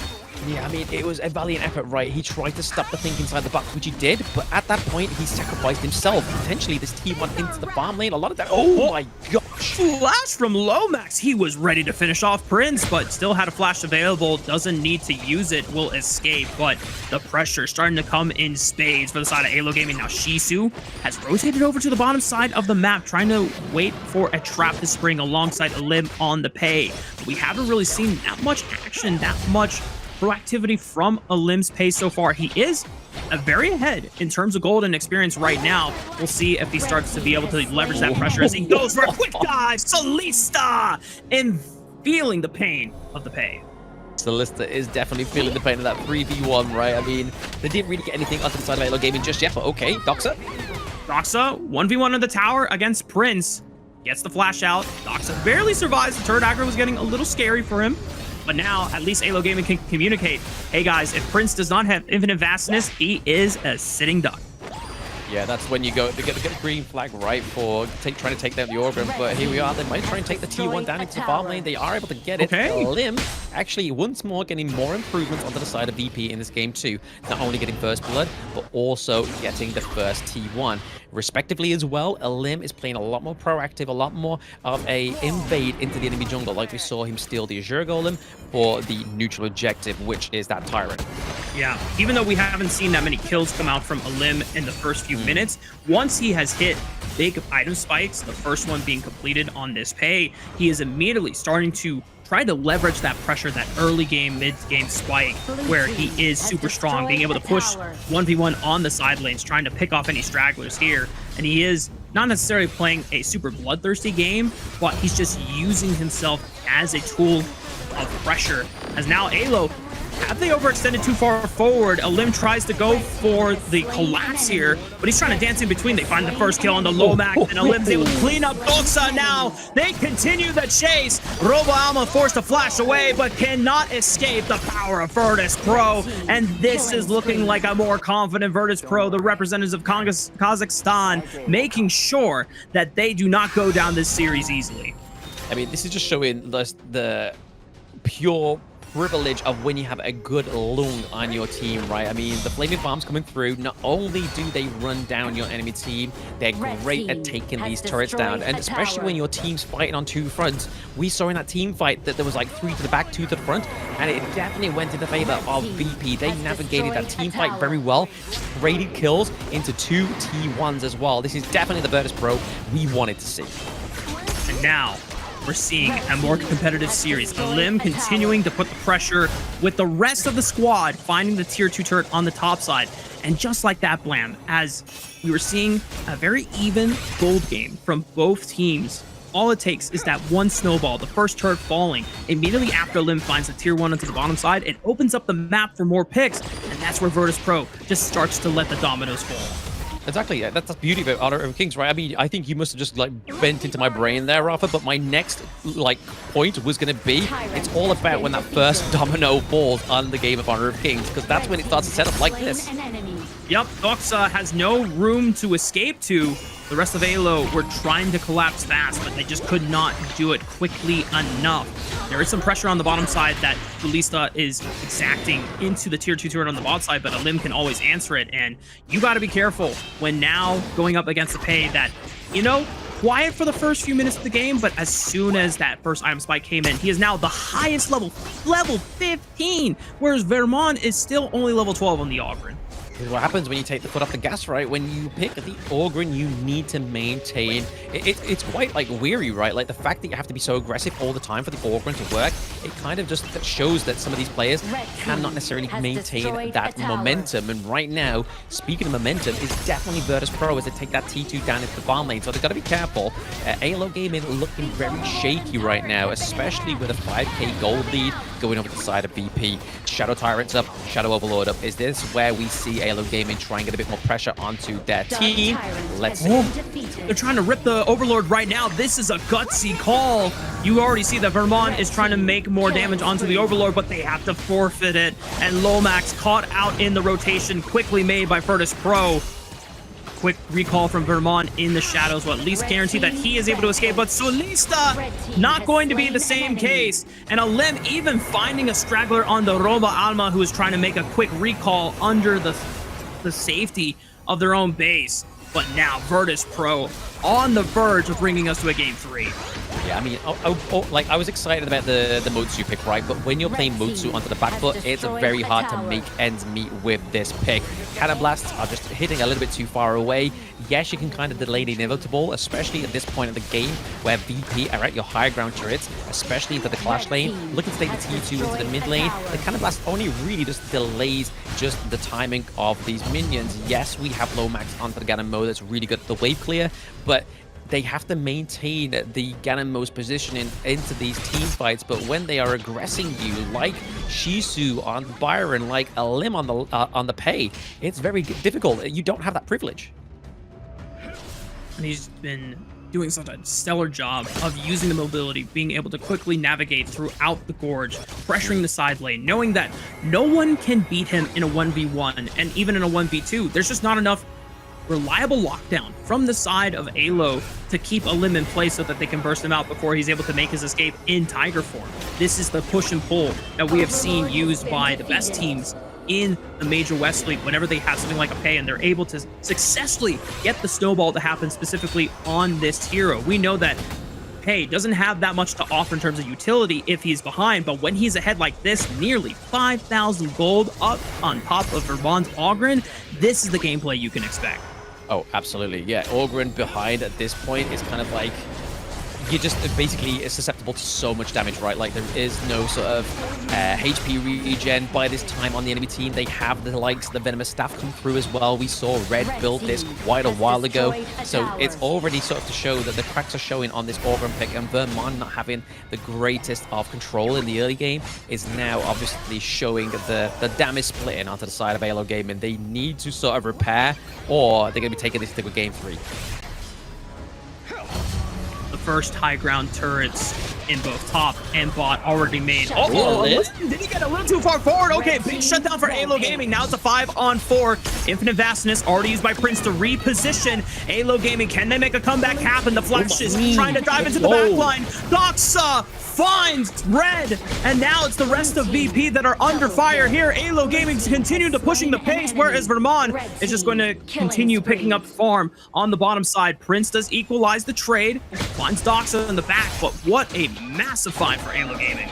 Oh, huge fight. I mean, 4-2-2 trade, right? But at the same time, they have to do a little bit of housekeeping before they can get ahead. I mean, it does give Solista a little bit of time to breathe, right?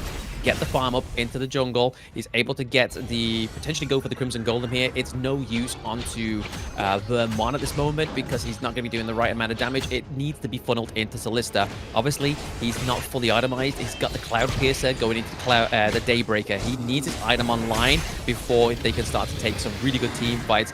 Getting this Shadow Tyrant could be the change of tide for the side of AYLO Gaming.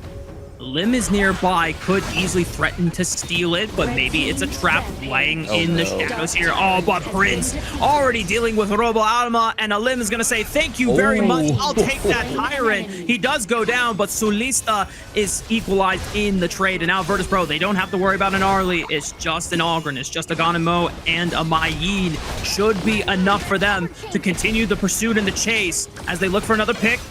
Near the box side of the map, the farm lane under fire. A Lim finishing off Lomax as well, and the rest of Virtus.pro equalize the series. We're going to game 3. Yep, game 3, thanks to a valiant effort from Virtus.pro in game 2. Like I was saying, in that game, Mode 2 becomes a little bit harder to work when you're playing on the back foot, especially with Grizzly Q on this Diadea, completely locking him out of the think inside the box, which we know is an infamous combo where we use the flash, the dash in, and then think inside the box into the back line and hope you catch out like the likes of the Pay. But thanks to the Diadea with a bit of farewell and also the enhanced basic attack, it knocks him straight out of that status. So unfortunately, you're just expanding your ultimate, not catching anybody, and you're now down a team member as you're going into a 4v5 fight, which is not the best point when you're already behind. Yeah. Couple things here, Blam.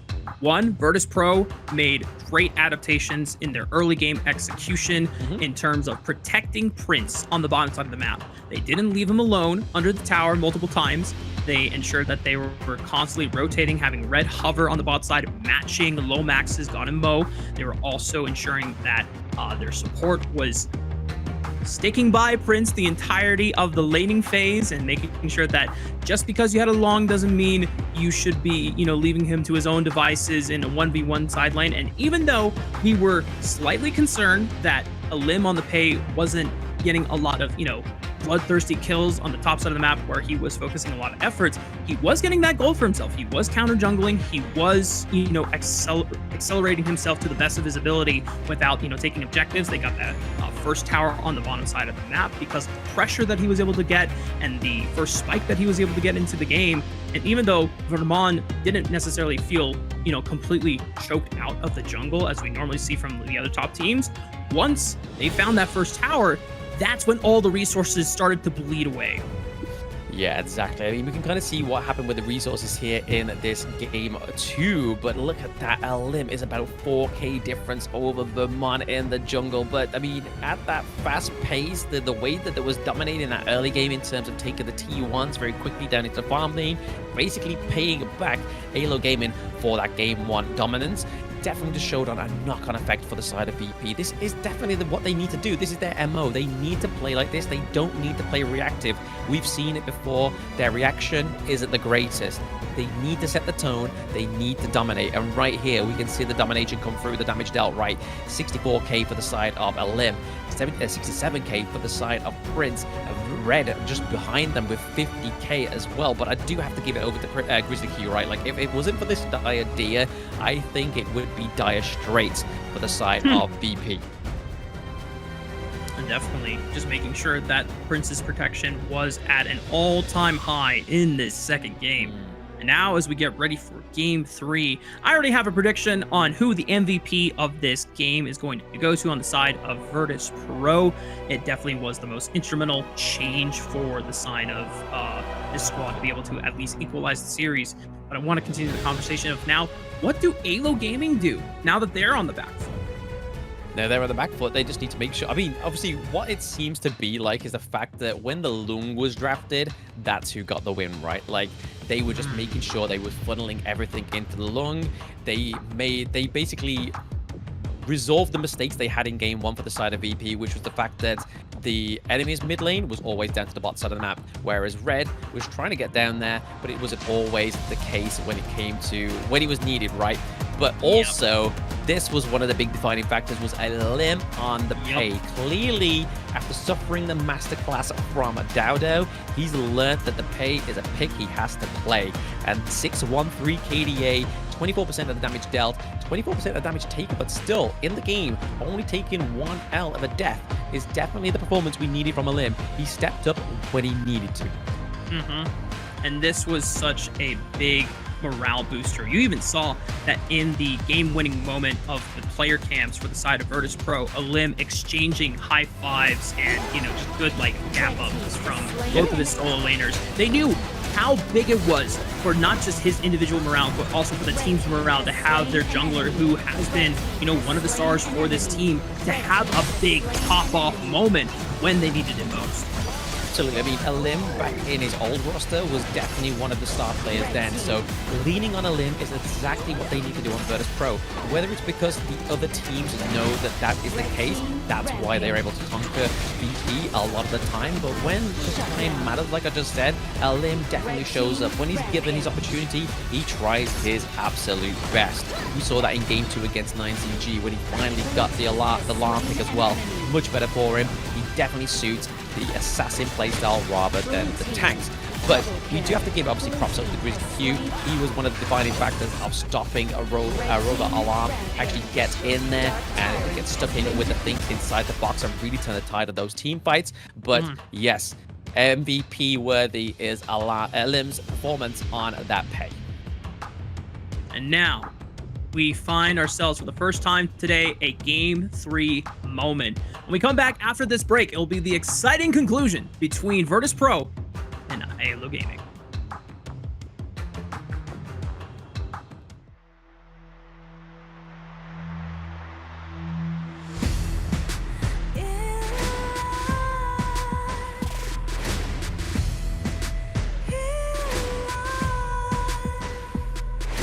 What's a life without its worth?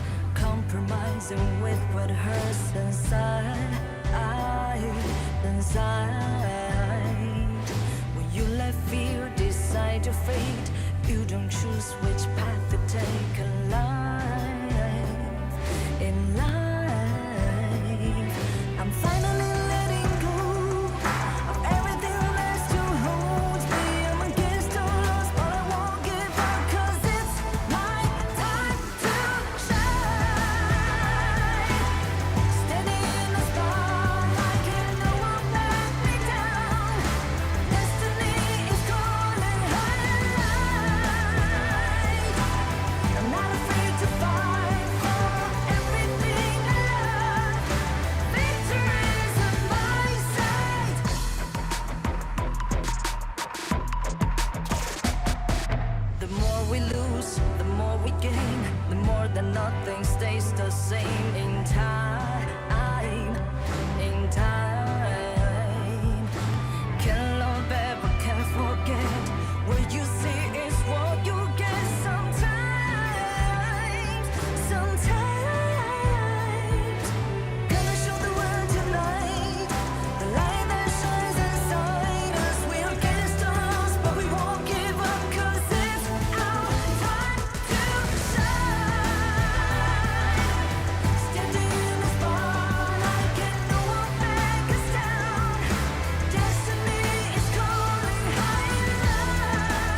Welcome back, y'all. We're getting ready for game number 3 between AYLO Gaming and Virtus.pro.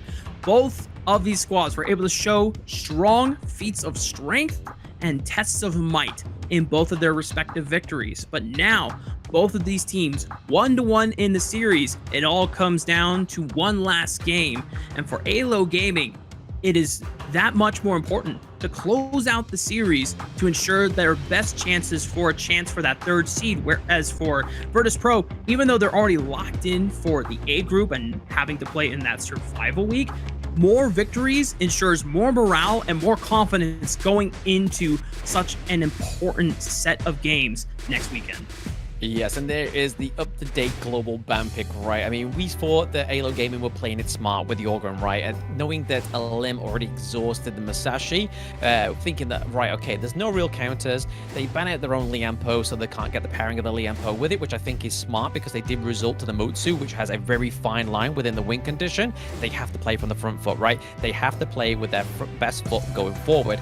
Unfortunately, for the side of AYLO Gaming, though, the fact that they were able to activate onto the side of VP with those very early invades, takedowns of the T1s into the farm lanes, really opening up those win conditions, which we saw in game 1 for AYLO Gaming with the Lung getting such great presence into the farm lane, was really the difference night and day for Virtus.pro. And now, a lot of these power picks have not just been chosen by one team, they've been chosen by both teams. So you don't even need to ban them if you are the other team going into the final selection of this series. But it also means more creativity and more of the depth of these hero pools are going to be explored because all the power picks are gone and now it's anyone's game. It's anyone's game, right? Like you said, Lung has gone, and you can't really be relying on the Dragon himself to clean this game 3 for you. So they are going to be looking at the marksman pool now. Obviously, we still have the likes of Chano available. Chano, I believe, was not banned in game 2, but was definitely hovered over. Wasn't picked in game 1. I don't historically like the Chano in game 1. I feel like it's an exhaustion of not one of the greatest picks into the farm lane. Still a very good pick, but for a game 1 draft, as we've seen statistically, I only speak in stats, I don't speak in opinions. Every game that's been drafted in game 1, it has lost. So, case point solved by Blam, thank you very much. But getting onto the BP here, we are seeing that AYLO Gaming is going to go over to red side, so they do get the reactive to red picks come through here. So depending on what VP try and prioritize here, on the blue side, they banned out the Luna, they banned out the Dharma, 2 big picks for Doxa and Vermon. Is going to be a little bit of a telling tale here. Did they decide to go for the Dolia? For personal reasons, I pray not, but it would be great for them. There we go. I'm done. Oh, baby! Lamb just really smurfing it in terms of picks and bans so far, and just saying to all the Chano Game 1 believers, checkmate, baby. Now, Virtus.pro locking in the Celestial Melody user. For AYLO Gaming, what is the response now?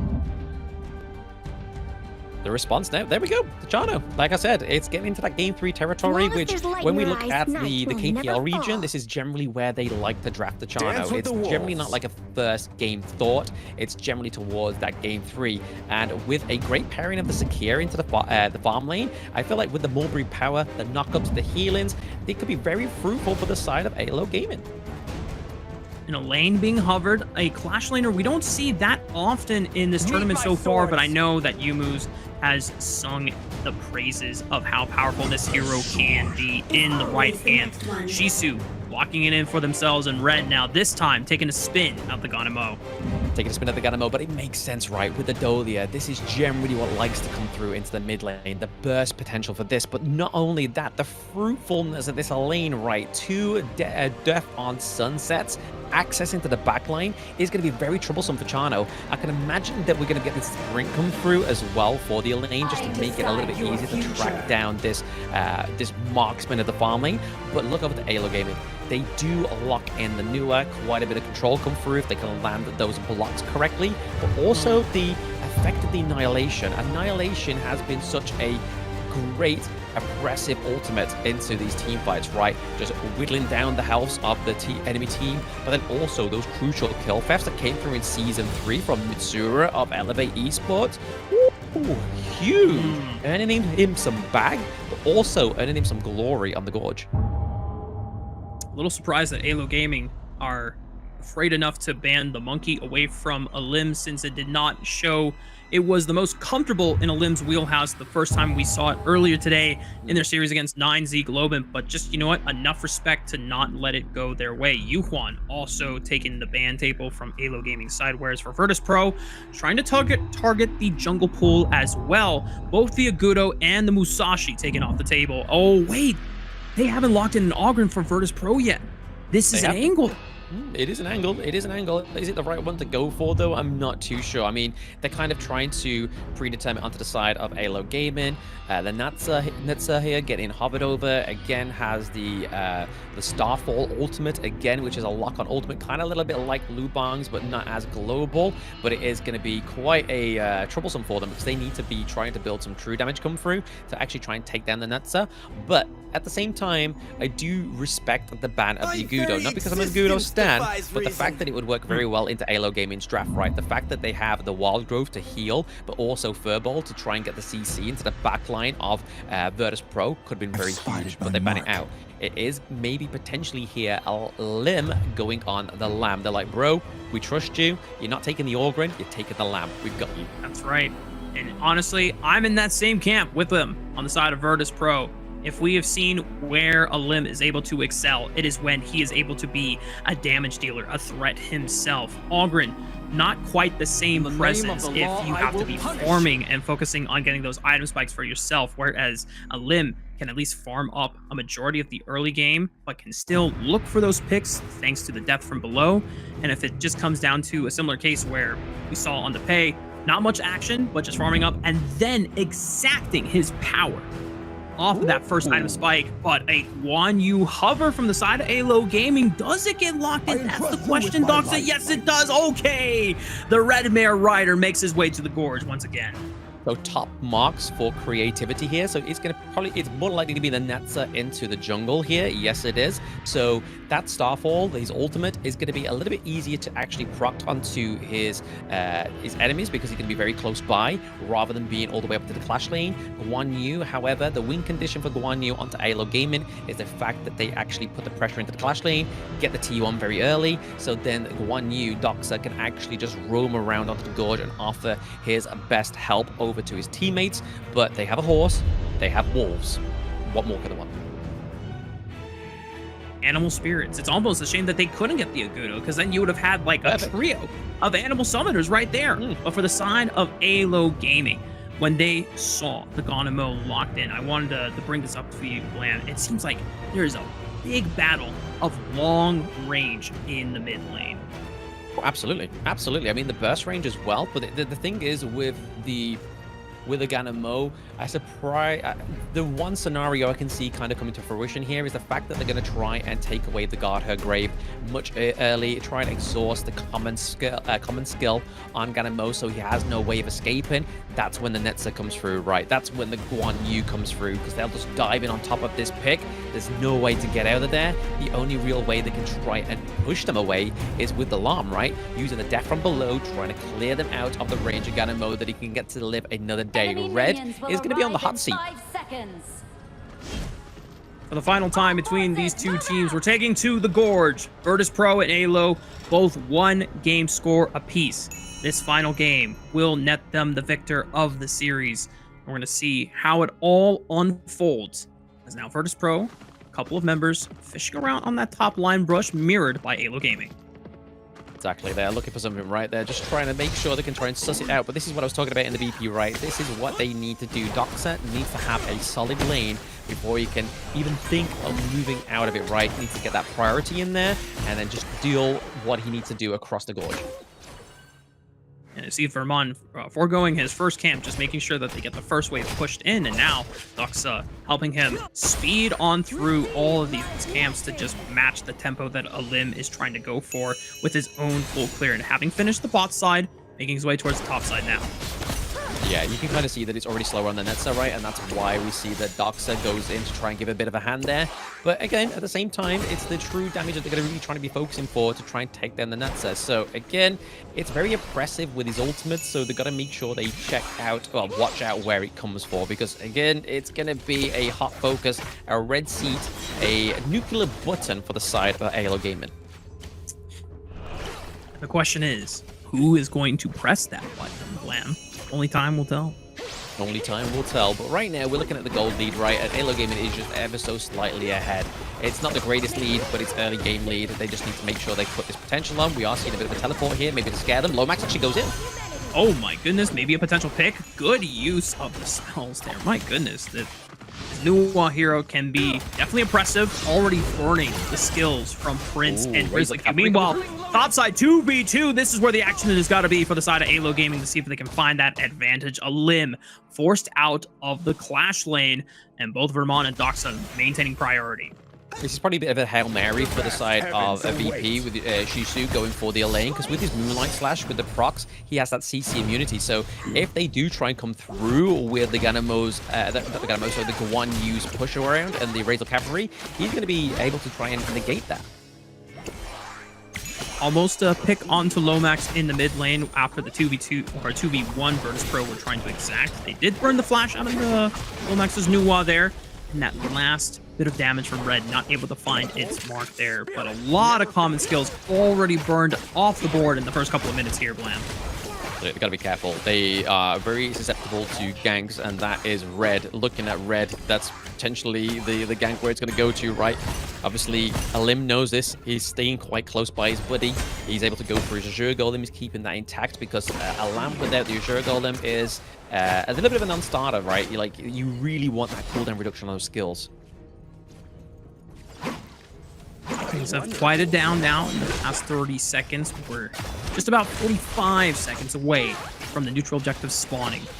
AYLO Gaming continuing to leverage the pressure on the bot side of the map, making sure that Prince is not getting ahead of Solista in this farm lane duo as, potential 3v2 dive, but here comes the reinforcements. Vermont riding in on that Nutsa and finds first blood on the Prince. This is thanks to his ultimate, right? He was able to kind of mimic the teleport from Shisu or from the Clash lane, right? Like, even though he was able to come in with the teleport and the death at sunset, he was able to be untargetable by the turrets, but still, Netza into the backline takes down Prince, which is huge damage taken from the side of VP. And AYLO Gaming are able to ensure the push into this farm lane thanks to Lomax waiting in that brush right behind them. Guarantees that everyone should be able to get a safe recall, or at least Solista continuing to farm up on this Chano. Neither team has gone for the Tyrant just yet, but Alim is on the bot side, whereas Vermon's Nutsa is still on the top.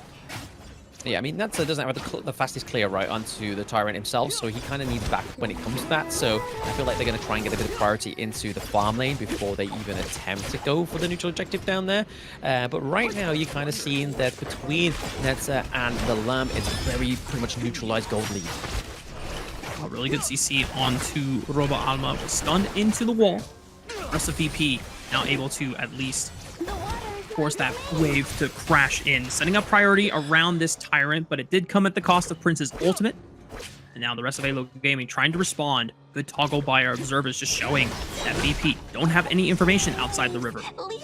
Exactly. I mean, I've just copped there onto Vermon's build. He's actually gone for the attack speed boots, as well as the blazing cape. So anti-heal coming through, as well as the attack speed onto Netza. So he wants to get quite a few of those jabs in, but it looks like the neutral objective is going to go over to VP this time, uncontested, as they were able to put pressure thanks to Shisu with the teleport down into the farm lane. Virtus.pro ensuring the secure of that first objective of the game. Neither team has been able to get the first turret so far. Any of those Solista went to the top side trying to put the turret damage. Oh, a lot of damage on the Roba Alma, but manages to escape from danger. Here comes Vermont trying to collapse onto a limb. The death from below at least used to escape, but AYLO Gaming get what they came for, and they knock out the first turret. Okay, the first turret is exactly what they want, right? That Skyfall coming in to just be so aggressive. He's kind of like, right, I'm safe within my T1. And then all of a sudden, Netza, Vermont, out of nowhere, boom. And then on top of him, you've got like Lomax coming in as well. But here we are looking to pay back the dividends here. Is a lane. Maybe some revenge? Is it enough damage? No! Shisu just a little too far forward, was trying to see if they could at least get one pick onto the backline there. But AYLO Gaming, they were all surrounding the pick on Shisu. Surrounding the pick on Shisu, again, just punishing that kind of aggression from the lane, right? They're kind of... I think VP are coming with a misconception that the lane is going to become unchecked, but unfortunately, that is not the case. The Netzer, the Guan Yu are making sure work of that, and the fact that they have a soaring signal from Chano, they're just procced in that at the right time to kind of push him away. Just a nudge. It's not the biggest push away, but it's enough to create space to get out of there. Same with the line.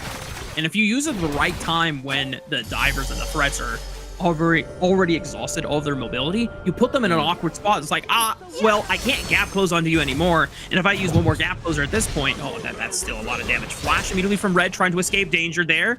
Does manage to get away. But as I was saying before, if you exhaust all your mobility spells to gap close and then you cannot reach them, then you're just a sitting duck and you have no way out. Absolutely sitting duck, right? I mean, that's the problem with this team. I mean, even Red, though, he's been very cheeky with this Gana Mo. Like, he's going in there, he's like, I'm poking you, and you can't do anything about it. Guan Yu goes on top of him, as well as Lomax as well, but still manages to get out of there. He's like, he's being very, very cheeky, very playful with this pick. He has to be careful. He's got to make sure that he doesn't kind of get caught out, because that is only, like, a moment's notice. Gold lead has been even so far. Despite 2 kills going over to AYLO Gaming side, Virtus.pro at least have been able to equalize in pressure on the map with the first Tyrant secured for themselves and being able to get a T1 on the bot side. So even though that AYLO have control on the top side of the map, the reverse is the same for Virtus.pro on the bottom side.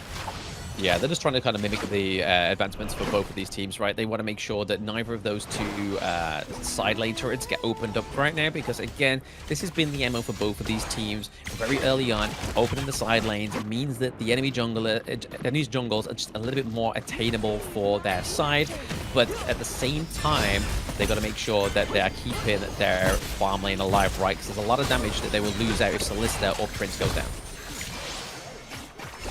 Robo just giving a little love tap with that knock-up onto the majority members of VP. Virtus.pro now overloading on the top side of the map, while as Vermon trying to equalize on the bot side, but will not get a chance to knock down the tier 1 like Virtus.pro did on the top side. That's an easy Overlord rip on the side of Virtus.pro. So yeah, very quick takedown of the Overlord, but it kind of translates into that, right? Take the T1 into flash lane, get the Overlord, maintain the pressure. More brute power being committed here, able to actually get the slam onto Shisu, but he's able to run out there thanks to the sprint. But now that AYLO Gaming know that could be a susceptible gank for Shisu.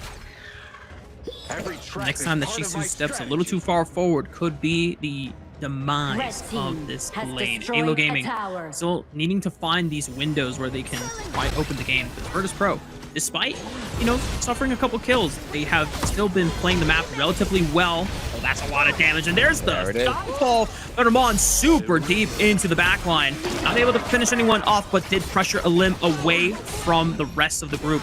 Force a recall. But at least for now, Virtus.pro hold on to their members. Very good defense of the T1 in the mid lane, right? Like, they were not letting that go. Even though the pressure was laid on thick, VP were like, bro, you're not getting this. You're not getting this T1. It's la la la la. You're not gonna get it. No, no, no. Unfortunately for the side of AYLO Gaming, they tried it, but it is gonna be the 10-minute mark of very, very soon, where we can see the Shadow Overlord come through. Could be the nutcracker for that mid T1. And once you're able to get control of the mid portion of the map, that's where it gets a lot easier for these teams to snowball this lead. It's still been a dead even game despite the kills being in AYLO's favor. Doesn't matter if you're not able to get as much of a macro advantage, but with the Shadow Overlord and Tyrant spawning, the choice for Virtus.pro is Tyrant, and the Overlord goes over to AYLO Gaming. Yeah, we saw the attempted annihilation trying to get the crucial kill grab there, but I think it's a good chance for AYLO Gaming to come back here. The fact that they're able to get the Overlord, Shadow Overlord, sorry, able to prop down those Shadow Vanguards is going to try making these pushes on these 3 lanes a little bit easier for them. I don't think that... No, Chano's still holding on to the drop down of this one. Maybe to clear out this mid-wave potentially to try and open up a bit of pressure for the side of AYLO Gaming. We'll hold on to it now. and AYLO Gaming will decide when is the time to strike the empowered Shadow Vanguard. Now, VP circling around this tier 1 in the mid lane, looking for some pressure there. Already kicked. Doxa stepping up, taking a lot of damage here. The dive from Shisu forcing away the members of AYLO Gaming. They don't even need the Shadow Overlord. It's just the ruthlessness of their composition making it happen. Yeah, ruthlessness in the composition, making it happen. A lot of the damage. We saw that Vermont was trying to go for a split push down into the bot side of the map to take the T2, but all he had was the Vanguard. The Vanguard wasn't going to do enough damage. Neither was the Netza, right? So again, we saw the effort. It didn't quite translate into anything, so they need to try and reconfigure what they can do to try and take that T1 into the mid lane, just to replicate the damage that's already been dealt to this team. But in terms of the gold lead, it's not very far between these two teams. Robo almost got to be careful. There isn't a limb on the left flank here, but able to buy space, and here comes the collapse. The rest of AYLO Gaming trying to swarm onto the members of Virtus.pro, but they deal with Doxa, and now the tides have turned. They've suddenly run out of gas, and it's Virtus.pro that are looking to take vengeance onto AYLO Gaming, who are now trying to take the retreat, but Solista able to rack up the damage here on the Wolf, able to kite them back, but Red still finds the snipe onto Vermont in the back, and now AYLO Gaming down to 3 members. Can they find it? No, Solista falls. Robo is next, and Virtus.pro patient with the play, baiting them in forward, thinking that AYLO Gaming could have had a chance back into this fight, but Virtus.pro are victorious.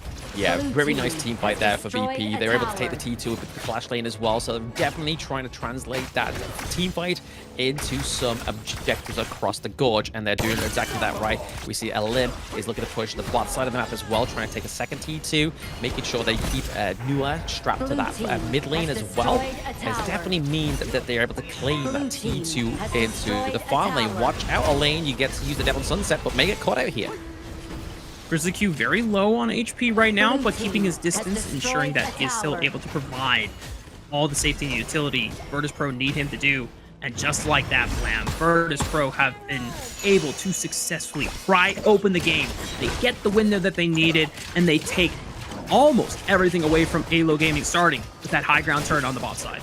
Yeah, this is where the pressure starts to amount for the side of AYLO Gaming, right? The fact that they're now going to have enhanced minions down to the bot side of the map means that there's going to be some TLC needed down to that side of the gorge. But again, it's a good place of pressure because the opposite side of the map is the Shadow Overlord. So as long as they keep maintaining that pressure down to the bot side of the map, keep that push, there's always going to be one eyes off the prize, and that's where VP could strike. Virtus.pro now shifting their attention towards the top side of the map. Elim getting the first push on that flash lane so that they can set up shop in the top quadrant of the jungle of AYLO Gaming. VP making sure to not take too much damage from any of the long-range poke from Romox's Nua. The Shadow Tyrant is available for the taking, but Virtus.pro, they know the objective that they want to secure for themselves. Meanwhile, they're only dedicating half to securing the Overlord, whereas the other half is putting eyes on AYLO Gaming, making sure that they can't take the Tyrant for themselves. This is quite great map play from Virtus.pro.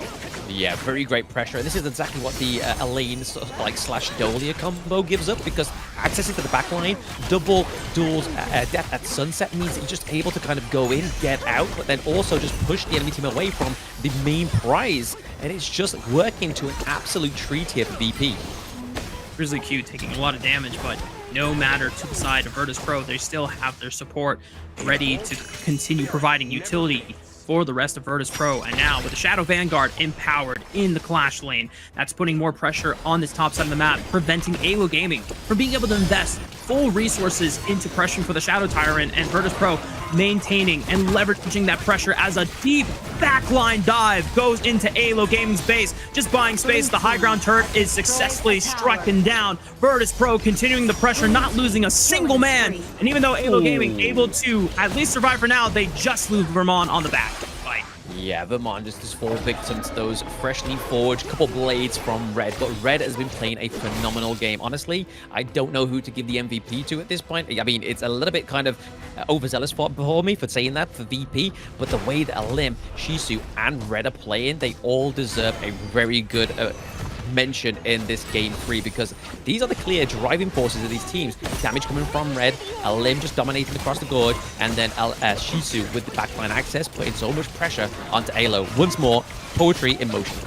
Another dive initiated by Shisu, creating space, and all 3 high ground turrets are gone for the side of AYLO Gaming. Their backs completely against the wall for the rest of the game.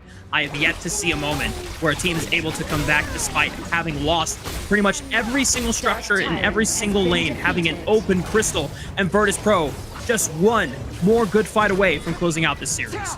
Yeah, I feel like the Shadow Tyrant's probably their last consideration they need for this, because again, it gives over a lot of damage to Prince. Prince already has a Spark Forge Dagger. He's going to have a lot of attack speed, and the movement speed from his passive, the D-Ranger, as well as the movement speed from the Shadow Tyrant is also going to be much beneficial. So he's going to be able to kind of readjust the positioning into these team fights a little easier. And obviously, movement speed for the lane, already taking sprint, is going to be like 0 to 90 in 2 seconds. AYLO Gaming, last stand in the making, and already they lose out on Lomax. Red does away with the mid laner of AYLO Gaming, and the rest of Virtus.pro continue the siege. They continue the pressure. The crystal exposed. The comeback happens, and Virtus.pro are victorious against AYLO Gaming. This is exactly what we wanted to see from Virtus.pro. Honestly, this is probably been the cleanest I've seen them play in the entire of the Major West League. They've taken a little while to activate. Maybe it's part of the Lung game strat. They're like, okay, ooh, we're in Group A. Oh, let's see if we can get to the top of the leaderboard, shall we? And now they're starting to show their colors, especially with the fact of adding into the best of 5 format, going into the Survivor Week. It's going to be really interesting. I think this is a team to keep your eye on. Yeah, and for AYLO Gaming, unfortunately, that does take them clearly out of contention for that third seed. They are now locked into the A group. They will have to play for their lives in the Survivor Week. But for the side of Virtus.pro, even though we already knew that they were locked in that A group with them, they are able to at least get vengeance on an opponent that was, you know, hopeful they could have escaped the group, but nope. They're going to have to play against them again as we take a look at, you know, next weekend's games. But of course, for us, the series, there's still, you know, a few good things to talk about for Virtus.pro, making clear, strong adaptations, not just in picks for the composition, but also direction of the game, being proactive when they needed to, making decisive decisions on the map, and it has clearly showed to the growth of their performance so far. Absolutely. I mean, Red in this game was absolutely like detrimental to keeping that T1 into the mid lane alive, and the fact that he was just getting such easy kills with the snipes from the couple blades as well, not even in the late game. It was kind of like starting to show in the early game where he was really on point with knowing where to place them. Was he face checking a bush?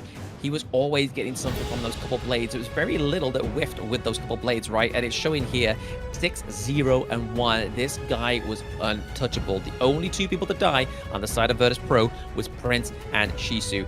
Understandable for Shisu. He was always diving into the back line. I'm pretty sure he only died towards the end there as well. But look at that. Just absolute clean gameplay from VP. AYLO Gaming definitely need to step up going into the Survivor Week. So many crucial snipes being made by Red on the Gaunt MO, not just early on when getting look at that damage. Poke damage. My goodness, 132,000. I mean, Lomax was trying to match tit for tat and able to at least break the 100k damage nail point as well. But yeah, I think it just goes to show how powerful having something like a Dahlia that can basically double the damage output you're effectively getting with something like a Gaunt MO. Oh, absolutely. It's not just that, though. I feel like it's just the Dahlia and the Elaine combo, right? The amount of time she gave over the death on Sunset all the way through to Shisu just so he could put pressure onto the back line of the team and then get out as well. But also, I feel like it's a good counter against the Guan Yu, right? Like, we've never really seen, I can't remember if we've actually seen Doxa on the Guan Yu, but it didn't quite work the way we wanted it to, right? Like, he is known for pushing, shoving, bullying the enemy clash lane. But when Moonslash has a CC immunity, it becomes much more difficult to actually bully the lane out of his lane. It just might be a case that Keke on the Guan Yu is the only player that can really make the best use of this hero, since it is something that we don't see that often from all the other Clash laners either. Doxa tried his best, of course, but, you know, Virtus.pro just being able to prove that they were able to one-up them in the end. We're just waiting on our MVP graphic. You already talked out your contenders and your nominees. I'm just going to go ahead and slam down Gaunt MO for Red, 6-0-1, highest damage in the game. How can you argue with that? There you bam, go. there it is. I mean, when I was saving the predictions, I said, hey, it's going to either be Red, Lim, or Shisu. So he was my first pick. So I'll take that victory too, Rafa. Don't you worry. But 6-0 and 1 right. That is a impressive performance. And the fact that he only took 12% of the damage, but dealt 40% of this damage. Those couple blades were shaving, and it wasn't when you're at the barbers. This was taking you to town. This was taking you back to your crystal. I mean, this was some Sweeney Todd kind of action, you know? I mean, Very much so. This was deathly shaved. It was cutthroat. From the side of Red. Yep. Very cutthroat indeed. Virtus.pro. So grateful to be able to pull up such a confident performance against one of the teams that it looked like they were going to be a strong dark horse, but now, you know, knocking them down into the A group back alongside them. And now, as we look at the last two potential teams that could lock in the 3rd seed, it seems like 9C Globant are the favorites to get that 3rd seed spot, but there is, I think, still a chance for next RÜYA to make a conversation. Yeah, potential. Depends on how their games go against MCOY. I feel like if they take a 2-0, they definitely have a chance at actually keeping that from NZ Global, sorry. But other than that, it depends. Obviously, Twisted Mind's game is going to be very interesting against next RÜYA. But these are the highlights for a VP, right? Let's not undersell how they played this game 3 against AYLO Gaming, right? Just the amount of pressure Shisu was serving up in this game 3, allowing Red to just stay so far behind where he was basically untouchable to the point where he didn't die. And then look at that, man. Nets is meant to be tanky. He was shredding through them like it was shredding wheat. And then this time around, we see the Guan Yu just trying to force them into the crystal, trying to into the base to try and wipe them out, but it just wasn't enough. So much damage from the side of Virtus.pro that they definitely deserve that win. I'm very proud of them, to be honest, because they've always played a very coy game, but this time around, they did not come to mess. Hopefully, this is a sign for the Survivor Week. Yeah, the growth definitely needed to be shown, and what at a better time now that you have, you know, at least a few days to prepare for your next set of games going into Survival Week as well, but also the fact that Virtus.pro are showing that they're not going to be a team to underestimate for the other 4 teams that end up in that Group A alongside them. We already know that Movistar Koi and AYLO Gaming will be in that group with them. And now it just comes down to our last series of the day and our last series off broadcast between Twisted Minds and next RÜYA. But of course, we have final series on stream coming your way right after this break.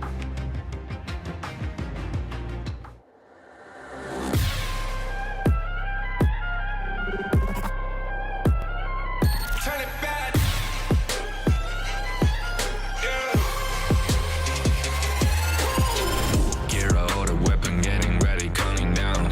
Pay attention to the challenge, tell me where you from. Gotta be tough, gotta be strong, gotta be savage like animal. Every time you tryna push me down. Look at me, I'll be lying down when I run, you don't make a sign, I will catch you.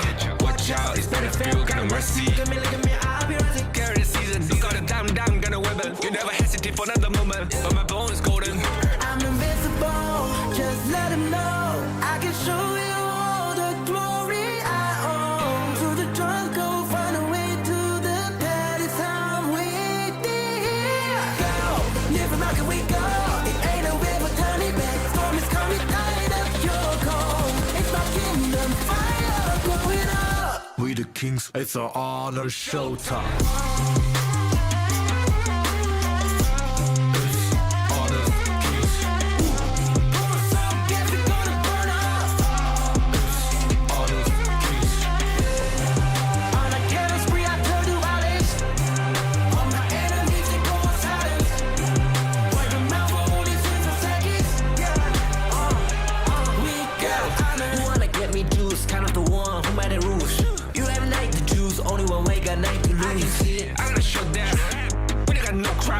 We bout it 5-1, crashing pieces, you can cheat. First blood, double trouble, then I take a pen, I kill. All you do is sweat and look at me still victory. Say. I've triggered my soul down. For my pace. We the champions, screaming, I'm invincible. Just let them know I can show you all the glory I own. To the drunk, go find a way to the pad. It's time we did. Go, live from how can we go? It ain't a river, turn it back. Storm is coming, tired of your cold. It's my kingdom, fire, blow it up. kings, it's our honor showtime.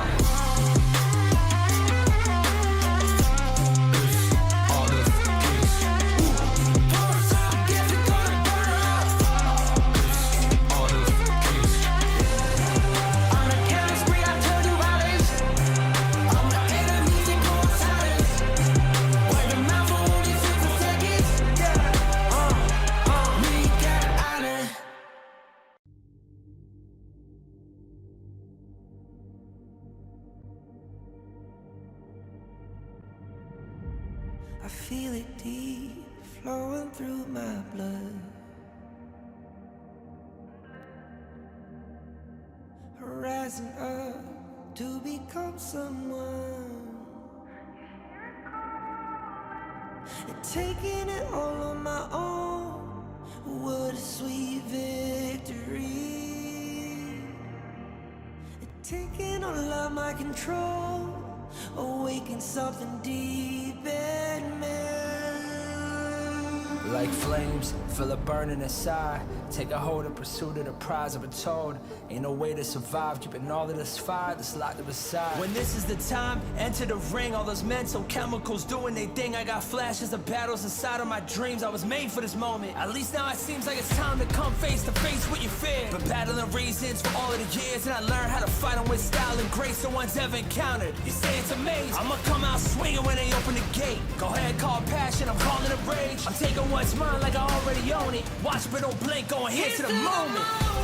The sky rained down. Here's to the madness that's all around. Go on, tell them who you are, you are, you are. Go on, tell them who you are, you are, you are, you are. Here's to the moment. The sky rained down. Here's to the madness that's all around. Go on, tell them who you are, you are, you are. Go on, tell them who you are, you are, you are, you are. My name is honor, my name is king, my name is champion, my name is strength. Tell them who you are. My name is Pentakill, you think it's strange? My name keep ringing inside of your brain. I hear it every night. It's till the moment the sky rained down.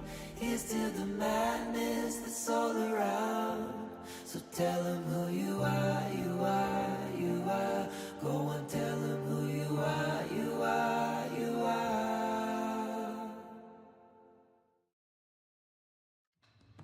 Welcome back, ladies and gentlemen. We're getting ready for our final series of the day, at least on broadcast, between Nets RÜYA and Movistar Gaming, or Movistar Koi. Now, these two teams, stories are different here, Glam. Movistar Koi, no matter what they do, they're already locked in for the A group. But like Virtus.pro, they want to play for pride. They want to show that growth and, evolution of their gameplay and the fundamentals going forward in the tournament so that they can put themselves in the best position possible, making their way through Survival Week. However, for next RÜYA, they have a legitimate chance to still make it to the 3rd seed. It does have to come off the back of not just winning this series against Movistar, but also winning their series against Twisted Minds. Exactly. I mean, there's a big mountain to climb there. I mean, if it was like any other team other than Twisted Minds, from what we've seen, how they can pull the punches with OG Esports, I would be like, yeah, sure. There's some hope there. But right now, it's kind of like Twisted Minds. They're probably looking to take this out on next RÜYA. It's like, damn, we lost. Boy, whoever's next on our bracket, that's it. We're going in on them. Yeah, I would not put it past Twisted Minds to just go even extra ham just so that they can, get their confidence morale back after, losing a series against OG Esports. But for Movistar Koi, these guys, I mean, there's a couple things that we can say that is, beneficial about this squad. And even though, their macro play has not been, the most inspirational, I think their team fighting is genuinely good. Yeah, absolutely. I mean, they can pull back a game when they need to, right? I mean, we saw it when they played against Virtus.pro, when they played at the high ground turret. But less more about that. Let's go on to NRX game 18. See the fire in your eyes. You gotta fight for it. Let's go. The battle's calling. You better give it all you got. You gotta fight for it. The time is right for you to raise a bar. Yeah. 'Cause could be the greatest of them all. Yeah. Oh, let's go. The battle's calling. You better give it all you got. You gotta fight for it.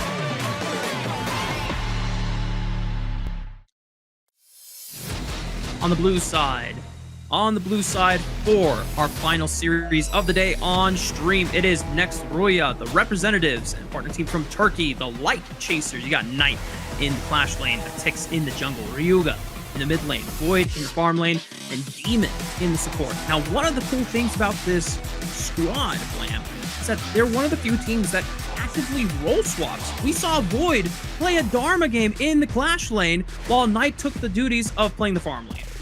I mean, this is a thing as well that's been pretty staple for the Turkish region teams, is that, yes, they have their kind of locked-in roster, but it's been known historically within Honor of Kings Esports that they like to role swap, and they can do it effectively. So, hey, if it works, do it. But let's introduce their opponents for today, which is MKOI. See the fire in your eyes. Gotta fight for it. Let's go. The battle's calling. You better give it all you got. You gotta fight for it. The time is right for you to raise a bar. Yeah. Cause you could be the greatest of them all. Yeah. Let's go. The battle's calling. You better give it all you got. You gotta fight for it.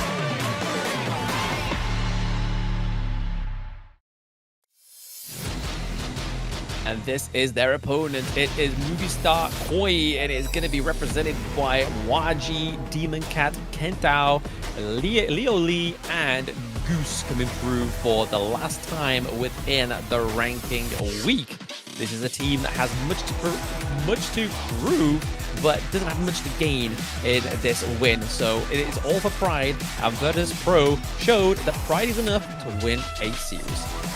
Maybe it will be enough to swing the hammer for Movistar Koi, looking at least for their first series win of the entire tournament. They are still winless in terms of series score. They were able to find at least one game win, so not completely shut out of the Kings Major West League. And we have seen that this team definitely likes to experiment with the roster a bit. Kentao, originally the sub mid laner, but as soon as the first day of series were concluded, they made seemingly a permanent roster swap, having Huaji go from mid lane to the Clash lane, having Kentao come off the bench into the mid lane, and then Goose going to the support for themselves. In our feature head-to-head, it is in the jungle, Blam, between Atix and Demon Cat. Yes, in the jungle, we're seeing 27 kills to 20. We're seeing overall damage average going over to Atix. Gold per minute is 777. Oh, a very lucky number for the side of NRX. Maybe that's why they're able to sort of get here and potentially go into the third seed and into the Group S. But yes, Atix has been a well-known jungler since Season 1 Invitational. I believe he was back then on NRX, or even actually Besiktas Esports, actually, he was on. So yeah, he's been very well adapted, very well adjusted. He's probably one of the best junglers from the Turkish region. So again, this is why NRX have him on the team. And while we have talked about, you know, some of the minor strengths of MKOI and what they've been able to demonstrate in this tournament being the team fighting, they do have a chance to actually have some really strong 5-on-5s. Their map play has been their major weakness, and for NRX, these guys are masters at setting up vision traps. So if there's any team that should be fearing for their lives as they make their rotations, it should be MKOI. Yeah, exactly. I mean, when you kind of being put into that kind of like vision trap there, is something like the My Shirunoi, which we know that Kentao likes to play, is that going to be kind of the fruitful pick you really want to go for? If you've got so much vision on this pick, you know in a moment's instance that you could just dive on top of it, and then that's it, it's game over. But going into the BP here, we're seeing a ban on the Guan Yu. This seems very reminiscent of Keke from OG Esports. Whether Knight is actually a dominative player on the Guan Yu is yet to be seen. I don't think he's actually played it in any of the broadcasted matches. Nope, he hasn't played it, so we don't know exactly what his performance is. It's clearly some insider information for the side of MKOI. Whether it's scrim intel or just trying to lock down a Clash laner that could get exposed by the pickup of a Guan Yu early on. The Lady Sun off the bans as well from MKOI, where it is a Liang and a Dahlia being banned by the side of NRX. And the first pickup available for MKOI, looking at the list of power picks, Arlie still up and available. That's what they're thinking about. Will that be the confirmation for MKOI? We'll have to wait and see, right? I mean, Ali has generally not had the best day today. I feel like with actually playing the last series, Ali was always on the losing team, but we have seen that one pick has come through because it wasn't banned, right? The Maishiranui coming through here, as well as the Dharma. So the team that's known for getting great insight with their traps, with their intel, gives the Maishiranui to themselves. So again, this is probably going to be a really aggressive playstyle from the side of NRX. Who I am. MKOI, what do you want to round out your core with? Ogren is available, but NRX, would they be willing to just slam the Musashi as soon as that is confirmed? MKOI going to have to take their time in figuring out what the majority of the composition is going to be. You know, cannot reiterate enough that a lot of the strengths of MKOI does come down to their team fighting. These are some powerful heroes that they've already are looking at, already locked in for the Arlie, and not going to be the Xiao Qiao this time around. The Yixing, powerful combo with something like the Ogre. Yeah, I mean, it makes sense to go for the Yixing, right? I mean, this is game one. This is a mid lane pick that you want to be getting earlier on within the draft rather than later, especially within the best of 3. So something like a Xiao Qiao would probably be more potential coming through if it was a best of 5. But honestly, it doesn't rarely come through in the competitive scene of Honor of Kings. But over to the side of NRX, it looks like they are going to be hovering potentially with Chano here. I've already stated how I'm not a fan of Game 1 Chano because the stats back me up. It's not a personal feeling because facts don't care about your feelings, clearly, in Honor of Kings. So it is there as well. So I'm just putting that on the Gorge and into the Ether. But it looks like they are going to go and lock it in. So maybe they can prove me wrong. Maybe they can be the anomaly within the statistics. Idea, the first ban from NRX going into our second round of the draft phase. Monkey being taken away by MKOI, just trying to deny any front line, any tank picks that the Tix could go to. If MKOI feel fearful of the Musashi, they can have the opportunity to make that ban happen right here. Yeah, I feel like just with the Chano, it's just playing into that kind of aggressive playstyle, right? I mean, with the leader stance with his ultimate, having those walls charged through as well, and it's kind of the playstyle that we was alluding to with NRX. They like to put the traps into the brushes so they have some great intel onto their enemy team. So again, it makes sense. Let's see if they can make it into a dub here. They do ban out the Monkey, they ban out the Dune as well. So again, a lot of tanks being taken off the board here for the side of NRX, but still the Musashi could come through, right? We are seeing the Zhang Fei onto the side of NRX, adding a tank, adding some decent front line is exactly what they needed.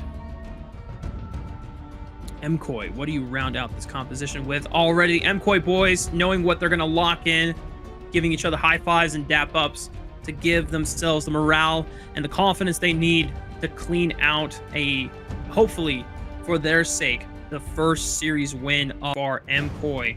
So counting down the clock, giving themselves as much time as possible to talk over strategy, early lane states, and win conditions they want to get for themselves. But it is confirmed, Charlotte and Sakir, the final picks for the composition. I mean, they needed some healing, right? I mean, Orgren gives himself healing. Charlotte herself gives healing. But over to the side of the Ali and the Yixing, they don't really give any healing over to themselves. So bringing the Sakir in, it sets up the Ali very nicely. It also sets up the World is My Board as well. If you can try and get the Mulberry power in onto your selected target before you wrap around the World is My Board onto it, it makes it a little bit easy to snare them into your board, bringing them into that trap, right? But over to the side of NRX, it's going to be Atix picking up the Jing. So again, another high frame hero like the Maishiranui, just having to be trying to track down here. So again, very interesting team comp, very aggressive, can be fruitful, but they got to watch out that the Orgren doesn't get that early game.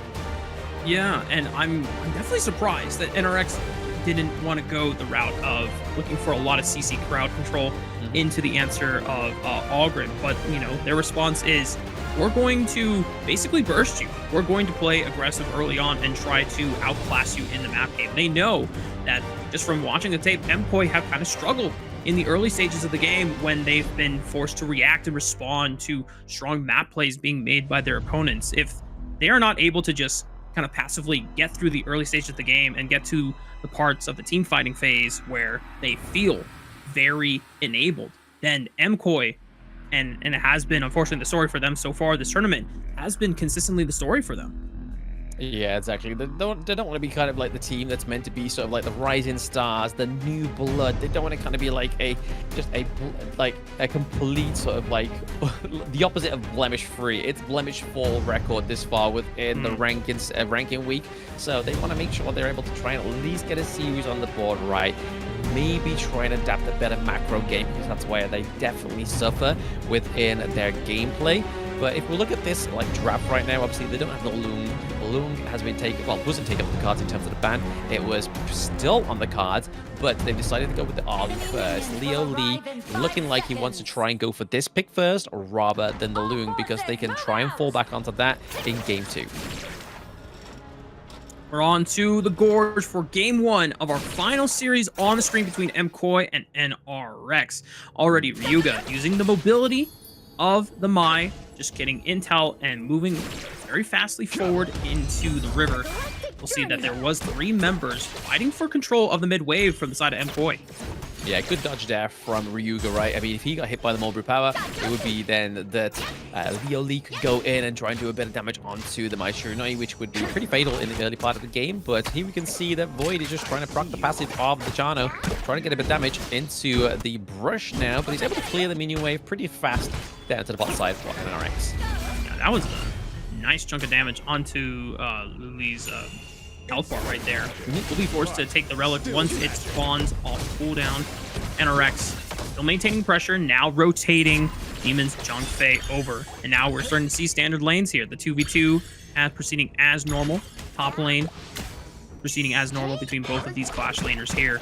And for my RÜYA actually making a feint towards the top side, seeing if he can take a dive. Yeah, I mean, 2v1 dive here could be crucial. A lot of damage from the Mai Shiranui as well. A lot of damage just from one singular poke. That's a lot of damage onto the Charlotte. Gotta be careful. The trap. Oh, catching RÜYA out. MKOI taking a page out of NRX's book with their own vision trap. RÜYA under fire, and Demon Cat in the seared state picks up the execute for first blood.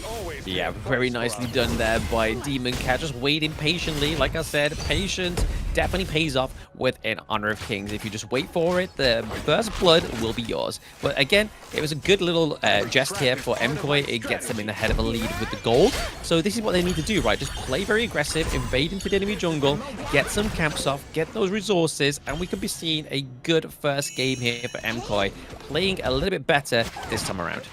Yeah, and like we said, you know, for MKOI, the stakes are, in terms of trying to get into the S group, it's not available, you know? So what in some ways, you can say that the pressure has been lifted. It's all about just trying to perform the best you can and trying some things that you wouldn't normally have a chance to do so once the stakes are higher as we get into Survivor Week. So whereas next RÜYA, the pressure's on them because there is still legitimately a chance to get into the S group. And so I think for MKOI, they're going to try a lot more things that we haven't seen from them before throughout this week. Exactly, sometimes that's what it takes, right? Oh, okay, we see a little bit of aggressive playstyle here from Goose on the Sakir. It's taking a lot of damage from the Spirit Wolves, but it's not going to be enough to take him down. But this is the whole kind of like bait and switch of MKOI strategy, right? They're just going to be making sure that both the Arlie and the Sakir are going to be moving kind of like simultaneously, so they don't know which target to actually go for, and it's working right now, especially with the rotations down from the mid lane, thanks to Kento. Putting a lot of pressure into the side lane is definitely where they need to open this up if they want to try and take this game 1. Game is stabilized after the one vision trap that MKOI sprung onto RÜYA during the rotation. Overlord and Tyrant spawning in the next 30 seconds here. Doesn't seem like either team has shown a strong inclination, but there's a lot of vision posture right now set up by MKOI. They're just waiting. They're waiting in the cusps of here. Like, they just want to sort of, like, wait in the brush and see what happens. Obviously, they knew that they were going to use a little bit of proc and prod there to see if they could actually get anybody from the brush. Keeping Kentao hidden there is probably a good point as well. Get the mate wave push, get a bit of pressure into the mid lane, open up this neutral objective to hopefully be uncontested for the side of MKOI, as we see the Demon Cat is starting the Shadow Tyrant. Moving out. Already burning down super fast, and with the ticks rotating to the top side of the map, NRX showing no interest in trying to contest for that first objective of the game, and won't even get a chance to really rip the Overlord either before MKOI have a chance to respond. So far, solid early game for the side of MKOI. Exactly, it's very formulated, it's very well done. They've got to make sure that they don't allow sort of NRX just to keep farming up, because that's when trouble starts to happen. We do see the lead, as we actually know was it Louis? very chat, but yeah. Pushing the limits. Let's go. Very well played there by Leoli, getting the kill onto Demon. That's 2 kills up to the side of MKOI. It does actually still put them in the lead for the gold. But like I was saying there before, that was all popping up, is if they let NRX just farm up like the Attics on the Jing, like RÜYA on the Mai Shiranui, that's when it starts to become troublesome, right? Because that's when the damage starts to come through. Lamb, do my eyes deceive me? We see an early T1 prioritized and taken by MKOI in the mid lane of all lanes. This is early snowball pressure from the side of MKOI, a team that we've really only come to know them in the first few days of the tournament as being a passive team trying to wait and scale for the team fighting phase. This is MKOI evolving and already showing a lot more proactivity in the first few minutes. Exactly. A lesson's never too late, especially when it's in the ranking week, right? Like, this is where your lessons should be learned, and it's just how you adapt them. Goose trying to find a knock-up engage for the rest of MKOI to collapse as they were making their approach fast. But NRX able to equalize numbers here. Demon Cat looking for a quick steal of the buff. Uh-oh. Unbridled Outburst already used a lot on the CC, and now MKOI, have they stepped too far forward? The world is my board from Kentao, tries to control the battlefield here, and here comes the damage. The reinforcements from MKOI. Demon Cat at least able to equalize before he eventually falls, but Luli on the Arlie, just making sure that he can keep his distance and finally finish off a Tix. It's a big triple kill for the farm laner of MKOI. Huge triple kill, but that was all set up from a not so good Unbridled Outburst. Yes, we saw he was trying to catch out the Arlie, but Arlie fainted out of there. That shouldn't be your prioritized target, right? Arlie can get out within a moment's notice, but my gosh, MKOI with this replay, look at that. The Paracel comes through, saves it. The Unbridled Outburst committed way too early, as well as the Mirror Domain, as we see the Attics is trying to feint out, do a lot of damage, but this is where Mwaji comes in. He then finishes off shop, and then it is Leo Lee claiming a triple kill towards the end here on top of Attics. Just playing and dancing around the Parasol so stellarly from the side of MKOI's farm laner, just ensuring that he could always bait in NRX carries and threats just to the ends of his limits. And now, suddenly, this Arlie is super accelerated. Oh, absolutely. This is definitely where they want to make sure they maintain the pressure, right? Arlie, level 10. We have Chano that's level 9. They want to make sure they don't let this lead slip, because as soon as Arlie gets killed and goes back to base, that's where we know that Void is going to make the most out of that opportunity. But right now, Mwaji in here. 2v3 in the mid lane. Demon Cat just ensuring that there is no pressure equalized by NRX in the mid T1, whereas MKOI able to overload on the top side of the map, getting T1 on the Clash lane. This opens up an easy overlord secure for the side of Movistar Koi, and suddenly the representatives of North America, the team that qualified through the NA Open Series, being able to clean house on them and struggle through our first few days of the ranking week, starting to show big signs of life, as now a 3v2 dive in the bot side. Mwaji making it look easy against Void. Making it look easy. Mwaji, right? I mean, there's definitely like alliteration going on there. Make it easy, Mwaji coming through, but we are seeing a bit of pressure up to the top side of the map. It is Knight trying to take the T1 into the Clash lane, trying to pay back a little bit of dividends for the side of NRX. But yes, great plays here by MKOI. They just need to make sure they don't let them get themselves a little bit too sort of like overcommitted or a little bit sort of like unlevel-headed. Is that exactly the case? But I want to point out again, Demon once more missed the Unbridled Outburst. It was on point, but it was a CC immunity that came from Mwaji. He timed that to perfection. Now MKOI find themselves off the back of these multiple tower takes. They've taken every single T1 in every single lane. It has now given them a 3,000 gold lead. Not something that continue or guarantees game over for the side of NRX, but it is the biggest lead that MKOI has had in a game so far in the Major West League. Yeah, absolutely. It's definitely a stark difference. It is day and night. It's as if like the team's like, oh, we're actually in an international competition right now. Awesome. Let's activate. And that's exactly what they're doing so far within this game 1 against NRX. They just need to make sure they maintain it, maintain a draft like this going into potentially game 2. But right now, it's still very early. T2 into the mid lane, still up. I do like Goose playing on this Sakia. He's playing it very proactive.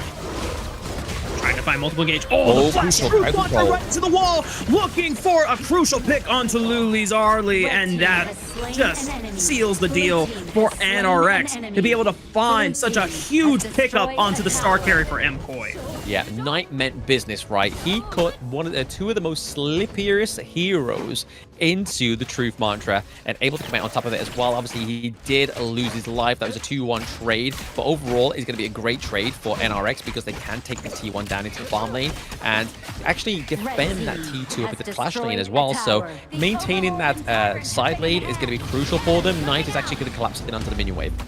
And now NRX are just trying to rip this Shadow Tyrant before the response comes out from MKOI. World is my board. Keeps a couple members in place, but Demon Cat under fire, pops up the Conductor of Souls, gets a lot of health back. Here comes Waji, tries to turn the tides, and now Luli being able to surprise the rest of the members of NRX. MKOI, with their farm laner back from the grave, makes them pay. Waji going in there with a fantastic double kill. Definitely what they needed to get back into this game, right? This is the point for NRX, is trying to defend this high ground turret. Can they do it? I mean, they are behind by 4k gold. They aren't going to be able to do it. It is Zhangfei with Dharma against the world. The Unbridled Light Burst catches 2, but it's not going to be enough. MKOI not going to push their luck, though. They got what they came for in the high ground turret in the mid lane. They can continue leveraging pressure across the bot side of the map, taking the tier 2. They'll be able to yoink away the blue buff, and they still have 2 neutral objectives they can always play for. Get a chance to maybe redeploy, heal up some health bars off camps. Shadow Tyrant yoinked away by MKOI. For the side of NA Blam, I know that the fans of this team are just so relieved to see some life out of this squad. Oh, absolutely. They'll be reinvigorated, right? They lost hope at certain points. I mean, we were all hoping for them, rooting for them with there being new blood into the esports scene, wanting to create a bit of a history for their esports career. And now with pride on the line, it's changed them into a bit of a different beast. Red buff. I don't even know who stole it or secured it for the side of NRX. Looks like Six got it, but now the fight continues on the top side, making the dive happen into the tier 2, and NRX are just losing ground ever so quickly. MKOI continuing to leverage the pressure. Another execute from Demon Cat on the Demon, and now it's just only RÜYA left to defend the base, but I don't think it's going to happen. 1v4 I've seen never happen before. MKOI, they're going to push it into the Crystal, and ladies and gentlemen, MKOI, for the first time, 1-0 on the series. This could be MKOI making their first series win happen. What a comeback. I mean, that's their quickest quickest game to date, I believe. 12 minutes, and especially being a victory in 12 minutes. Like, the first time they actually got a win on the board was when they played against Virtus.pro, and I believe that literally went all the way to around about 19-minute mark. So again, shaving 7 minutes off their first victory within the ranking week. But now they are back with a feistiness that they've clearly learned from VP in that last series. So once more, MKOI are here to prove that they are going to be going into the survival week fighting. That's right. It's games like this where you can prove to yourself as a relatively new squad of relatively new individuals to the world of Honor Kings Esports, and, you know, to my knowledge, Blam, just new to esports competitive in general. A lot of these players just being able to rank up high on the solo queue ladder, proving that they have the skills and the mechanics, what it takes. It just came down to the team coordination and just being able to have to practice and get the reps in, playing against some of the best teams in the Major West League. And now a lot of that evolution has really come to fruition, being able to pull off such a dominantly clean, executed map game early on in the series. And I just want to say once more, stats don't lie. Chano first game.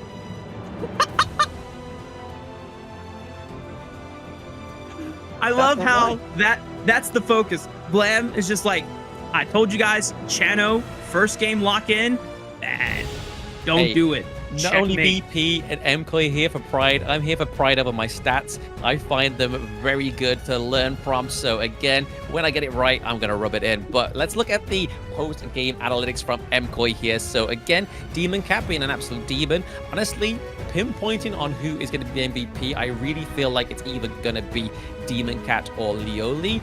But like I was saying though, Goose on the Sakia playing so proactive in this game 1 was huge. And I have to give mention to Mwaji as well. He did get a double kill at some point. He was the turning point with that team fight down by the Tyrant as well. Honestly, the boys did good. Yeah, Leoli stepping up big time on the Arlie here. Obviously, it has been a power pick in the tournament for a reason. Up until today, it has had a very dominant win rate as well as the highest draft presence rate we have had across any other hero in the game so far. And it's just nice to see. It's so relieving and, as you called it, reinvigorating to see that life being shown in this squad that all of the NA fans were hopeful to see, being able to sweep through their qualifier so convincingly. It was definitely a tough 3 days of competition, seeing this team struggle and not be able to, close out any series wins other than the 1-game win against Virtus.pro. But now they are on the cusp of netting their first series win. Exactly. I mean, this is the thing, right? Like, resilience builds character, and it definitely builds you within the esports scene as a player as well, because any player that who lacks resilience would take all these L's from day 1, day 2, day 3, and just be like, you know what, guys, let's just ride it out. Day 4, let's maintain the L's. But no, Leoli stepped up to the plate and was like, bro, hold my drink. I'm getting the 715 KDA here. I'm going to do 32% of the damage, 15% of the damage taken. He was able to duck, dive, dip, dive, and dodge those unbridled outbursts by the side of NRX. So I do have to give props over to MVP Leoli here. He's holding up that L because he just gave an L over to next RÜYA. Ooh. I'm telling you, that L is for Chano game 1. Chano game 1 win rate. L. Oh, I hope you never let that go. The farther we go into the tournament, even if we get the last call and you start bringing the stats into talking with our fellow colleagues over on the Major East League, I'm curious to see how the channel stats are looking over there. But as we take a look through the highlight package, just masterful play by Leoli on the Arlie, being able to use the parasols to just constantly bait the sign of the next RÜYA in, playing on the edge, always keeping his distance, spacing out any threats from the side of next RÜYA. And it just got to a point where even they got the one pick with the really nice flash-proof mantra from Knight, he comes back from the grave, Mwaji buys enough time with the World is My Board from Kentao as well, and then Leoli comes in for the cleanup. Yeah, that's what I mean. Like, credit where credit's due, right? Like, NRX Knight with that double-man crucial crowd control onto Sakia and the Ali was very huge. It definitely put NRX back into the mix, but it just wasn't enough because, like you were saying there, Mwaji came back up, Leoli was back up. The death timer at that point in the game is not very long, and it definitely shows you that there is a correct time to die within Honor of Kings, and there is a wrong time to die within Honor of Kings. Towards the late game is definitely not where you want to be kind of expanding yourself. You want to be making sure that you get the most out of those kills. But we're going to take a quick break so we can compose ourselves to see if MKOI can take 2-0 from NRX.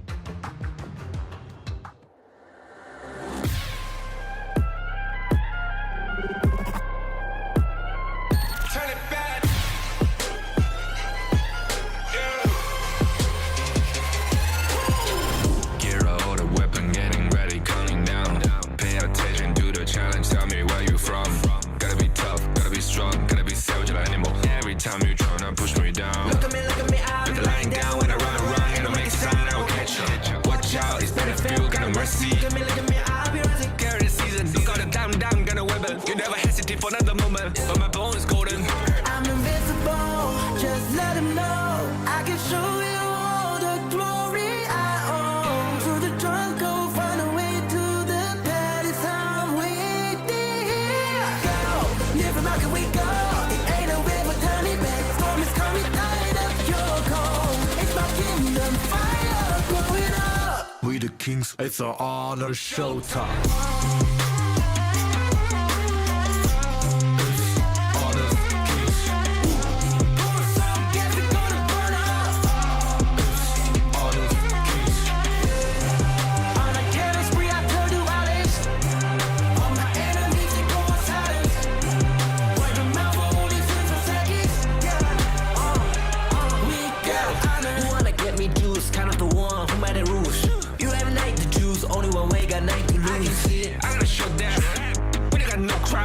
We barely found this one, crashing pieces you can cheat. First blood, double trouble, then I take a pen, I kill. All you do is sweat and look at me stay victory. Say.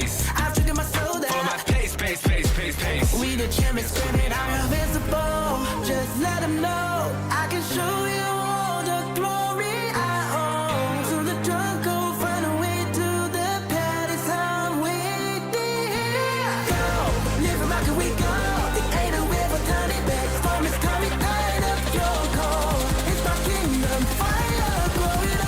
We the kings, it's an honor showtime.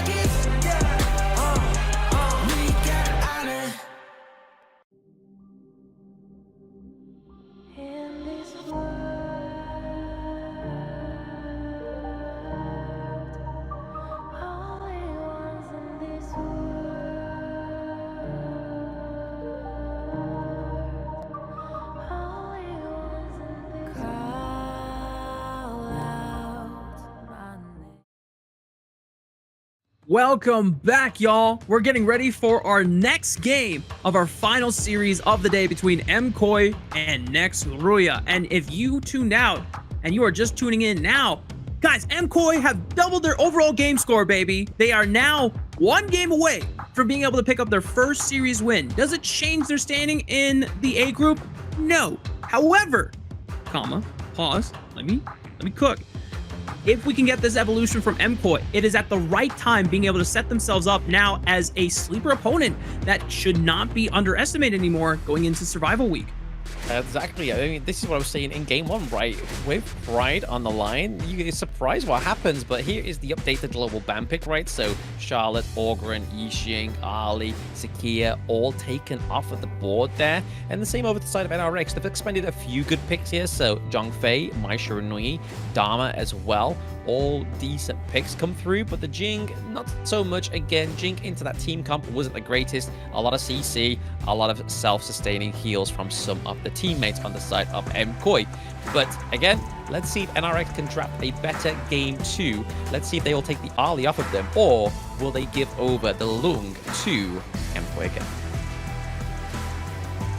See next RÜYA on your screen, heavily debating and discussing with their coach what are going to be the options that they focus on in the draft phase. Obviously, giving over the power picks like Arlie and Ogren normally against most of the teams has not proven successful, but understandably against MKOI, who had yet to win a series, they were willing to take that gambit, that shot in the dark, to see can MKOI actually, win with these power picks on their side. And, surprising all of us, and being able to not just maneuver their way in team fighting fashion that they've always been able to at least show strength in, but just a solid early game. They pulled the first vision trap of the game against NRX, who we kind of dubbed as the team that pulls the vision traps. Exactly. I mean, we've been telling them this ever since day one, right? Sort the early game out for MKOI, sort out the macro, you'll be onto a winning strategy, right? Like, it's probably not the easiest two things to scrub up, because you've got to maintain and get the right draft to have that fantastic early game. But you've also got to have the confidence to know that your team will back you up if you do invade into the enemy jungle. But let's look at the BP for game 2 so far. So the ban out the Ali by MKOI, and NRX are looking to ban out the Dolia again. So NRX won't be able to get the Ali. Will they end up locking in the Lung if MKOI doesn't take it? But what we saw from game 1 is they like to lock in Leo Lee's pick, and then they build the draft around that, because honestly, Leo Lee, MVP of game 1, why would you not give him the prio pick in game 2? Absolutely. I mean, MKOI being able to put a lot of faith into Leo Lee's ability to carry through these team fights. And it was not just, you know, a triple kill that was handed to him off of a successful positioning and team fight. It was the early aggressive dive that Leo Lee and Goose were able to push against the bot lane duo of NRX, Void and Demon, under fire. We saw Leo Lee going way deep and using the power of the Parasols to bring himself back to safety, getting that first blood for himself on, or not first blood, but one of the early kills onto Void's farm lane of choice in the Chano. And now MKOI going back to a staple for Demon Cat, it's the Dune. Yep, Dune was a part of the draft that got him the win on the board against Virtus.pro as well. So clearly going a bit back to basics here, but it does mean that NRX are able to claim the Lung, which is a little bit troublesome here, as well as a Charlotte. Again, this was Mwaji's big pick in game one. Oh, they're going to go for the Mayin. Never mind, they're going to potentially lock that in. So in terms of the clash lane here, if Mwaji goes for something like the Dharma maybe, or even potentially like a Lu Bang to have a solid front line, it could be very interesting here for MKOI, but they're going to lock in the Lady Sun here as well as the Princess Frost. Will we potentially get the Princess Frost and Liang combo come through? From the stars, since they're not locking it in the first round, there's a chance for next RÜYA to suss it out and see if they can snipe it away in the second round of bans. As you called out, farm laner and mid laner heroes of choice locked in for MKOI. And now as we see the three-man core for MKOI, what do you want? Obviously the Liang would be a great combo that has, you know, worked really well with Princess Frost. But just in case, Blam, that they're not able to get their hands on Liang, what else are you looking for to round out MKOI's composition? I mean, if they don't go for a tank up into the clash lane, maybe we look for a tank down into the bot lane, right? Maybe something like the Zhong Fei. It all depends on what they're going to draft onto the side of NRX, because they ban out the Liang, so again, that's not going to come through. And NRX are looking like a very strong draft here. Obviously, they've taken the Yixing from game one from MKOI, and then obviously they have the Lung as well. So again, control, damage, burst come through, and then Mayin to pick off the backline, right? Especially when you're looking at something like the Princess Frost, maybe trying to Kentao is going to have such a hard job trying to land those frigid prisons onto somebody like the Mayin to try and stop that engage. And we're probably going to be seeing like an early Splendor being built here onto the Princess Frost. But overall, I think it's a really good pick. Obviously, Winter's here is very oppressive. If we see NRX try and go and build, pick the Ogryn, we've already got a bit of a counter, right? So if that does come through, we could potentially see a Liang Po down into the support role as well.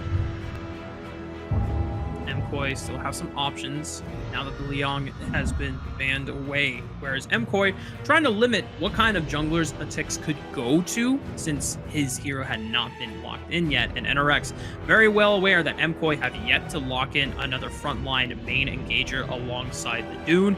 The MPO would be great for Goose with the Tremor Smash, so a quick snipe away from Demon and NRX. But as I say that, because they still haven't locked in their pick, they're actually gonna vie for the Motsu instead. Vie for the Motsu. Again, this could be a potential setup for the Ogryn, right? I mean, having that Cannon Blast taken away from MKOI because they've exhausted all their bans, it means that the Liang-Po does actually able to go over to MKOI, so they are predicting a Ogryn jungle. Will NRX turn this completely on its head? And then it kind of means like, oh, maybe they could have gone for the Zhong Fei. Again, a little bit better in terms of landing the Unbridled Outburst. But this time around, they're going to go for the Liang-Po. Massive Tremor Smash, huge Magma Slam in terms of CC immunity as well. So if you try and see that the Mayin tries to come in with a bit of the whatevers, or maybe even the CC from the Cannon Blast, or the thing inside the box, that could really suss that out. And then we have Byron that's able to access the back line and has been proven very well so far within day 4 in terms of a win rate. I love how Kentao is hyping up his team, already like handing out high fives and daps up to everyone on the side of his squad, knowing that how awesome it would be for MKOI to pick up their first series win, to not go winless in series score overall, to end ranking league and set them up. But no way we're getting a fade for Atix. We're getting the fade from Atix as well. So again, Atix in Season 1 definitely like to prefer to build into those more assassin type junglers. It made sense why he went for the Jing in game 1. Didn't quite work out in that favor. There is a lot of CC onto the side of MKOI's draft though. Like, We have quite a solid front line. We have the Unruly Blade that could actually like try and lock in and knock Fade off of his wall. We have the Winter is here as well, so a great AoE. So potentially it could work if they get a really good lead. They're going to build the Fade into a tankier build because they definitely lack the sufficient front line here and tankiness and the sustain from the side of NRX, whereas the opposite side is true on the side of MKOI. I feel like here as well, maybe a lot of potential and presence down into the farm lane so that we can see that Leo Lee once again gets priority, especially being on a Lady Sun pick, a late game hero, needs to get those resources a lot faster than the enemy's Lung. Yeah. Take a look at these two compositions one last time. This could be our last game of the series if MKOI can continue this momentum after a very surprising dominant game one fashion, or if next RÜYA are going to bring us to a 3-game series with a comeback. We're on to the Gorge for the second game of our final series. Onto the Gorge for the second game. Is this going to be MKOI's golden hour? Is this their comeback? Is this the reunion tour of MKOI? Is this the reinvigorating of the NA fans? We are yet to see, but right now, in terms of this, it could go either way for me, right? Like, it all depends on how effective Fade and Mayeen will be into these team fights. And if we can get Leo Lee with a few kills on the board before we start to see that Void start stacking up those resources, honestly, we could see a good start for them. Once again, MKOI doing the same thing they did in the first game where they had all three from Kentao, Leo Lee, and Goose obliterate that first wave, throw him onto the bot side, protecting Leo Lee on the farm lane, but now NRX this time trying to answer back, ensuring that they're not able to get a free camp away. And NRX, not sure if they were able to secure it or not, but the pressure was felt by MKOI. Yeah, in terms of the gold lead, I would assume so, because they are ahead by about like 100 gold, which would make sense. But now we're saying that Demon Cat is just trying to farm up into the mid lane, right? Just trying to make sure that he gets more resources for himself, because Demon Cat is going to be the front line into these team fights, right? Using the Unruly Blade in there. Obviously, Gale's Benediction is going to make him very tanky, but trying to catch people onto the side of NRX with the Wind Slash and the knockup is going to be his main point.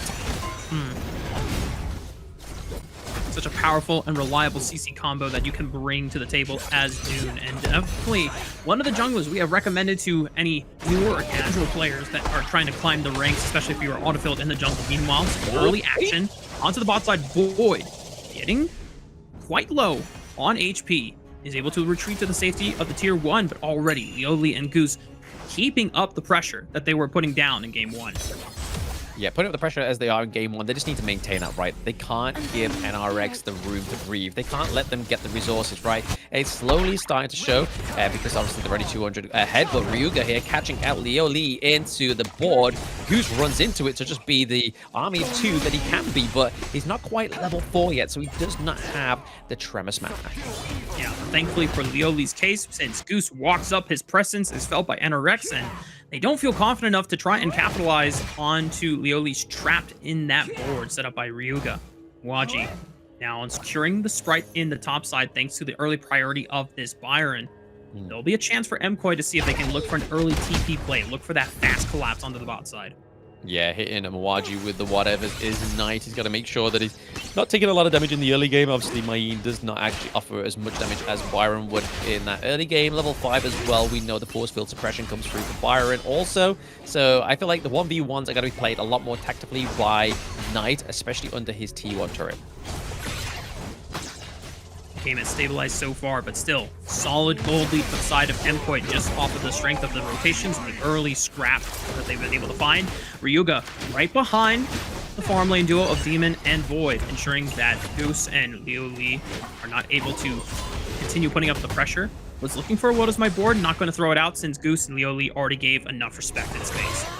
Yeah, I mean, at the moment, we can see that Demon has the utility. Oh, wait, never mind. Okay.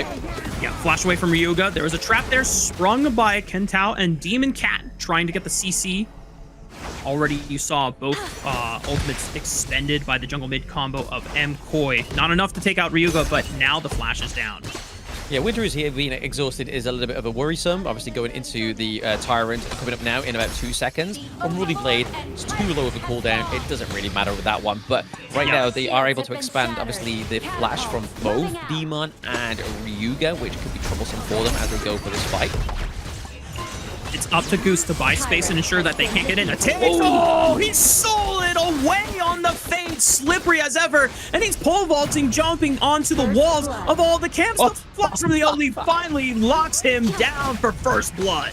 Yeah, I mean, nice rolling raid in there. I mean, it was at the cost of the first Tyrant of the match. That's going to give over a lot of damage over to Void, but they are converting it into the T1 into the mid lane once more. The MKOI MO, the M in MKOI stands for mid. Blade. Nice. Before I get attacked by any destroyed a tower. Well, it was a flashy steal by Atix, and as you called out, one of the concerns about expending a Princess Frost ultimate that early, right before the Tyrant, you don't have it to use as a threat to force NRX away from, you know, respecting that space. Atix was able to just walk in, yoink it.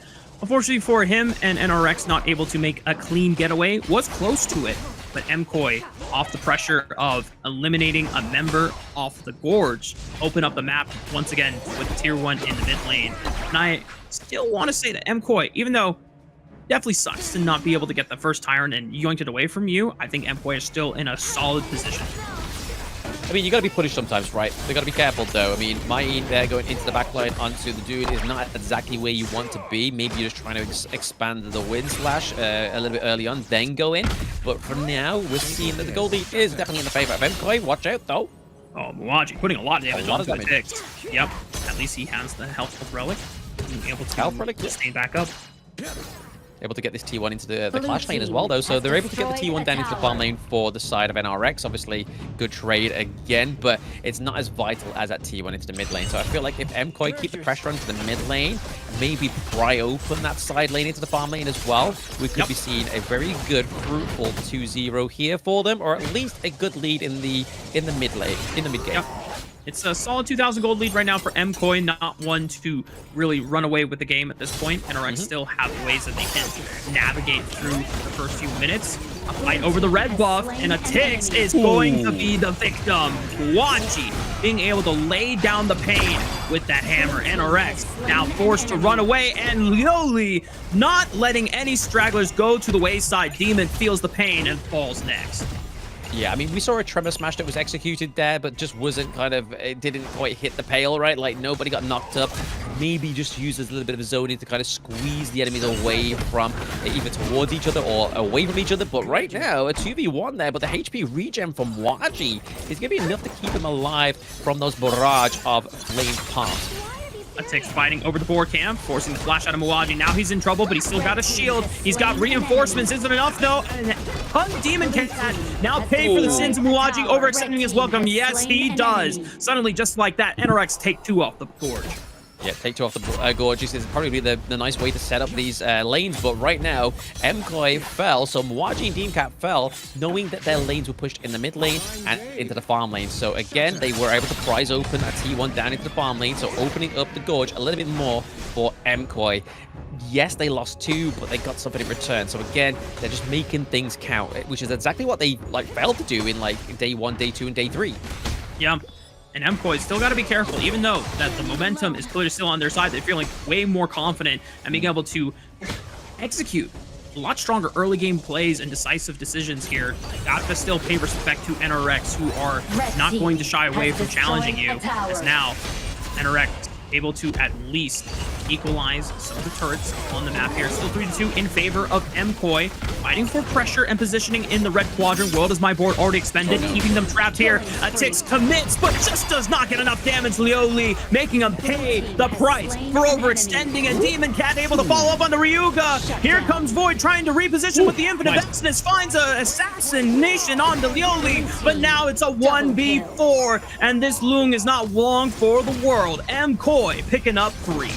Not long for the world though, but NRX Knight actually did a very good power play there. He obviously pushed the mid lane so that they, even when they did come out on top of that trade with a 3v1, they had no minion wave into the mid lane to push any further. So again, props over to Knight here, playing a good like awareness across the gorge. But honestly, Leoli kind of got a little bit excited. He was in the Crimson Golem camp, and then all of a sudden I thought Fade had him, but no, he had Fade. But at that point, with the Infinite Vastness coming back on top of Leoli, he had no way to roll and raid out of there because he used it to get away from Fade. So at that point, NRX knew, let's go for Leoli. Because at that as well, that's where all the damage is going to come from MKOI. A lot of the damage from MKOI is Leoli. And if NRX are able to shut down that farm laner in these later stages of the game, and Void is still undeterred from being able to just pump damage onto this Loom. I mean, we've seen plenty of games in this tournament so far where a Loom can single-handedly just wipe a team. Now, MKOI still have the gold lead on their side. Nearly 3,000, they still have momentum, and they're going to continue layering down the pain and the pressure on the top side quadrant, creating space. Infinite Vastness forced out of Void just to run away. Has to accept the fact that a Tix already fell. Knight will be the next one on the table, and look at Demon Cat on the dune, just setting up the dives, being able to take up turrets, and the rest of MKOI can just pick up the pieces one after another. 4 bite the dust from NRX, and now MKOI are laying into the base. Yeah, huge 4-0 trade there for MKOI. I mean, it's literally RÜYA left standing. Can he use the taking liberties to take out the minion wave? It doesn't look like it. It's going to be MKOI taking the series. MKOI have done it, baby. They will not go winless in the ranking week. They pull off their first series win of the Kings Major West League, and you can see how relieved. Look at the pop-off from Ken Cal. He is so happy, so exhilarated, and he's just like, come on, guys, we should be more excited about this. And he's just living in the moment. I love that positive energy from the mid laner. Very positive energy. He's like, guys, we did it. We finally did it. I'm pretty sure I even read his lips correctly saying, we did it. We did it. We finally did it. So going into the survival week, they finally get a win on the board. So again, a very positive spin here for MKOI, who didn't have the greatest 3 days of the 4 that we've had. And then finally getting a dub on the board against NRX, who actually beat VP. So honestly, MKOI with this new strategy need to just basically formulate this, work on this, and then come back stronger next week. And I think this is going to give all the other teams in that A group something to look out for. You know, they can't just rest on the laurels of looking at the tape from the first 3 days of MKOI. They got to study this last series extensively. They got to see, you know, was it something that MKOI ate for breakfast? Did they sleep on the right side of the bed this time? Or was it just the fact that they have now really adapted their map play and being able to play much more decisive early game strategies and really have leveled up their competition? Clearly the heat in Malaysia is kind of finally like, oh, you know what, guys, we've warmed up to this, we've climatized a little bit. I feel like we can actually play now with all flaggy and sweaty. But yeah, overall, I feel like their drafts was really well played.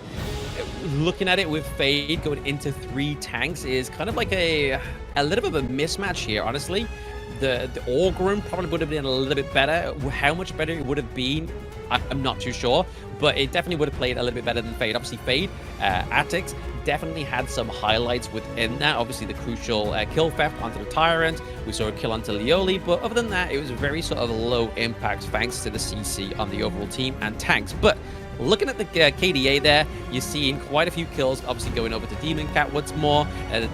Mwaji, again, playing a very aggressive clash lane, using the flash at the right time. Dash from the Byron, knock up huge. And then in terms of the overall damage, it's very much kind of like persistent across the whole board other than Liampo. Again, Goose doesn't need to do the damage. He just needs to take the damage, just like Dude.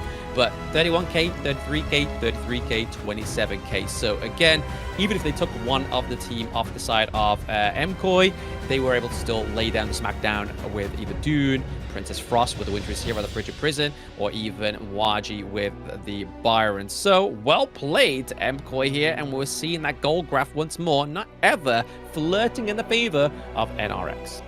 Yeah, not even after the Tyrant steal by a Tix on the Fade gave them an advantage or a window back in the game, because MKOI are like, all right, cool. You know what? You got us. You got the Tyrant, but you know what? your jungler's off the gorge for the next few seconds, you have no one strong enough to defend a full 4-man push into the mid tier 1. That helps pry open the game and start the domino effect of being able to just successfully take these outer tier 1s one after another. The early pressure from Muwaji on the Byron, being able to leverage that into the second tier 1. And just like that, Blam, you know, we talked about it before, how important it is to get those first T1s off the map as fast as possible. And who do we see for the MVP? It is Leoli, back-to-back MVP performances on the farm lane. No wonder he was speechless at the end there. He was just like, oh, guys, I've probably got like 2 MVP performances back-to-back when I've gone from having none at all. So Leoli definitely playing dividends here onto the farm lane. Definitely a well-adjusted change that was needed as well. Didn't even need his Lung, right? Lung was the last hero he played into the farm lane where he actually got a dub, and he didn't even need him this time around. He's like, guys, give me Ali, give me a Lady Sun, just protect the heck out of me, make sure I'm positioning correctly, punish me if I'm out of place. And we can see here on the highlights that he only really got caught off once, which is where we saw Fade. No, actually, it wasn't Fade, it was Void, who actually used the infinite fastness to get back on top of him because Fade already got the rolling raid off of him, as we can probably see here. So as we see, he goes into the pit here in a moment, into the red Crimson Golem. Is this the moment? I feel like, no, this is later in the game, I believe. Yeah, later in the game. It's here. Yeah, there we go. Atix goes in, he rolling raids out. We see the infinite vastness come through in a minute. He then readjusts, comes back down, Flaming Palms, completely obliterates Leoli, and then obviously the rest of Employ just like, you know what, you're taking Leoli off us, we're going to take you from your team. Yeah, and even though Leoli still had the flash, I think Employ were just saying to themselves, oh, okay, Void is really willing to give his life just to trade, you know, farm lane for farm lane. Fine, I'm going to maintain my flash because that's going to be a lot more useful if I need to survive against a more coordinated assault from the side of NRX the next fight that we go to. And I think it's definitely well rewarded there, the patience to keep that common skill available, and just knowing that, well, you know what? He's going into 1v5 just to kill me, guys. So you know what? You guys should be able to clean him up afterwards. And he was correct. He was correct, absolutely. I mean, the damage coming from the Dune as well. Demon Cat absolutely did a great pick there. Got prioritizing the Dune rather than prioritizing the Lung, which could have gone over to the side of NRX, and we would have been seeing a little bit of a different story there. But no, very well played by MKOI. Finally getting the series on the board for them. Sometimes it's a little bit too late, but at the same time, they're still in the competition. They've just now got to get to the top of the leaderboard in Group A to survive even further. Yeah, there's only one slot that allows you to escape from Group A at the end of Survival Week into the knockout stage against the other 3 teams from Group S. And with the conclusion of this series, no matter what happens in the off-stream series with Twisted Minds and next RÜYA, we know who is going to Group S and we know who's going to Group A. We will get a chance to show the final group standings in just a moment for you all. But OG at the top of the standings, undefeated in series score, undefeated in game score, still the top dogs to beat in this tournament so far. We'll have to see once we get to the knockout stage if anyone can hold a candle to them. We know that Twisted Minds was the closest, being able to bring them to the longest game that OG have ever had to play out, you know, almost to the point of the Tempest Dragon spawning, but still not enough to bring them down. Not enough to bring them down, but like we said, honestly, unbeatable streak within the West League. OG Esports definitely the top dog this time around within this one, and honestly, Twisted Minds probably take most of the West League, most of the East League as well. So West is the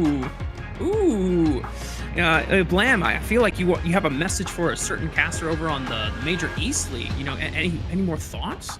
No words, just. Sheesh.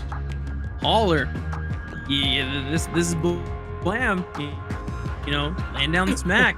We'll have to see, you know, how everything, you know, plays out. Obviously, we still have Survival Week to play for. We have knockout stage and the finals for both the leagues before we get to the last call, the very match that we are alluding to on who will take the final seed that qualifies them to the KWC.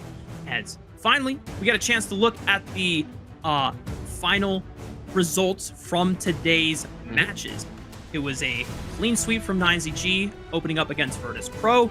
And then even though it was a sweep from OG, it definitely wasn't the easiest series from them. Twisted Minds definitely putting up a strong fight, but still victorious for our top undefeated team in the league. And then, of course, our last two series, probably most exciting one in the 2-1 victory from Virtus.pro, being able to make a huge comeback against AYLO Gaming after dropping the first game. And then, of course, our final series, the big one for NA fans all over, MPOI getting their first series win against next RÜYA. I mean, today's been pretty much a great day, right? I mean, we had the kind of like the finals preview potentially between Twisted Minds against OG Esports.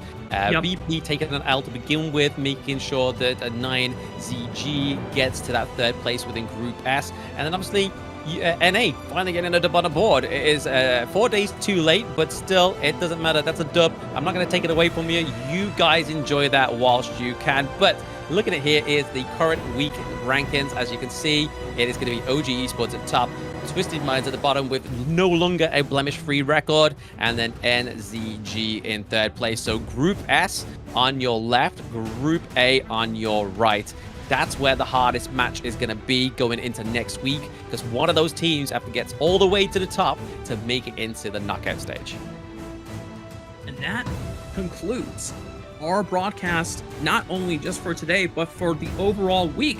We're going to be off for a few days, Blam, as we get ready for our first day of the survival week coming in back on Thursday, if I'm not mistaken.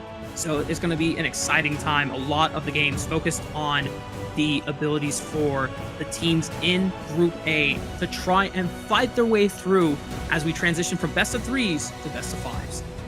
Exactly, that's where the actual test is going to be, right? But 24th of April, it's going to be Twisted Minds going up against NZG, AYLO Gaming against NRX, and then Twisted against OG Esports once more.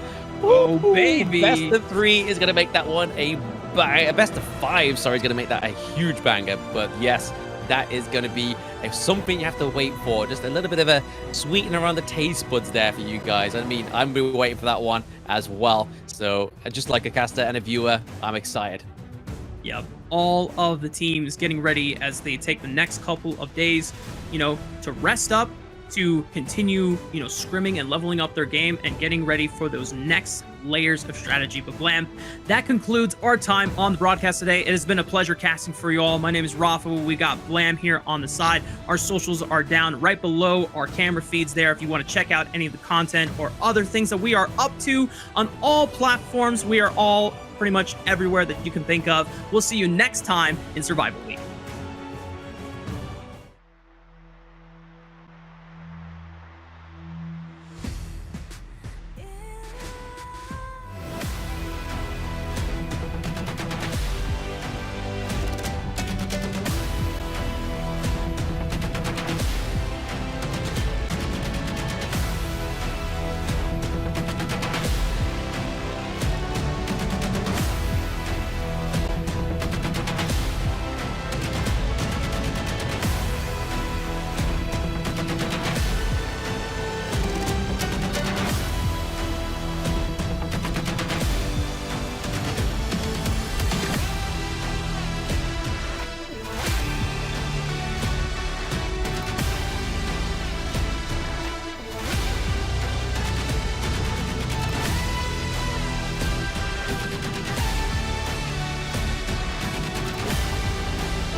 of the blinding light.